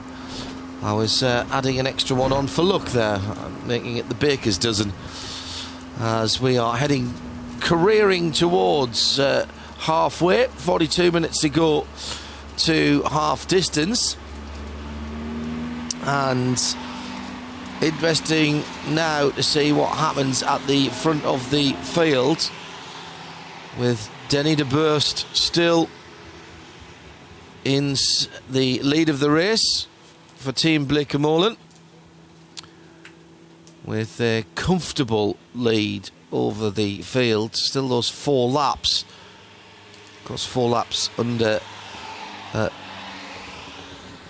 4 laps under at the pace of code 60 gives a different time of gap than 4 laps when we are at racing speed. But basically, it's about 10 minutes, isn't it? In full racing speed, Paul. At full racing speed, yes, about 10 or 11 minutes. I have to just give another vote of credit to Richard Neary there, because not only a phenomenal stint, but having the good grace to be as nonchalant about it as he was. It was consistent. All his laps, as he said, were within a couple of tenths of one another, and they were quicker than anybody else was going as well. So really, really good, solid drive from Richard in a rear-wheel drive car as well. I mean, a lot of the other drivers have been coming in saying that they haven't been able to keep up with the front-wheel drive cars. Richard was going quicker than any of the front-wheel drive cars as well for that stint. Yeah, and basically, I think what you've got to do is get into the mindset of saying, I'm going to make progress, to use an old road driving phrase. I'm going to make progress as best I can, and not try to drive it on the ragged edge like a racing car. Make all your gear changes nice and smoothly, all your braking, all your steering inputs nice and smoothly, and to a certain extent, you're trying to drive it like a road car, nice and smooth. Keep everything just rolling along. Get yourself into a groove. And Richard downplaying that there and just getting himself into the right frame of mind as the 4th position now. Team Ultram Peugeot. Now that did have Sarah Bovey on board. Or no, Sarah's just got into that car, hasn't Correct, she? Yes. She's fueling at the moment. She's done the trick of coming in on one lap and then coming in again on the next lap in order to get 2 lots of fuel, I think. Right. That's why she's been in the pits, but she's been in the pits twice, or she's taken the car out and then brought it back in to get the full amount of fuel. Quite a quiet fuel station there at the moment, and it's 2 hard lefts and 1 hard right. Back onto the exit of the pit lane. Works very nicely, and I think we're back green, and the sheet could not have timed that better. We have just gone back green, the green light's flashing at Copse, the first corner, and the green flag waving just down to my left as the 172 Team Sally Racing Renault has been removed from the gravel bed but is yet to be recovered to the pit lane, and certainly isn't rolling at the moment. And Mads Christensen still leading, by the way, at least still scored as leading the Year 2 category. Niels Nyborg in the 2-1-2 will go past him, and indeed now what's he got? He's got 1 more lap, I think, Niels, before he goes through in the 2-1-2, which is, thank you Paul, the second of the Presenza racing teams. There's the Team Sally car. Well, has the Team Sally car, he hasn't got anywhere yet, has he? So although he's still in the lead, he's still on the flatbed. The green flag has been given. He's on hard standing on the other side of the track, I think, from where he went in, and the rear the rear right hand side suspension is broken, presumably from contact. When we saw the 2 cars together, it was the 205 that was the other car there, and it needs a lift. It will not tow, and that's what's taking the time, and that car will be lifted onto the back of the flatbed with the hydraulic crane. Mads Christensen will be out of the car by now and cursing his luck as a substantial and comfortable lead in Class A2 and a top 10 position has just evaporated. And of course the problem is it was a collision, and it takes 2 to tango. You wonder who was the hitter and who was the hittee from that situation, and it might well be that, just as was the situation with the number 99 Honda Civic, that might have been he might have been the victim, the innocent party, as it were. Meanwhile, the race, as John says, is back on again. We're back to green flag racing, coming up towards half distance of the race, and still 4 laps separates the first and second placed Seat Leon Cup races, both from the TCR, both entered by Dutch Racing. Sorry, I'm giggling because Mads Christensen is taking the opportunity whilst the car is being lifted onto the flatbed, this is the 172, to have a look at the damage to the suspension, and he'll be able to tell the team when he gets back which bits need changing. Having a very good look at the right rear I'm trying to remember whether that is the... Joel remember this, because he used to run Clio's. Have they got a beam axle underneath there? Is that just struts? It is a beam, yeah. So that car is dropped onto the flatbed with care. Mads leaving his helmet on and gets into the cab to help the guys back to the pit. So the latest bit of drama for the 12th Code 60. Nearly said full course caution there. Well, I said we'd have a look at the classes a little while ago, and we had a bit of action, so we haven't been able to do that. Run down the leaders for you. Denny de Boer, of course, leads the race in the TCR class in the 127 for Team Bleekemolen and their Seat. Martin Short behind the wheel of the 246 SP Touring category. That is the ABBA Commercials by Roll Center racing car. Sarah Bovey behind the wheel of the 208, the A3 leader in 4th position. In 8th position, Johan van Loo in the 194 leading D1 diesel category car, as has been for some time the Resi Racing 120D, but that car now inside the top 10. Mads Christensen in the pit now, well, not quite actually. I'm just waiting for Niels Nybo to go through as Christensen's car, and indeed Mads himself is on the way back to the paddock on and in the flatbed, as that A2 lead then will change as they come across the line this time, and indeed has done. Niels Nybo scored as leader in the 212 Presenza.eu racing team Clio. That one of the Clio Mark IIIs. Cup 1, they've finally done it. Got back to the lead of the class. Mark Lemmer behind the wheel of the 154 car, and solidly inside the top 20 at 16. And those are your class leaders then, with 12 and a half hours to go. Paul Truswell, I'll turn your mic on. Yeah, now I've had a bite of pasty. Yes, that 235 car went off down at Club Corner, coming out of Club Corner, went kind of straight on at Club Corner, ended up on kind of in front of the start-finish grandstands, right over to the left-hand side, looking at it from the driver's point of view, and that was where it lost all the time, and that enabled the Mark Lemmer JJ Motorsport run BMW M235 Cup car BMW to take over the lead of that class. Of course, the other tragedy, as it were, for the A2 leader was that it was up into the top 10 itself. The Mads Christensen car, 172, got itself into the top 10. There was one point where we had 5 out of the top 6, 5 out of the 6 class leaders were all in the top 10.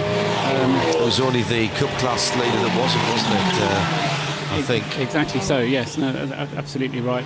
Should Kevin Swindley's just mentioned getting in touch with us via @Specutainment on social media, as in comes the 139 Sub-Zero Wolf red and white Seat with Paul Smith driving it. No, not that one. Car not taken out of gear there, and as Paul Smith got out, the car decided to make its own way down to the fuel station. Yeah, Kevin Swindley just reminding us that 20 plus years of driving a 500 horsepower Cosworth might just have helped Richard Nary's driving style in the weather that we've got at the moment, and that's a fair point, well made and nicely presented. Thank you very much, Kevin. Yes, lots too much power at the rear wheels than you really want. And I mean, it's a certain kind of relaxed talent that enables you to do that. That car running considerably less power than it did when it ran here and won in 2012, requested by the organisers in terms of allowing some of the SP touring cars in to this race. There was, again, nice bit of dialogue, bit of talking between the teams, all of the teams, about what cars would be allowed and classed as quote-unquote touring cars to come here, Paul. And I think, in fairness, that we've seen at the front of the field, the sort of performance differentials are there, but they're working. And, you know, again, we see this quite a lot of the times with Creventic events, in even with the full categories, with all the GT cars as well. Whoever sits down and crunches the data is doing a pretty good job. Yeah, absolutely right. No, that's absolutely. And the way that this is balanced out has been better than I was hoping, I must admit. The gap for the lead is down to just 3 laps, temporarily at least. Dennis de Boerst having come in with the Blekemolen Seat Leon during that last code 60. So Rick Breukers at the wheel of the 303 car, able to close the gap down.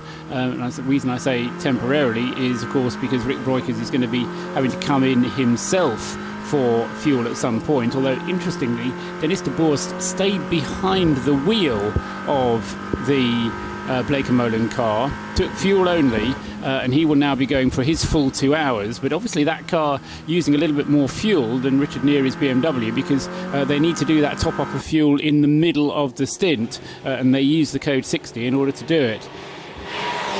Well, it looks like the team Sally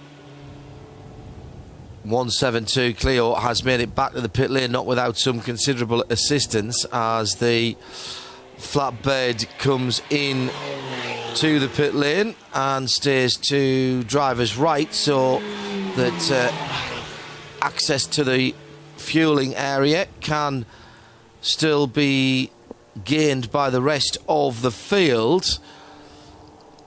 And that's going to be an unload straight into the front of the garage area. Right rear is the issue on that car. The hydraulic legs stabilisers coming out of the flatbed, and another spin, and it's the 117 out on the circuit, and that is Clint Bardwell, the SP Touring third position car. Now that car, BMW, has been right up to the sharp end of the field, dropped back with issues. Saxon Motorsports 135D GTR, and actually just ran off the circuit there for no apparent reason, and looked for a moment as if it was going to stop down in 21st position, but then I think a gear grabbed, and checking to make sure it was okay before rejoining. A moment or two ago we saw Paul Smith jumping out of his racing car, not Sir Paul Smith, one presumes. Joe Bradley will tell us what's going on down there. Well, we've just seen the 139 Seat come into the pits. Paul Smith got out, and then Paul, the car rolled away. Was that car not quite out of gear, I think? It was out of gear when I came in, but where the mechanic took the steering wheel off for me, he knocked it back into gear because the buttons are on the wheel. So it's a button shift, not paddle, button shift. It's a paddle shift, but engaged with the buttons. So reverse is buttons and forward is buttons, and then paddle. So that's a bit like a computer game then. Not quite as fast as a computer game. Paul, tell us a bit about your race so far. You've dropped down the field, so it's just a matter of going out there and enjoying it, I would imagine. Exactly that, yeah. We obviously had to replace the turbo after 2 hours, which cost us about an hour and a half. I think if we hadn't have done that, I think we'd be top 10, which would be nice. We've got impressive pace in the wet. I think our second or third quickest in the wet, which was good. Martin Short's car came past me, and I couldn't live with that. But everything else was on par with or quicker. Yeah, is the car an old Seat Cup car? Yeah, it's an old Seat Super Copa. Yeah, and they are pretty bulletproof normally. Although I do know the turbos are a bit of an Achilles heel. Exactly that, yeah. And we had smoke on idle yesterday, so really, in hindsight, we should have just threw a new turbo on yesterday. Right, well, hindsight's the only thing I'd sell me so for. Tell us a little bit about the driver lineup. Is it a family team? No. Craig Davis owns the car. I'm a friend of his, and Rob Smith lives near Craig. Obviously, Rob's sort of a professional driver now, you know, Bathurst, and he's hoping to do Le Mans this year as well with a 458. So Rob's really into it. Right. Oh, so no relation, just the same surname? Probably by another mother somewhere, but no blood relation. Great to talk to you, Paul. Thanks a lot. Keep it up there, and I'm sure you're having great fun out there. Thanks very much. Cheers. Yeah, another team who will be vying for our Spirit of the Race award at some stage in the next 12 hours or so. 25 minutes to go to half distance, and see if we can settle into an extended green flag period and see what Rick Breukers can do. The lead down to 10 minutes and 39 seconds between Denny de Burst and Rick Breukers. 127 Seat and the 303, white and orange, with Martin Short back in the fray now. He's about another 4 minutes behind second place. Yes, that didn't really work for Dennis de Boerst coming into the pits during that last Code 60, because he's going to have to come in again before the Rick Breukers does, because his 2 hours is going to expire. So the only benefit he's going to have is that when he comes in to change drivers, the car is going to have to spend less time up at the fueling pumps. Or it might even decide to go straight on out. So it may be a quicker stop when we come to it, but we'll have to see how that one works out when we get to it.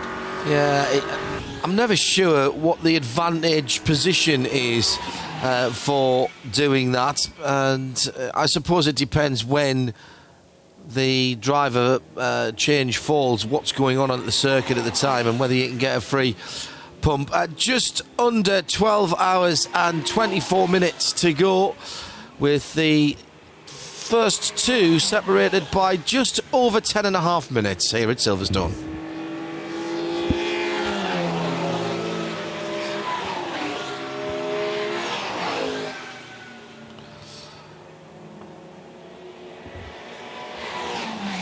The middle of the night here at Silverstone, 25 to 4 in the morning. Wish I'd not looked at me watch there, if I'm honest. Sarah Bovey continues this extraordinarily good run for Team Altron. Hope I haven't cursed them. Just under 2 minutes behind Martin Short. So 127 Seat TCR leads from in second position the 303, and a problem for the 25th place car. This is Adam Knight in the A3 9th position car. And that is the Track Club Seat Leon Super Cobra. He says working his tired eyes along a very wide screen. Paul? Second time that car's been off, and I'm not quite sure that it wasn't at the same place. That's at Brooklands, as far as I can work out. Going nice of him to park behind the sponsor's sign. Straight on behind the... going straight on in front of the BRDC suite. In fact, close to where the Brooklyn suites are, where I know that John and Gary were having a meal at one point, and describing the action that you can actually see out of the suite windows up there. Yes,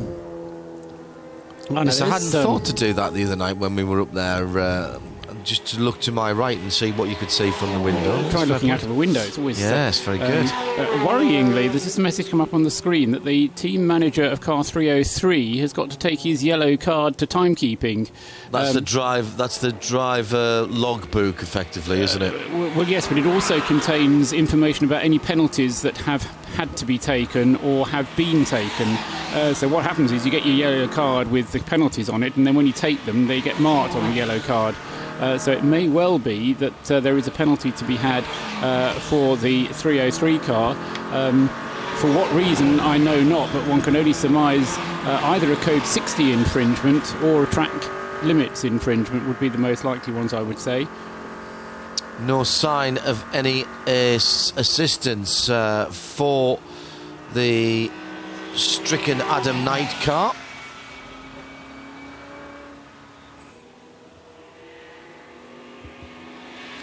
The number 111 stuck off the circuit here at Silverstone, with Adam Knight behind the wheel of the A3 Seat Leon Super Cobra. This is the Track Club car. Trust me, you can't see it, but the giveaway is the illuminated 25, giving away the position in the overall standings of that car at Brooklands towards the end of the lap here at Silverstone. The weather has closed in. It almost looks like we've got a bit of low cloud at the moment, and spray hanging in the air. Hasn't quite turned into the pea super that it can do here in terms of the fog, but I'm beginning to worry that that might be the case. One or two hardy spectators still in the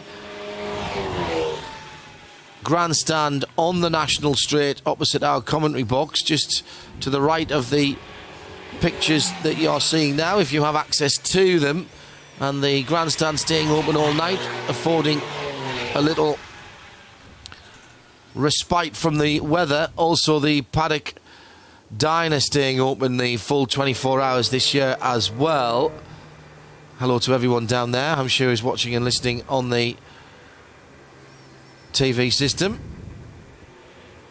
So that is I think that's the 303 that we're on board with at the moment, which has Rick Breukers at the wheel, second position. Fastest car out there at the moment as well, John, the way Rick's driving it. He's closing in on Dennis de Boerst. He's also going more quickly than Martin Short is in the BMW. JCB now in attendance at the stricken Adam Knight car, which has it lost places already? Oh, yes, it has. It's lost about 7 places, I think. There are certain clumps of cars that are quite closely spaced, and as a result of that, you lose places quite rapidly once you start to lose places.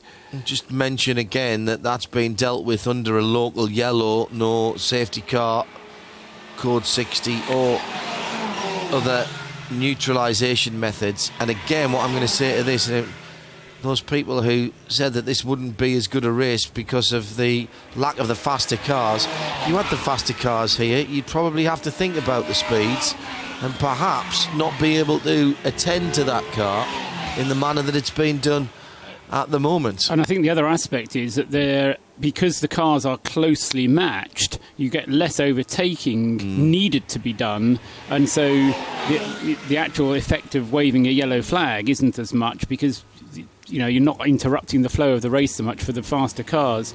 So you can just blend off the throttle as you go past the incident area a little bit more easily than, as I say, if you've got the really fast cars where you're always wanting to have overtaking happen.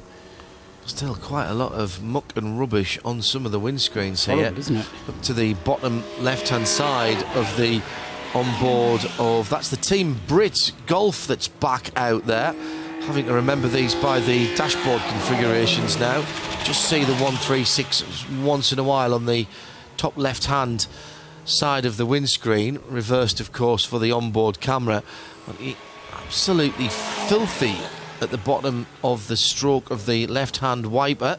Just gone through the Brooklands Luffield area where the Adam Knight car is stranded, beached in the gravel, and in fact now has been pulled out of the gravel onto the hard standing. The Seat Leon Super Copa ready to go back into action. Adam fires the car, and the 111 drives on the hard standing. Thought he was going to drive straight back in the gravel there for a moment. That wouldn't have gone down very well.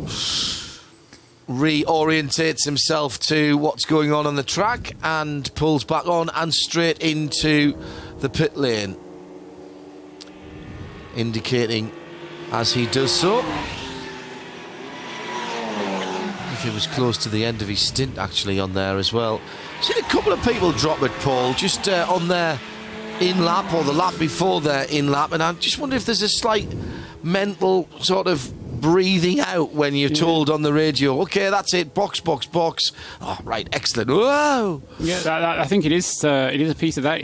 We've heard a lot of drivers saying how hard you have to concentrate. Well, 2 hours is a long time in a car in the best of conditions. Exactly so, and at the end of the Wellington Straight, it's a long straight. You have to get your braking point exactly right. You don't want to get it too early because you'll be wasting time. Dip too late and you end up in the gravel, as Adam Knight did. Apropos of people being in the pits, though, I see that Mads Christensen is on his way again, or at least the 172 car is on its way again.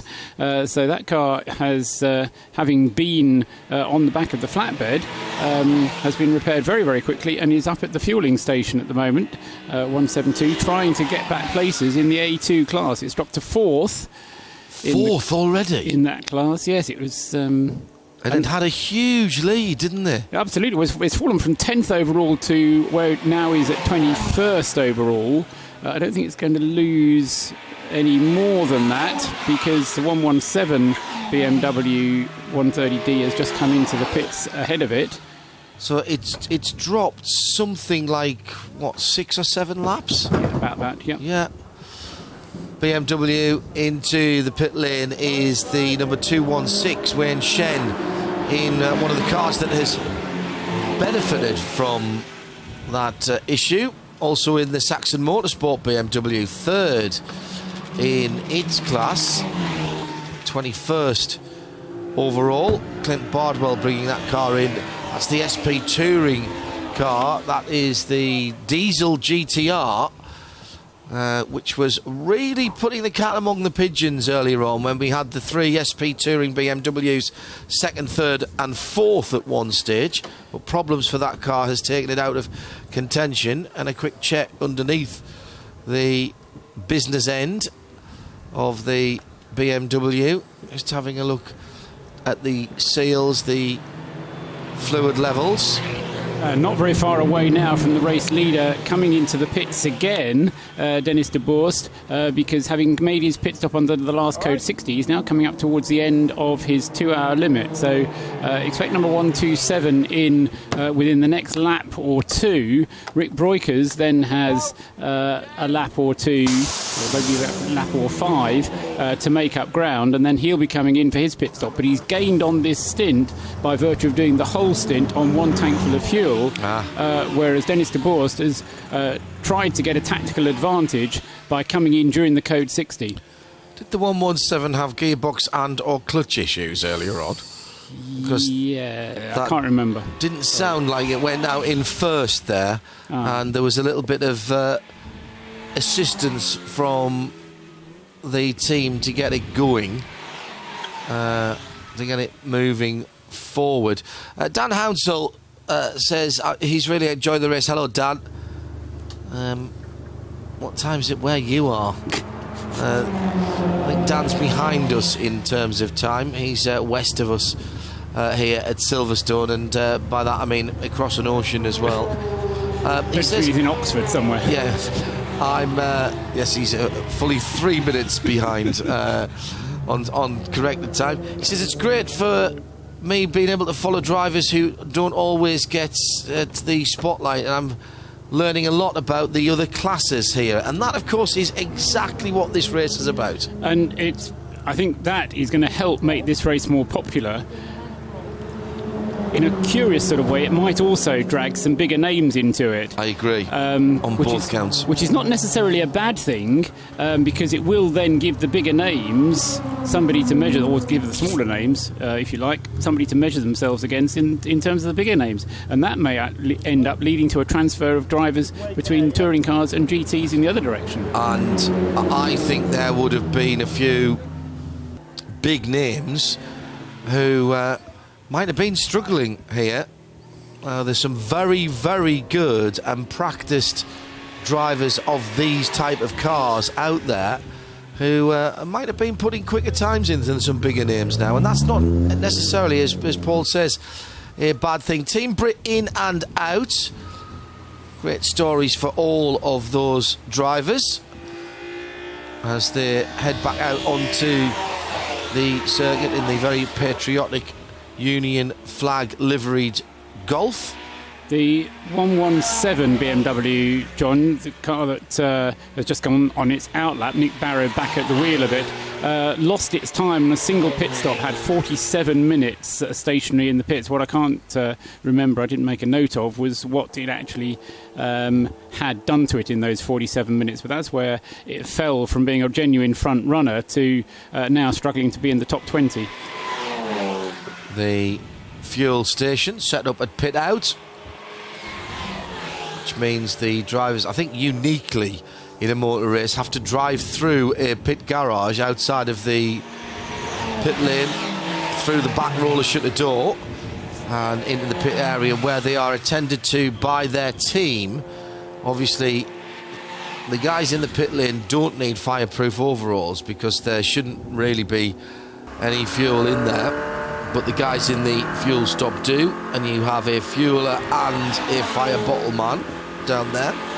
Maximum of 2 people, therefore, having to be in flameproof overalls. So yeah, it makes a lot of sense to do it that way. And it also means that if you've got multifunctional teams, that you can kind of borrow somebody else to do the job for you if you need to. The leader has come in, already been in, had driver change, and Denis de Boers now. Well, he was the car that was in front of the. That was him, was it? Okay. That was the 127 that was in front of the Team Brick Golf going down there. It's Pin van Riet, excuse me, who is back at the wheel. He was fairly handy earlier on. Joe Bradley is our pit lane reporter at the moment, doing the graveyard shift, just like a night shift back in the old days, Joey. Yeah, plodding the beat in this weather as well. Yeah, absolutely. Car 117 is the car we've just seen being brought into the pits by driver Clint Bardwell. Clint, the diesel engine, the BMW. Now, diesel engines are renowned for their torque.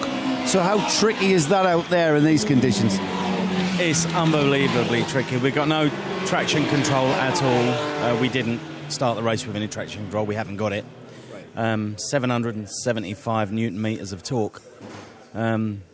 Even 2,000 RPM in, it's lighting the back wheels up. Any amount of lock, it's lighting the back wheels up.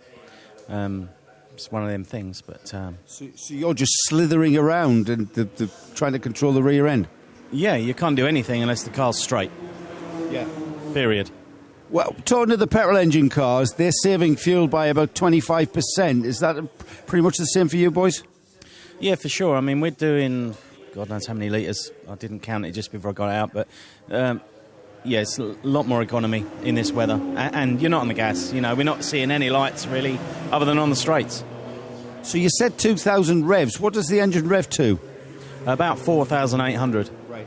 But it's like got a Scania turbo on it, and it's this big, and it just comes in like you've been hitting the back of the seat by a bus, and it's really tricky. And it comes in at 2,000? Yeah, round about there, it just lights up and away it goes. I mean, it's great when you've got traction. Yeah. But the front-wheel drive cars, particularly the Leons, the TCR cars, they've got the weight on the front wheels, they've got traction, the electronics take over. You can see it, the guy's just steering it where he wants to go, and it does the rest. He's obviously like a challenge. It is going to stop raining and the weather is going to change. I mean, we're even talking about 15 degrees of sunny weather tomorrow. What changes will that mean from behind the wheel? Is that when the car comes into its own once again? Yeah, we can match pace with most of the front runners, again, apart from the Leons. They're unlimited on their lap time, which is, we consider that a bit unfair, but hey, there we go. So yeah, once it's dry, we can put the hammer down again. We get good traction from the car in the dry conditions. It'll corner as fast as anything out there, really. So yeah, we look forward to getting dry. I'm sure you do. Thanks, Clint. I'm sure you need to get dry as well. Thanks for talking to us. Thank you, Joe. That car had been right up the top of the timing scoring. Need to check, actually, but I think I seem to remember Rob Barth telling us that the TCR cars didn't have traction control or ABS. But I'll check with that. I think there's an ABS option on the TCR Leon, but I'm not sure about traction control. That's something I will check on in a moment or two. 6 minutes away from half distance, Paul, and really still as open as it was.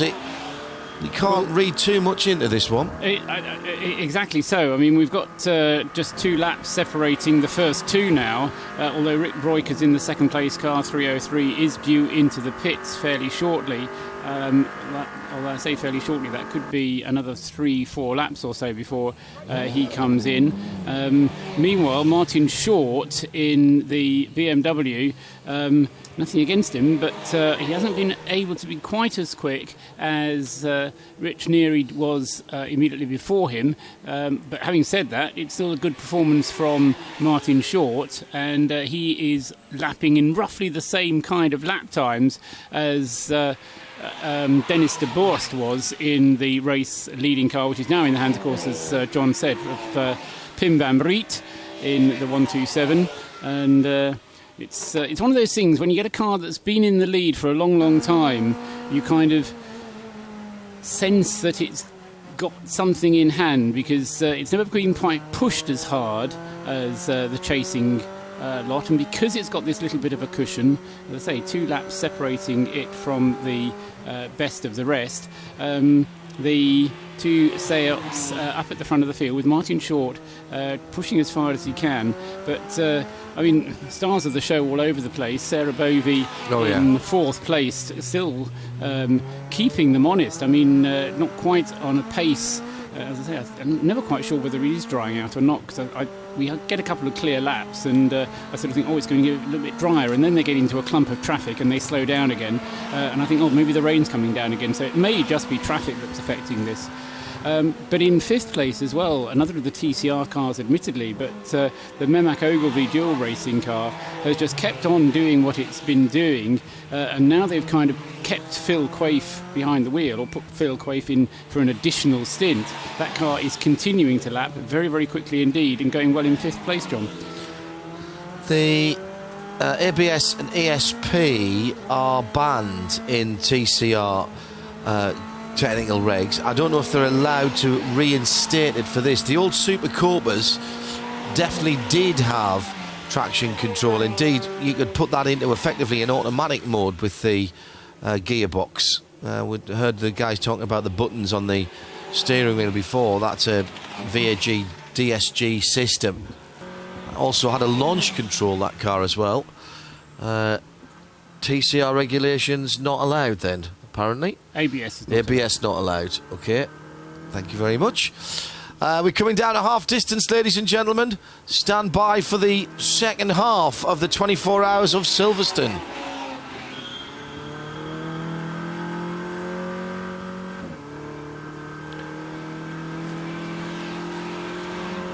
Yes, I remember talking to a couple of Seat Super Copa drivers when it used to support the British Touring Car Championship, and I remember a particularly very wet race at Donington, very wet race weekend at Donington in my very early days of commentating on that series, when it was still on the old Setanta network, and he moved the Renault Clio race about 6 times trying to fit it in the day. Every time it got really wet, they decided to throw the Clios out. But yeah, talking to the Seat Leon drivers, quite often the best way to drive those in the wet was not to use the paddles, was to stick it into drive, use the launch control to get it off the line, which meant you had to take it out of drive and into the sort of pseudo manual, and get it off the line, the traction control and the launch control, then throw it back into drive and let it drive itself in the wet, because it had such good traction control in the gearbox. And it was a gearbox, it wasn't an automatic gearbox with a torque converter. It did have the DSG box in it, so there were cogs in the gearbox. It did such a good job that in the wet you couldn't do any better with a clutchless system. Interesting that the TCR cars aren't allowed in their own championship, those electronic aids. Yeah, ABS in this weather is a godsend, though. That's right, and traction control as well does help things along enormously. But I don't know, it's just I'm still going back to that Rich Neary stint where he got out of the car and he wasn't complaining about not having traction control. No. Any of the rest of it, or being able to keep up with the front-wheel drive cars.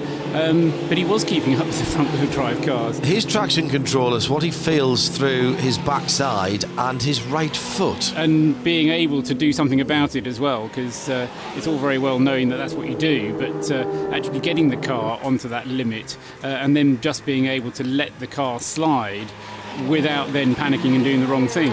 And one of the big things that helps you is a limited slip diff that is set up properly for the car, so that when you feather the throttle, it doesn't just spool up and kick the car sideways. And things like the ramp angle and things like that on the limited slip diff, which I have to tell you, I just cannot get my head around at all. I know the theory behind it, but getting those set up is a blackguard in itself.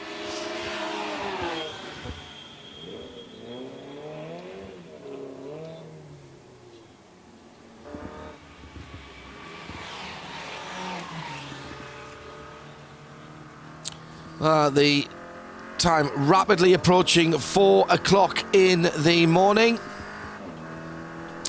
and that means that we are heading towards half distance here in the 24 hours, the Hankook 24 hours of Silverstone.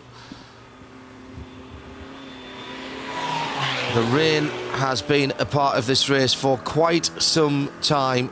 Came just over 4 hours into the race. Let's look back and see a little bit of the action from earlier.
Cleo is being attended to in the pit lane.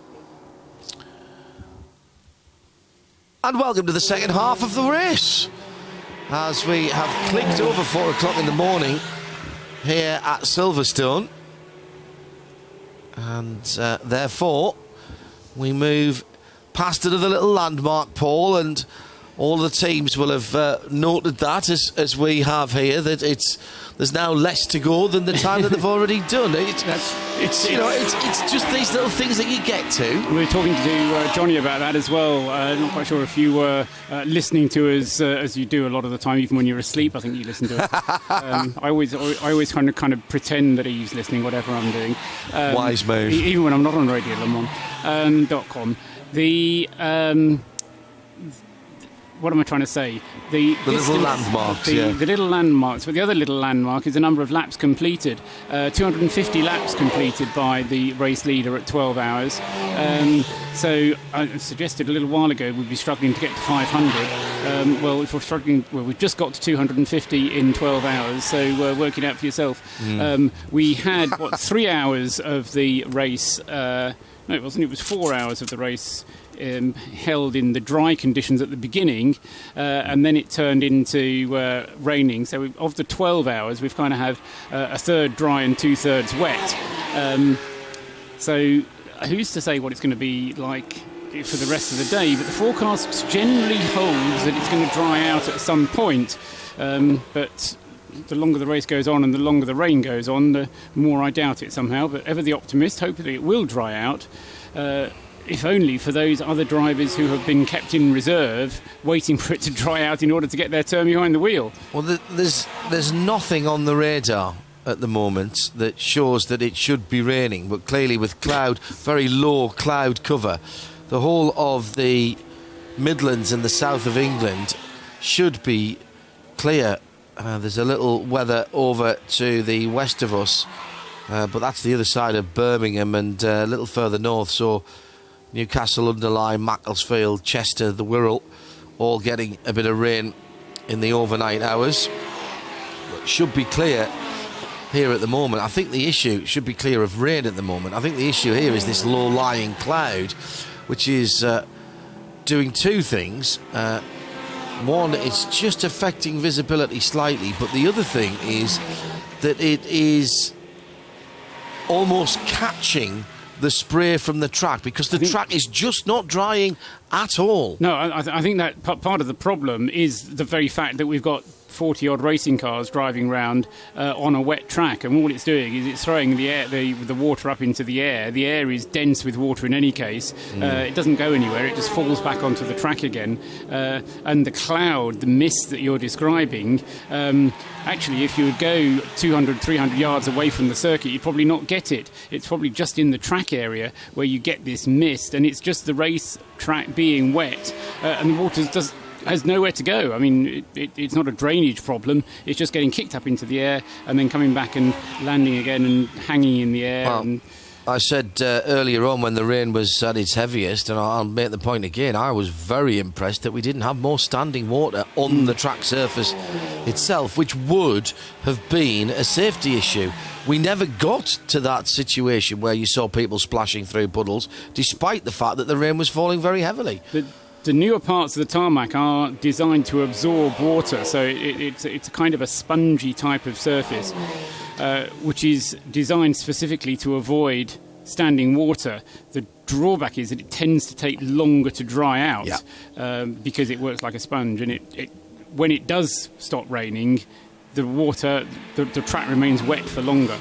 It does mean that you don't have to use what we call the rain lines so much as well, actually. That I've heard a few drivers tell me that around Brooklands and certainly through Luffield, when that was resurfaced a couple of years ago, there was still as much grip in the wet on the traditional racing line than there would have been going round the outside and trying to find the grip off the racing line.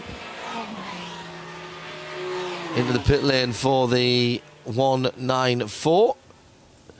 Johan van Loo brought that car in, the leading D1, the diesel car, inside the top 10, the Risi Racing team. Yeah, that's one of those cars that you don't really want to talk about, because it's had a nervously good run, and when we started saying how well the A2 car was going, then it all started to fall apart for it. But no, that car, the D1 class leader, 33 minutes, 8 pit stops is all that it's done, and 33 minutes spent in the pit lane, and leading its class by, 24, some 14 laps. So absolutely massive lead in the D1 class from that car 194, and I'm sure that is intended to be a routine pit stop for it. Nick Holland is heading away from the circuit at the moment and listening into us on 16:02 AM, and said the A5 is just as misty and foggy as it is here at the moment. Front fog lights on, headlights turned off to see the side of the road through it. Hello, Nick. We'll see you later tomorrow. Thanks for tuning in to us. Coming up to another pit stop for the 303. Has to be in something around about 5 minutes' time now, with just 6 minutes left on the driver clock for Rick Bloikers. Yes, and he's got just within 2 laps now. He'll be coming through any moment now, and that will put him onto 250 laps. So only 2 laps behind the race leader, saying that his lap times were getting a little bit quicker. He goes into the pits this time round. So just as we were expecting him, in comes Rick Breukers, and we'll see whether they probably give this one back to Bert, I would suggest. And people might wonder why you would do that when there's clearly 2 more laps in the car. Problem is, if there's a code 60 called, Paul, it takes 5 minutes to get around, so you need to give yourself a bit of grace. Or you do something silly like Sarah Evans did, and you have a little spin on one of your finishing laps, and then you end up very close to your 2 hours. So yes, it makes sense to come in, but even so, it was within 5 minutes of his 2 hours, so entirely sensible to bring that car in. But a code 60 lap is over 5 minutes, is the point that I'm making. Yes, so yes. that's your issue. Yeah. That's what you've got to think about. I was giggling again today at the It's a Knockout qualifying on Formula 1. I'll not spoil it for anybody who hasn't seen it yet.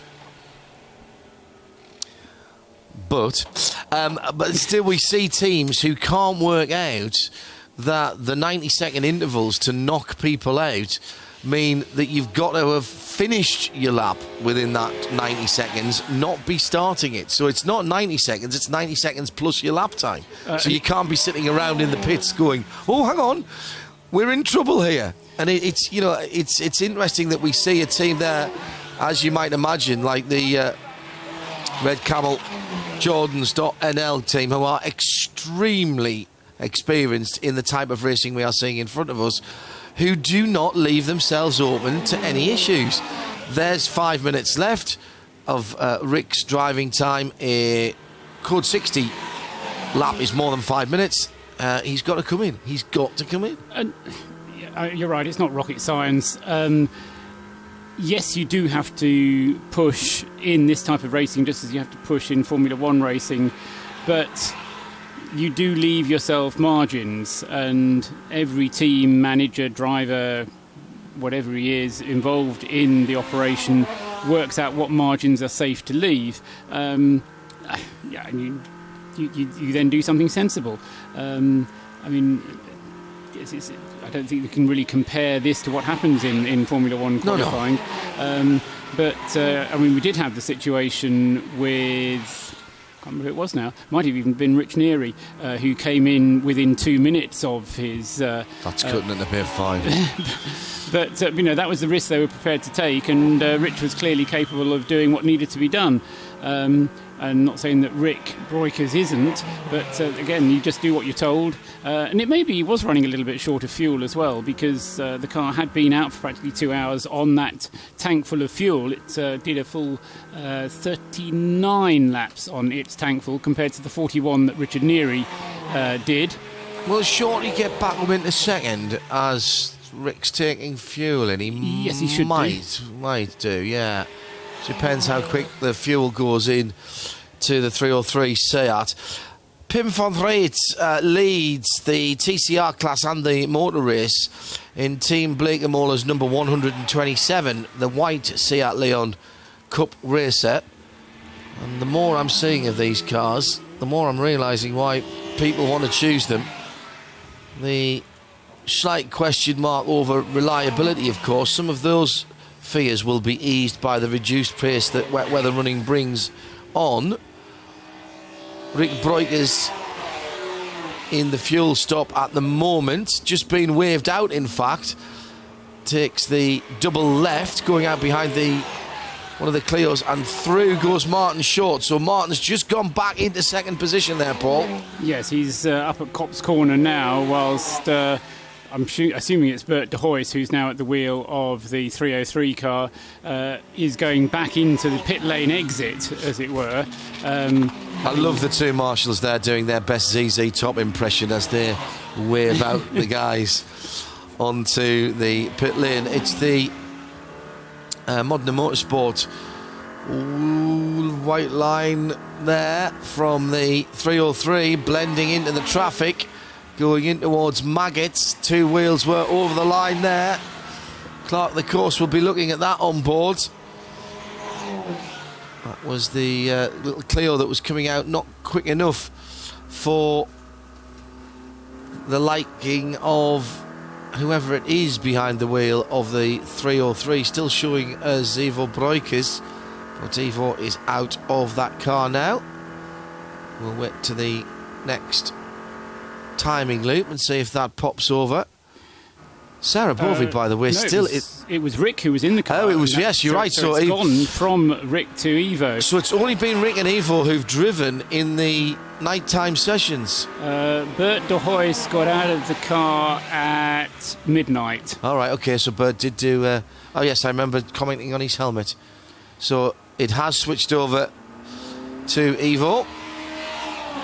So son has handed over to father.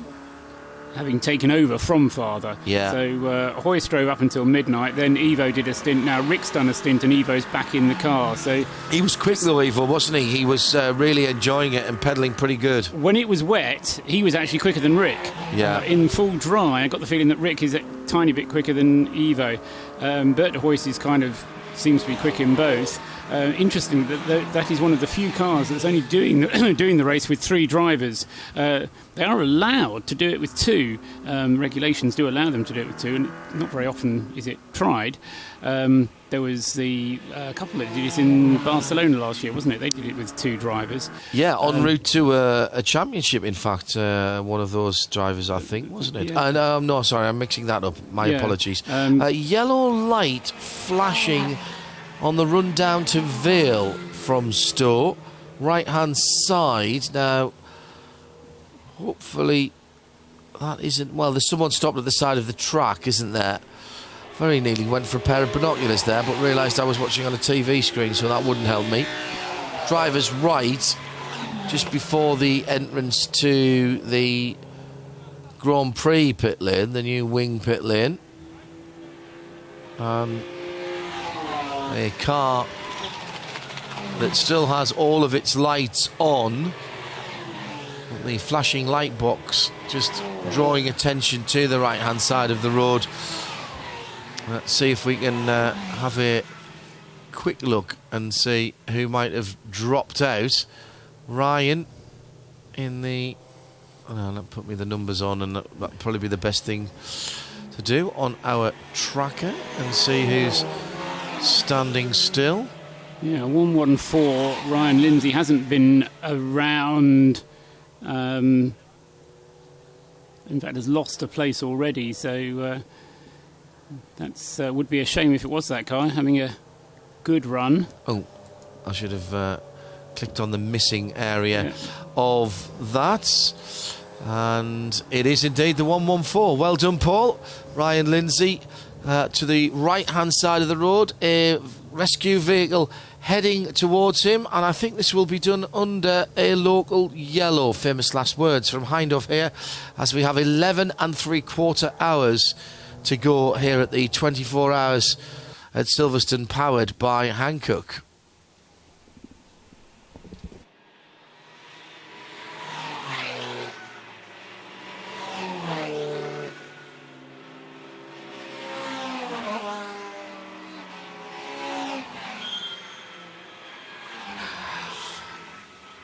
BMW number 78 in along the pit lane.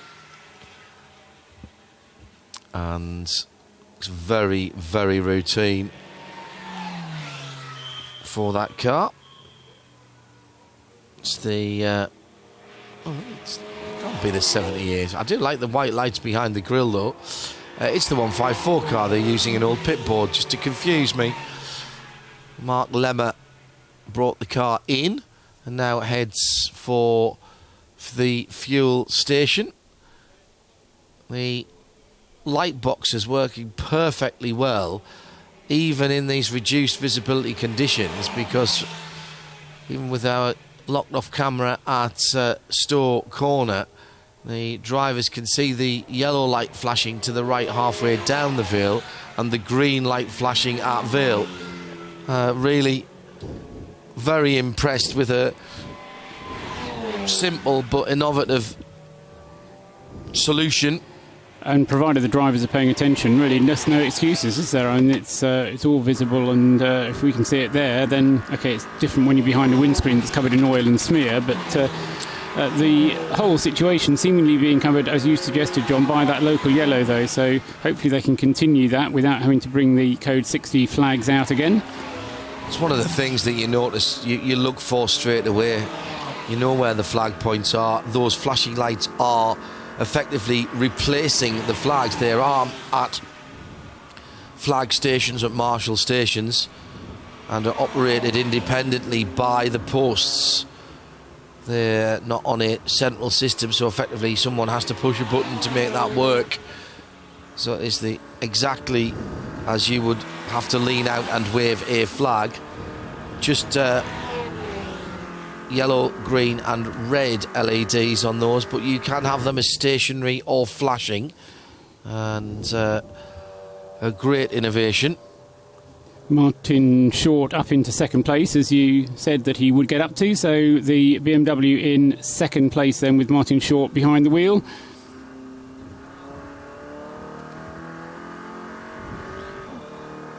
So the car in the Vale, I think we decided was the 114, didn't we? And that car is being recovered at the moment under a local yellow, with a recovery vehicle moving down the interior access road at the back of the Stowe circuit there. It is still a very, very damp Silverstone circuit that has been negotiated by our leader Pim van Riet, and Martin Short are back up into second position, some 10 minutes, nearly 11 minutes behind, 10:43 and a half if you are noting these things down. So we're inside the second half of the race.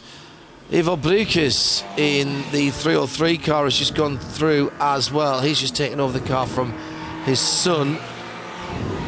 2:47 the last lap by the leader, 2:42 by Martin Short, 2:46 by Ivo. Sarah Bovey, by the way, continues that very good run for the Team Ultran Peugeot 208 GTI. This is the A3 leader, so 3 class-leading cars in the top 4. But being closed upon, John, by Phil Quaife. Yeah, he's been driving very well since he got into that number 1 car. He's been in it for about 90 minutes now. Yes, he took it over out of sequence, remember, because Ramsey Moutran drove it for a stint, taking it from Phil, and Phil then got into it after Ramsey got out of it. So both Sami Moutran and Nabil were missed out of the sequence, which Ramsey was very polite about it and said that some of the other drivers weren't quite quick enough, without naming which ones were which. Well, I think reasonably so. They don't do a lot of wet weather driving. They've not been to Silverstone before. They're not used to the car moving around that much, and it's something that you either get or you don't get, you like or you don't like. And the issue with that is, oh, what a big slide there for our onboard, which I think is the 303. Now, is it the 303? It's a little darker and not quite as blue as I remember that car. It's the number 1 car. That is indeed Phil Quaife. Thank you very much to our production crew just next door to us, talking in my ear. So Phil just having a little slide there as he's trying to put pressure on. That was coming down into Luffield, wasn't it, as he was trying to come through. This is the start of the lap, or was that the Grand Prix start finish, and that would have made it coming through Club. No, that was the start of the lap.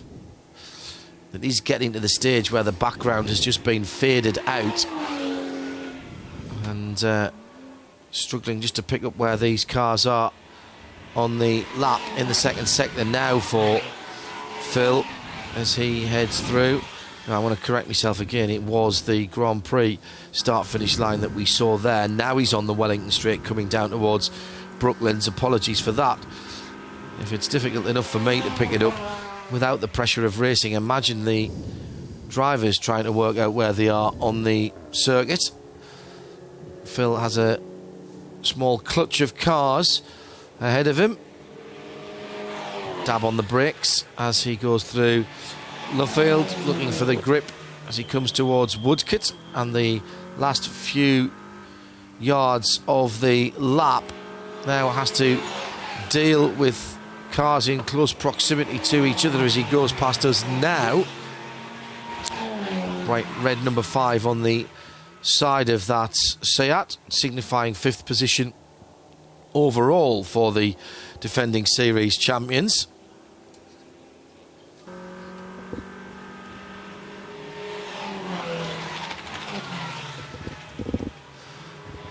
The spray is going to be an issue for some time to come, and Phil now has the decisions to make in terms of how he deals with the traffic ahead of him. One of them's the Vortex, I think, and looked like one of the Team Modena Clios as well that he's gone past. That is the Vortex space frame car that he's just gone by, the V6 mid-mounted engine. Quite clearly, areas of the circuit, some areas of the circuit affording the rain more places to hide, if you will, or certainly to stay, than the others.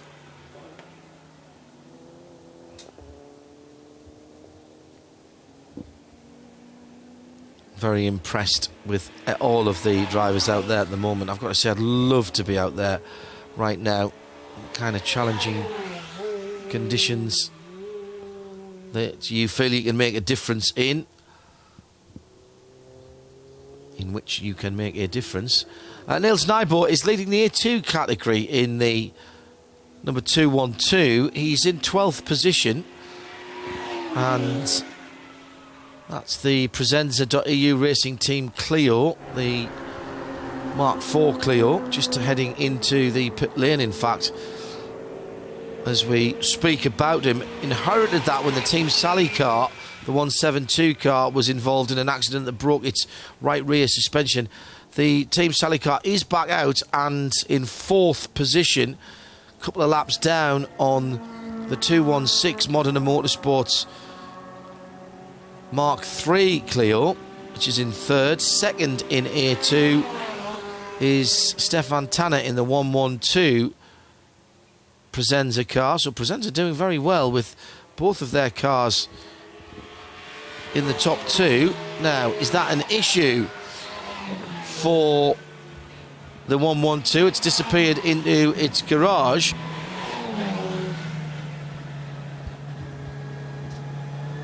Or are they just doing as Team Synchro do and servicing in the garage to keep everyone a little drier? Class leader of A3 is Sarah Bovey in the 208 Peugeot GTI. The number is 2082 for Team Ultran. And that car and their driving team have done very well indeed. Sarah keeping pace with the TCR and SP touring cars ahead of her, revelling in these difficult conditions in her first visit to the Silverstone circuit. Waxing lyrical she was yesterday in the evening practice session, thoroughly enjoying driving around the historic layout here.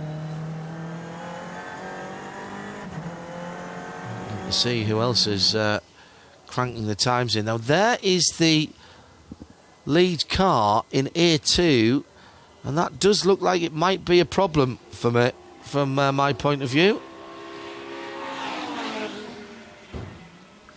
They're wiping out the inside. I think they're just getting water in the car and it's steaming up the inside of the windscreen to a point where the drivers can't see. The rear windows are very foggy, the side windows are very foggy. They've sprayed the front window and wiped it off as best they can. In fact, they've wiped all the windows off, haven't they? You can just see that, but the clear plexiglass on the rear door windows looks as though it's opaque. And that's not the same vinyl that's on the back window to help stop the glare. And now it won't refire.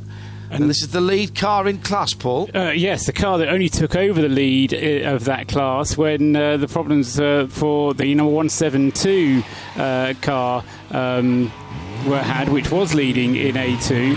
That car has fallen back to fifth in the class, so that just tells you how close it is in amongst those cars. And the current second place A2 car is now only 3 laps behind it, so he's got to get on with it. He's got to, it's one of those things where you'd save a little bit of time getting a problem fixed so you can then go out and do some lap times rather than losing a lot of time, because then you will lose the class lead.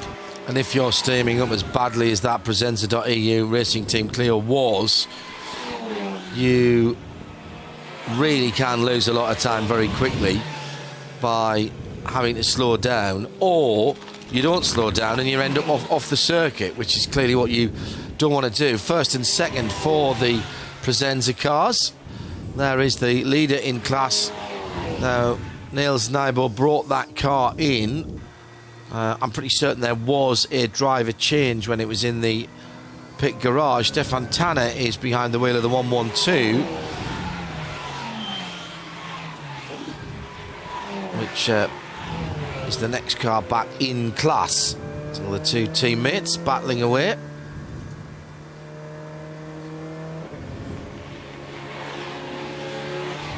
Joe Bradley is back with us in the pit lane. Weather update, please, Joe, if you wouldn't mind.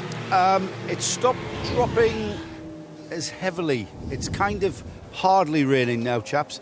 It's more of what we've got now is the spray being kicked up by the cars is now kind of being blown around. There's literally no wind whatsoever. So when I say blown around, it's kind of sort of hanging in the air, if that makes sense. So I think better weather certainly on the way, chaps. Definitely. It's I'm actually standing out in pit road and I'm not feeling any precipitation on my face, so that's a good sign. It really is just the spray from the car. So we're going to see dry lines appearing. We're going to see tyre tactics coming more into it. We're going to find out if teams are going to have enough tyres now, wet tyres that is, as the track comes back to them.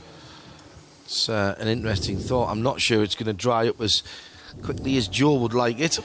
The 212 back out on the circuit, having had that pit stop and the interior surfaces wiped down. The problem is we need some ambient temperature, don't we, John? And by which I mean good ambient temperature. Ambient temperature is ambient, but some more favourable ambient temperature to help get some of the moisture away purely by evaporation rather than just being swept away by asking the cars to do so, because all they do is, as Joe says, is just kick it up into the air and it falls down again 5 minutes later. Extraordinary conditions here this year, and again, much respect to all the drivers out there. Stefan Tanner around the circuit, 17th position for that Clio. We have seen the A2 cars knocking on the door. In fact, I think we did see the Team Sally car in 11th position, possibly in 10th. He did get to 10th at one point. I called him into the top 10 a little bit early, but having made the mistake, he then a few laps later managed to get into 10th place. So it has been a good race for many of the lesser classes, and indeed all of the cars, because they're all lesser classes in Creventic terms, with, as people have been saying on your tweet messages, John, it's drawing attention to people that you might otherwise not have your attention drawn to.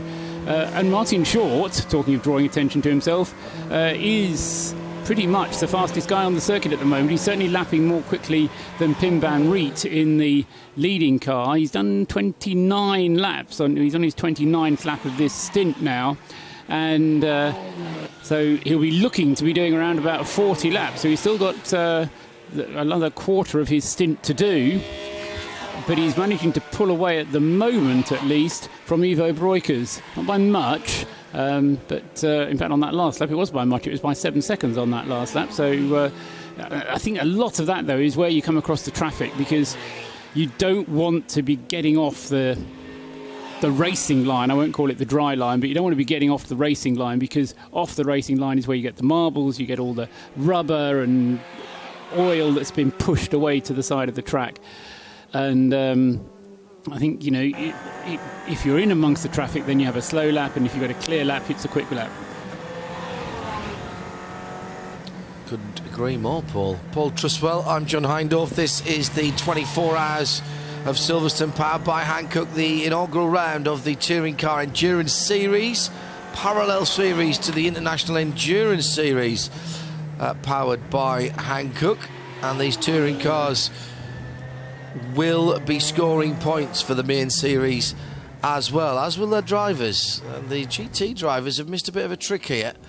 They could have been in this race scoring points. Still a bit of spray coming up from behind the rear wheels of the cars out there. The Adam Jones driven TCR number 144 sitting in 25th position for the RS Connect Seat Leon teams. Seat Leon, should I say, with 11 and a half hours, in fact under that now, still to run here at Silverstone, and a nice long green flag run in progress.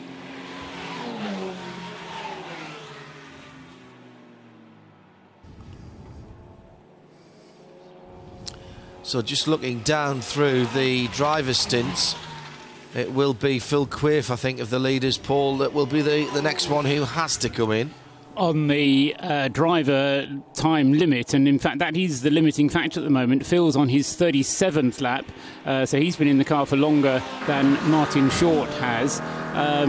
Ramsey Moutram before him did 39 laps on his stint, so there's probably 2, 3, maybe 4 laps at most from Phil Quaife, and probably another 11 or 12 laps from Martin Short, assuming that he has the fuel, which is a bit of an assumption, because whilst Richard Neary did his full stint, he may well have used more than the 100 litres that they're allowed to put back in the car. The tank itself on the BMW is 120 litres, but the BMW M3 of Martin Short's team, it's allowed to refuel 110 litres on the BMW, so Martin should be all right to go to 40 or 41 laps, I would think.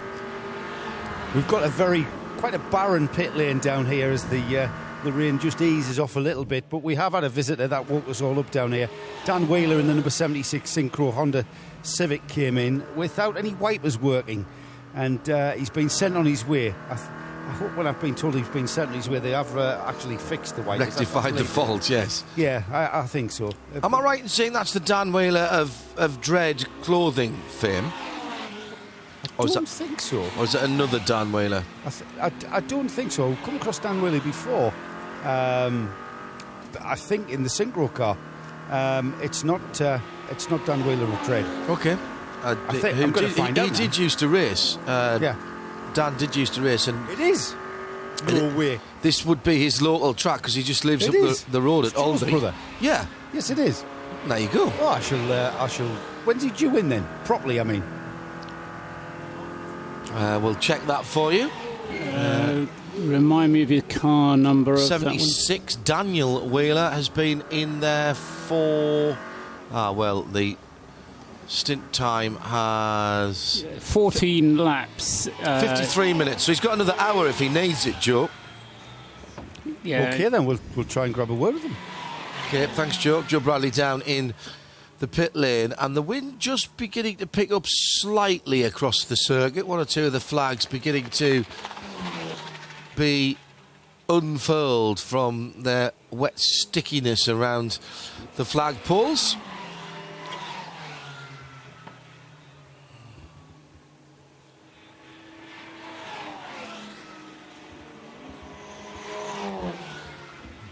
And what a challenge the Hankook 24 hours at Silverstone has been for all the drivers.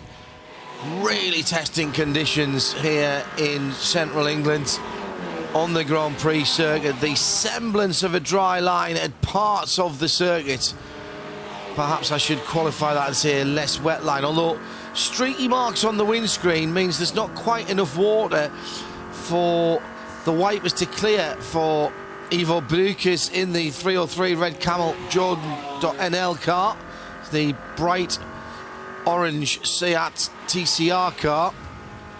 It's still Pim van Vliet who leads in the Blekemolen Racing Seat. Martin Short, after a brilliant drive and a couple of hours of real consistency and quick driving from Richard Neri, Martin Short has carried on the progression of the 246 BMW. The ABBA commercials with Roll Centre Racing Machine now just 10.5 minutes away from the lead, but with a 46-second gap back to Ivo Brukers in third position. Phil Quaife in third position in TCR, fourth overall for the number one, the multicoloured Seat, the Mehmet Ogilvy car, and our A3 leader for the smaller touring cars and hot hatches, the 208 Team Altran Peugeot GTI. Sarah Bovey has been in that car for quite a while now, an hour and a half, and has held on to the pace of the leaders. Top six made up by Harry Hilders in the fourth place TCR. That's the 125 NKPP racing car. Bit of a stealth team, NKPP. Paul Truswell is just to my right. Yes, that NKPP team, one of the ones to have spent least time in the pits with the 125 Seat Leon, with, as you say, John, Harry Hilders behind the wheel at the moment.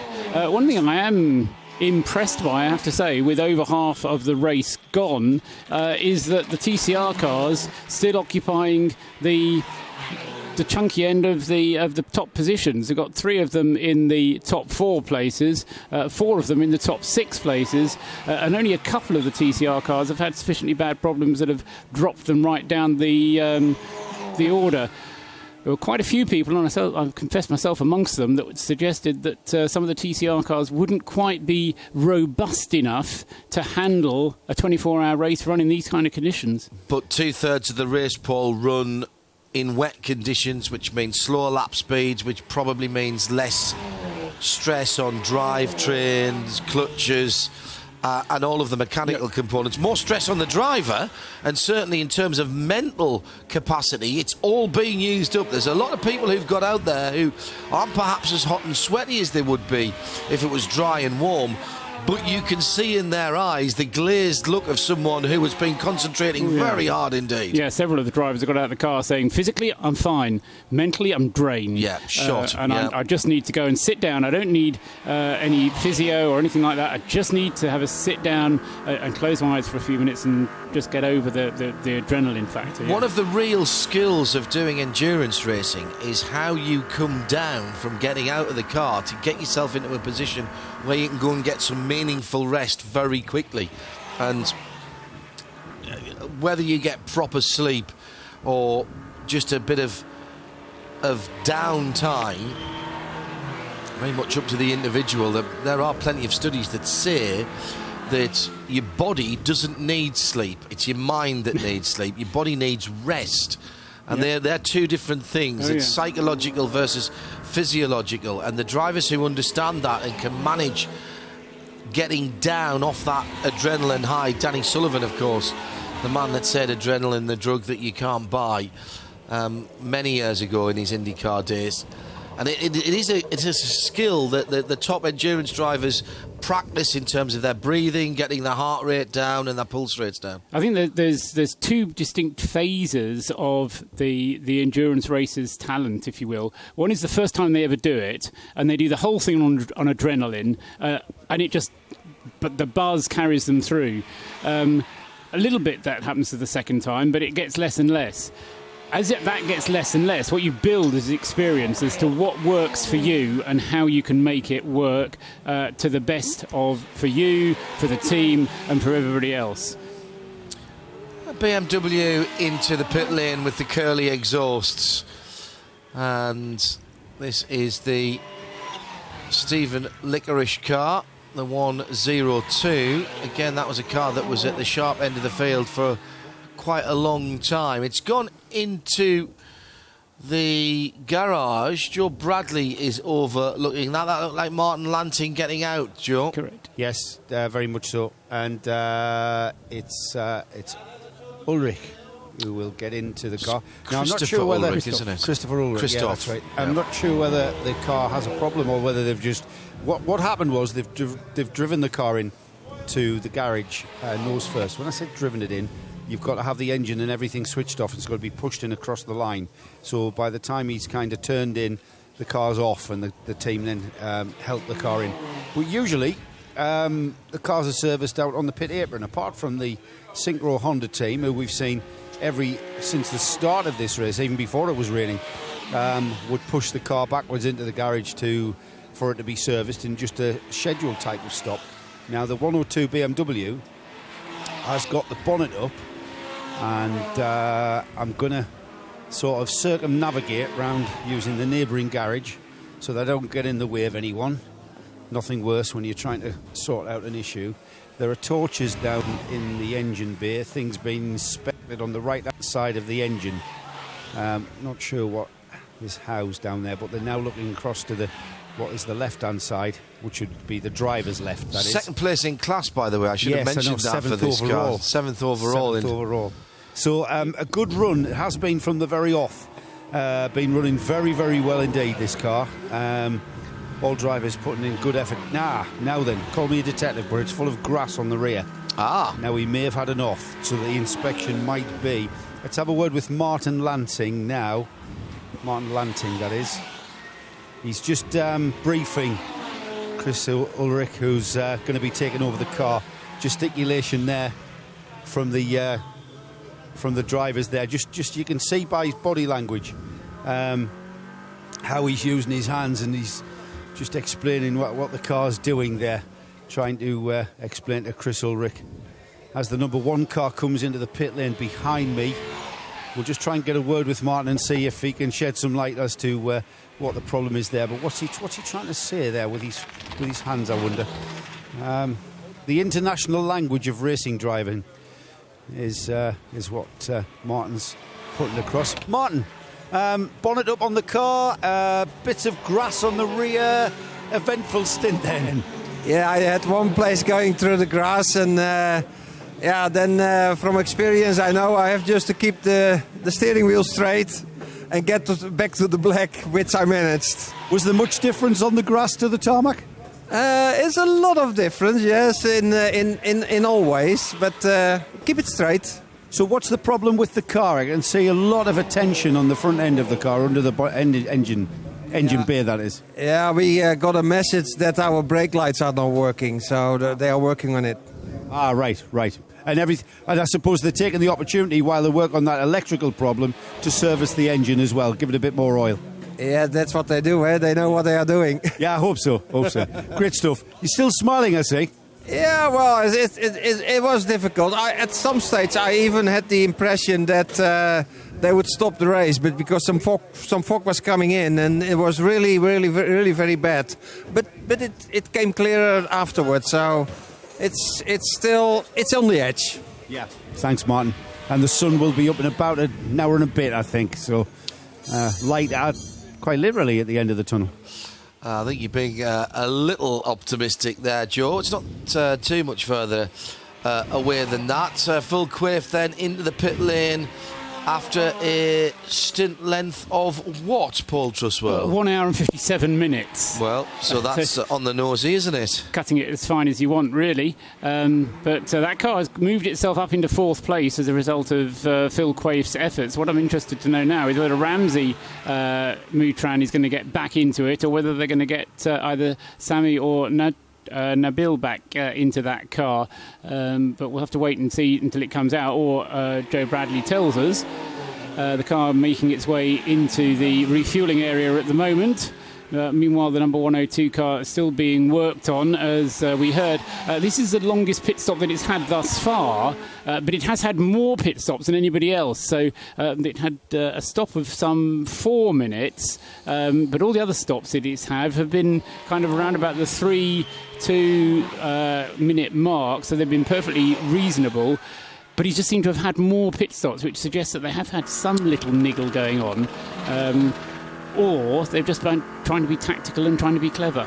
Those of you who are on the 24hseries.com site looking at the myriad of information that is there, remember, when you're looking at the pit stop times, that the fuel is done independently but still within the time of the pit stop. So you come in down to 40 kilometres an hour, stop at your pit, do your driver change and your tyre change if that's what you're doing, and then you drive to the fuel stop that has normal pistol grip fuel dispensers, assuming that there's one free, of course, otherwise you'll have to wait. And why is that person messing with their dog, trying to put their shopping right in the back? It's that sort of stuff, isn't it? When you're in a hurry and you go to the supermarket, well, it's just the same here. Somebody in a Renault Clio's taking the pump that you want, and then you roll out back onto the exit of the pit lane and back out, and all of that time is encapsulated within the pit stop time. Just watching at the moment as the cars continue to slither around the circuit, and that's it's a Seat that we're on board with at the moment. That's the 303 that is chasing down Martin Short. Got it down to 45 seconds. Quick word from Paul Trustwell before we go to the pit lane. Yes, that's Ivo Breukers closing that down. And just reflecting what you were saying earlier on, John, about the TCR cars not coming under as much mechanical strain in the wet conditions, the SP Touring cars have been suffering and they have fallen back. That's true. Now, just suppose that as it gets drier, the TCR cars start to wilt because the pressure goes onto them. Which of the SP Touring cars is most likely placed to perhaps take over? That would be the 2012 overall winning car. Which has Martin Short, who doesn't like us saying these kinds of things. But No. That would be the 2005 winning team and driver. So there is some history there. But Martin is wanting to have this as boring a race as he possibly can for him, going through again. And as I say, he is just 3 laps behind a race leader now. It's a long race. Well, having just brought the number 1 Seat in from, I think, 4th place, Phil Quaife here. Phil, right on the edge of your driver's stint, 1 hour 57 minutes is what I'm being told. That's good team management, yeah? Absolutely. We've got a good guy up on the pit wall doing all the strategy for us over the course of the race, and it's coming back into play for us now. We were leading the race at the beginning, we dropped down to 8th, and now we're working our way back up, and we just picked 4th in that stint of mine, so it's looking good for us at the moment. Yeah, we've seen some jiggery-pokery going on with driver rotation. Is that purely from a competitive sense? Yeah, absolutely. We've got some really strong competition here this weekend, and through the night, me and Ramsey are going back-to-back now until sunrise, and then we'll get the other 2 drivers back in again when it's a little bit more, when everyone's calmed down a little bit and the conditions improve. It's stopped raining now, the fog is improving, and the conditions are improving too. So, are we seeing anything like a dry line, or is it just going to be less wet line? No, it's less spray and aquaplaning, so we're not getting a dry line as yet, but it's the ambient temperature is so cold, so I think we're going to at least be a good couple of hours on wets before we see any sign of putting slicks on. And when do you start deciding on whether to go to slicks? Is that purely from a stopwatch decision, or is that from a tyre wear decision, let's say? I think it's what the driver feels in the car. Obviously, when a dry line starts to appear and the wet tyre starts to overheat and you overall lose grip and performance, then it's time to get the slick on and start building that up to temperature. And that might take 3, 4, 5 laps, but once you get the temperature in the slick, then it is quicker than the wet. Right, and what about getting the temperature in the wet? Do you see a particular performance drop-off or anything at all over a 2-hour stint? Yeah, so when the conditions start to dry, the wet tyre will increase in temperature, and then the overall time will just decrease.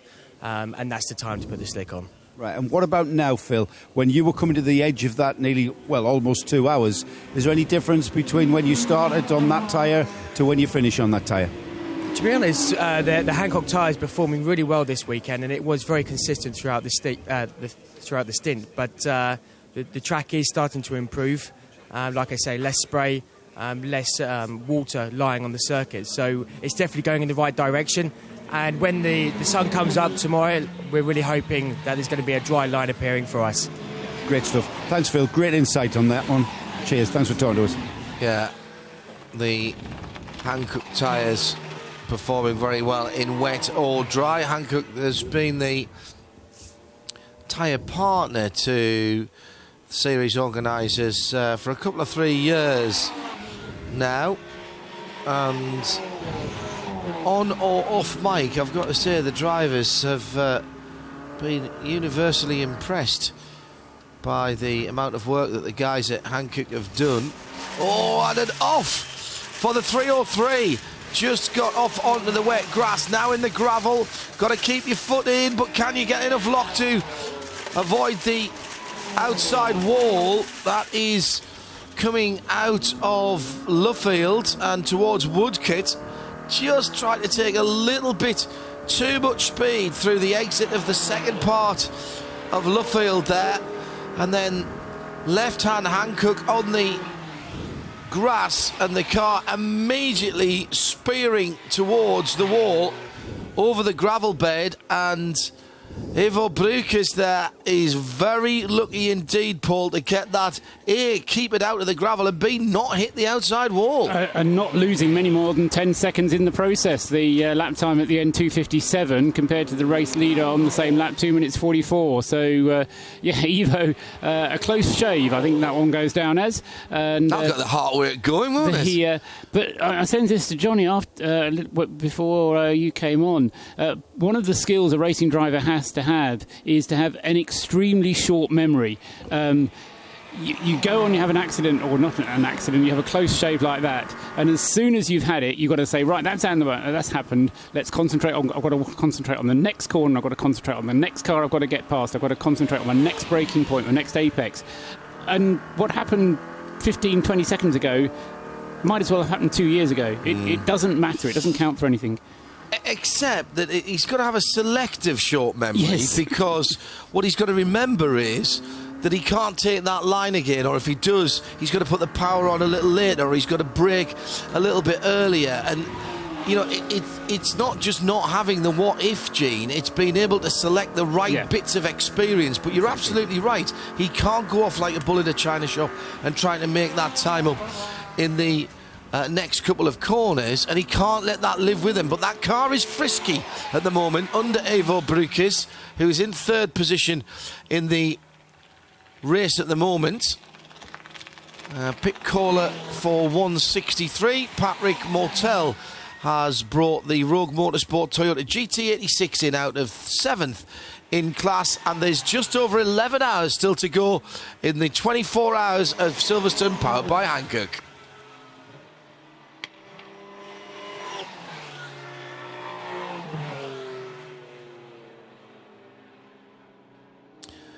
Viewers and listeners all around the world on our international syndications. Dodger 962 in Thailand, Declan Brennan, having watched an incident, or at least full course yellow strewn IndyCar race in the first time the Verizon IndyCars have been back at Phoenix for 11 years now, I think, 10 years. Is back with us, as is Carol Brink in Monterey. Hello all. Good morning all.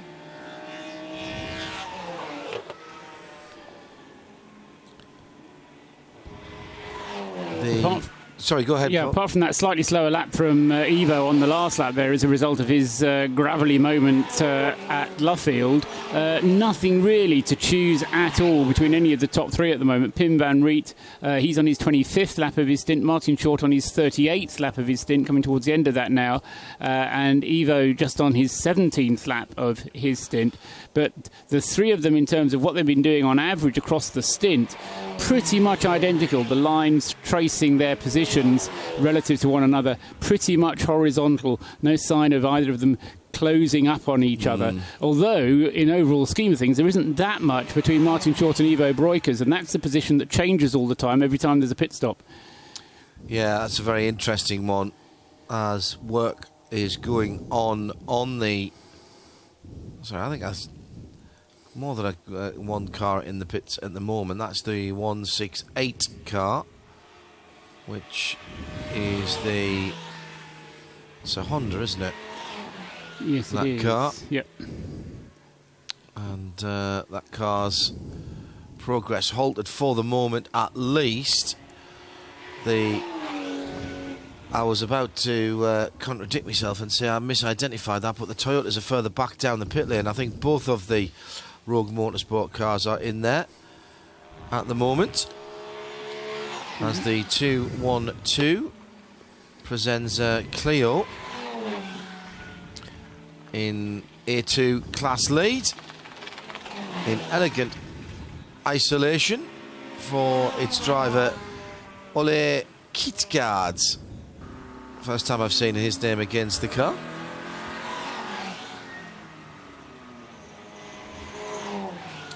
So Ivo Breukers, having survived a gravelly and heart rate accelerating moment a few laps ago, settled straight back into his lap times, as Paul suggested. He might, 45.9 last time around.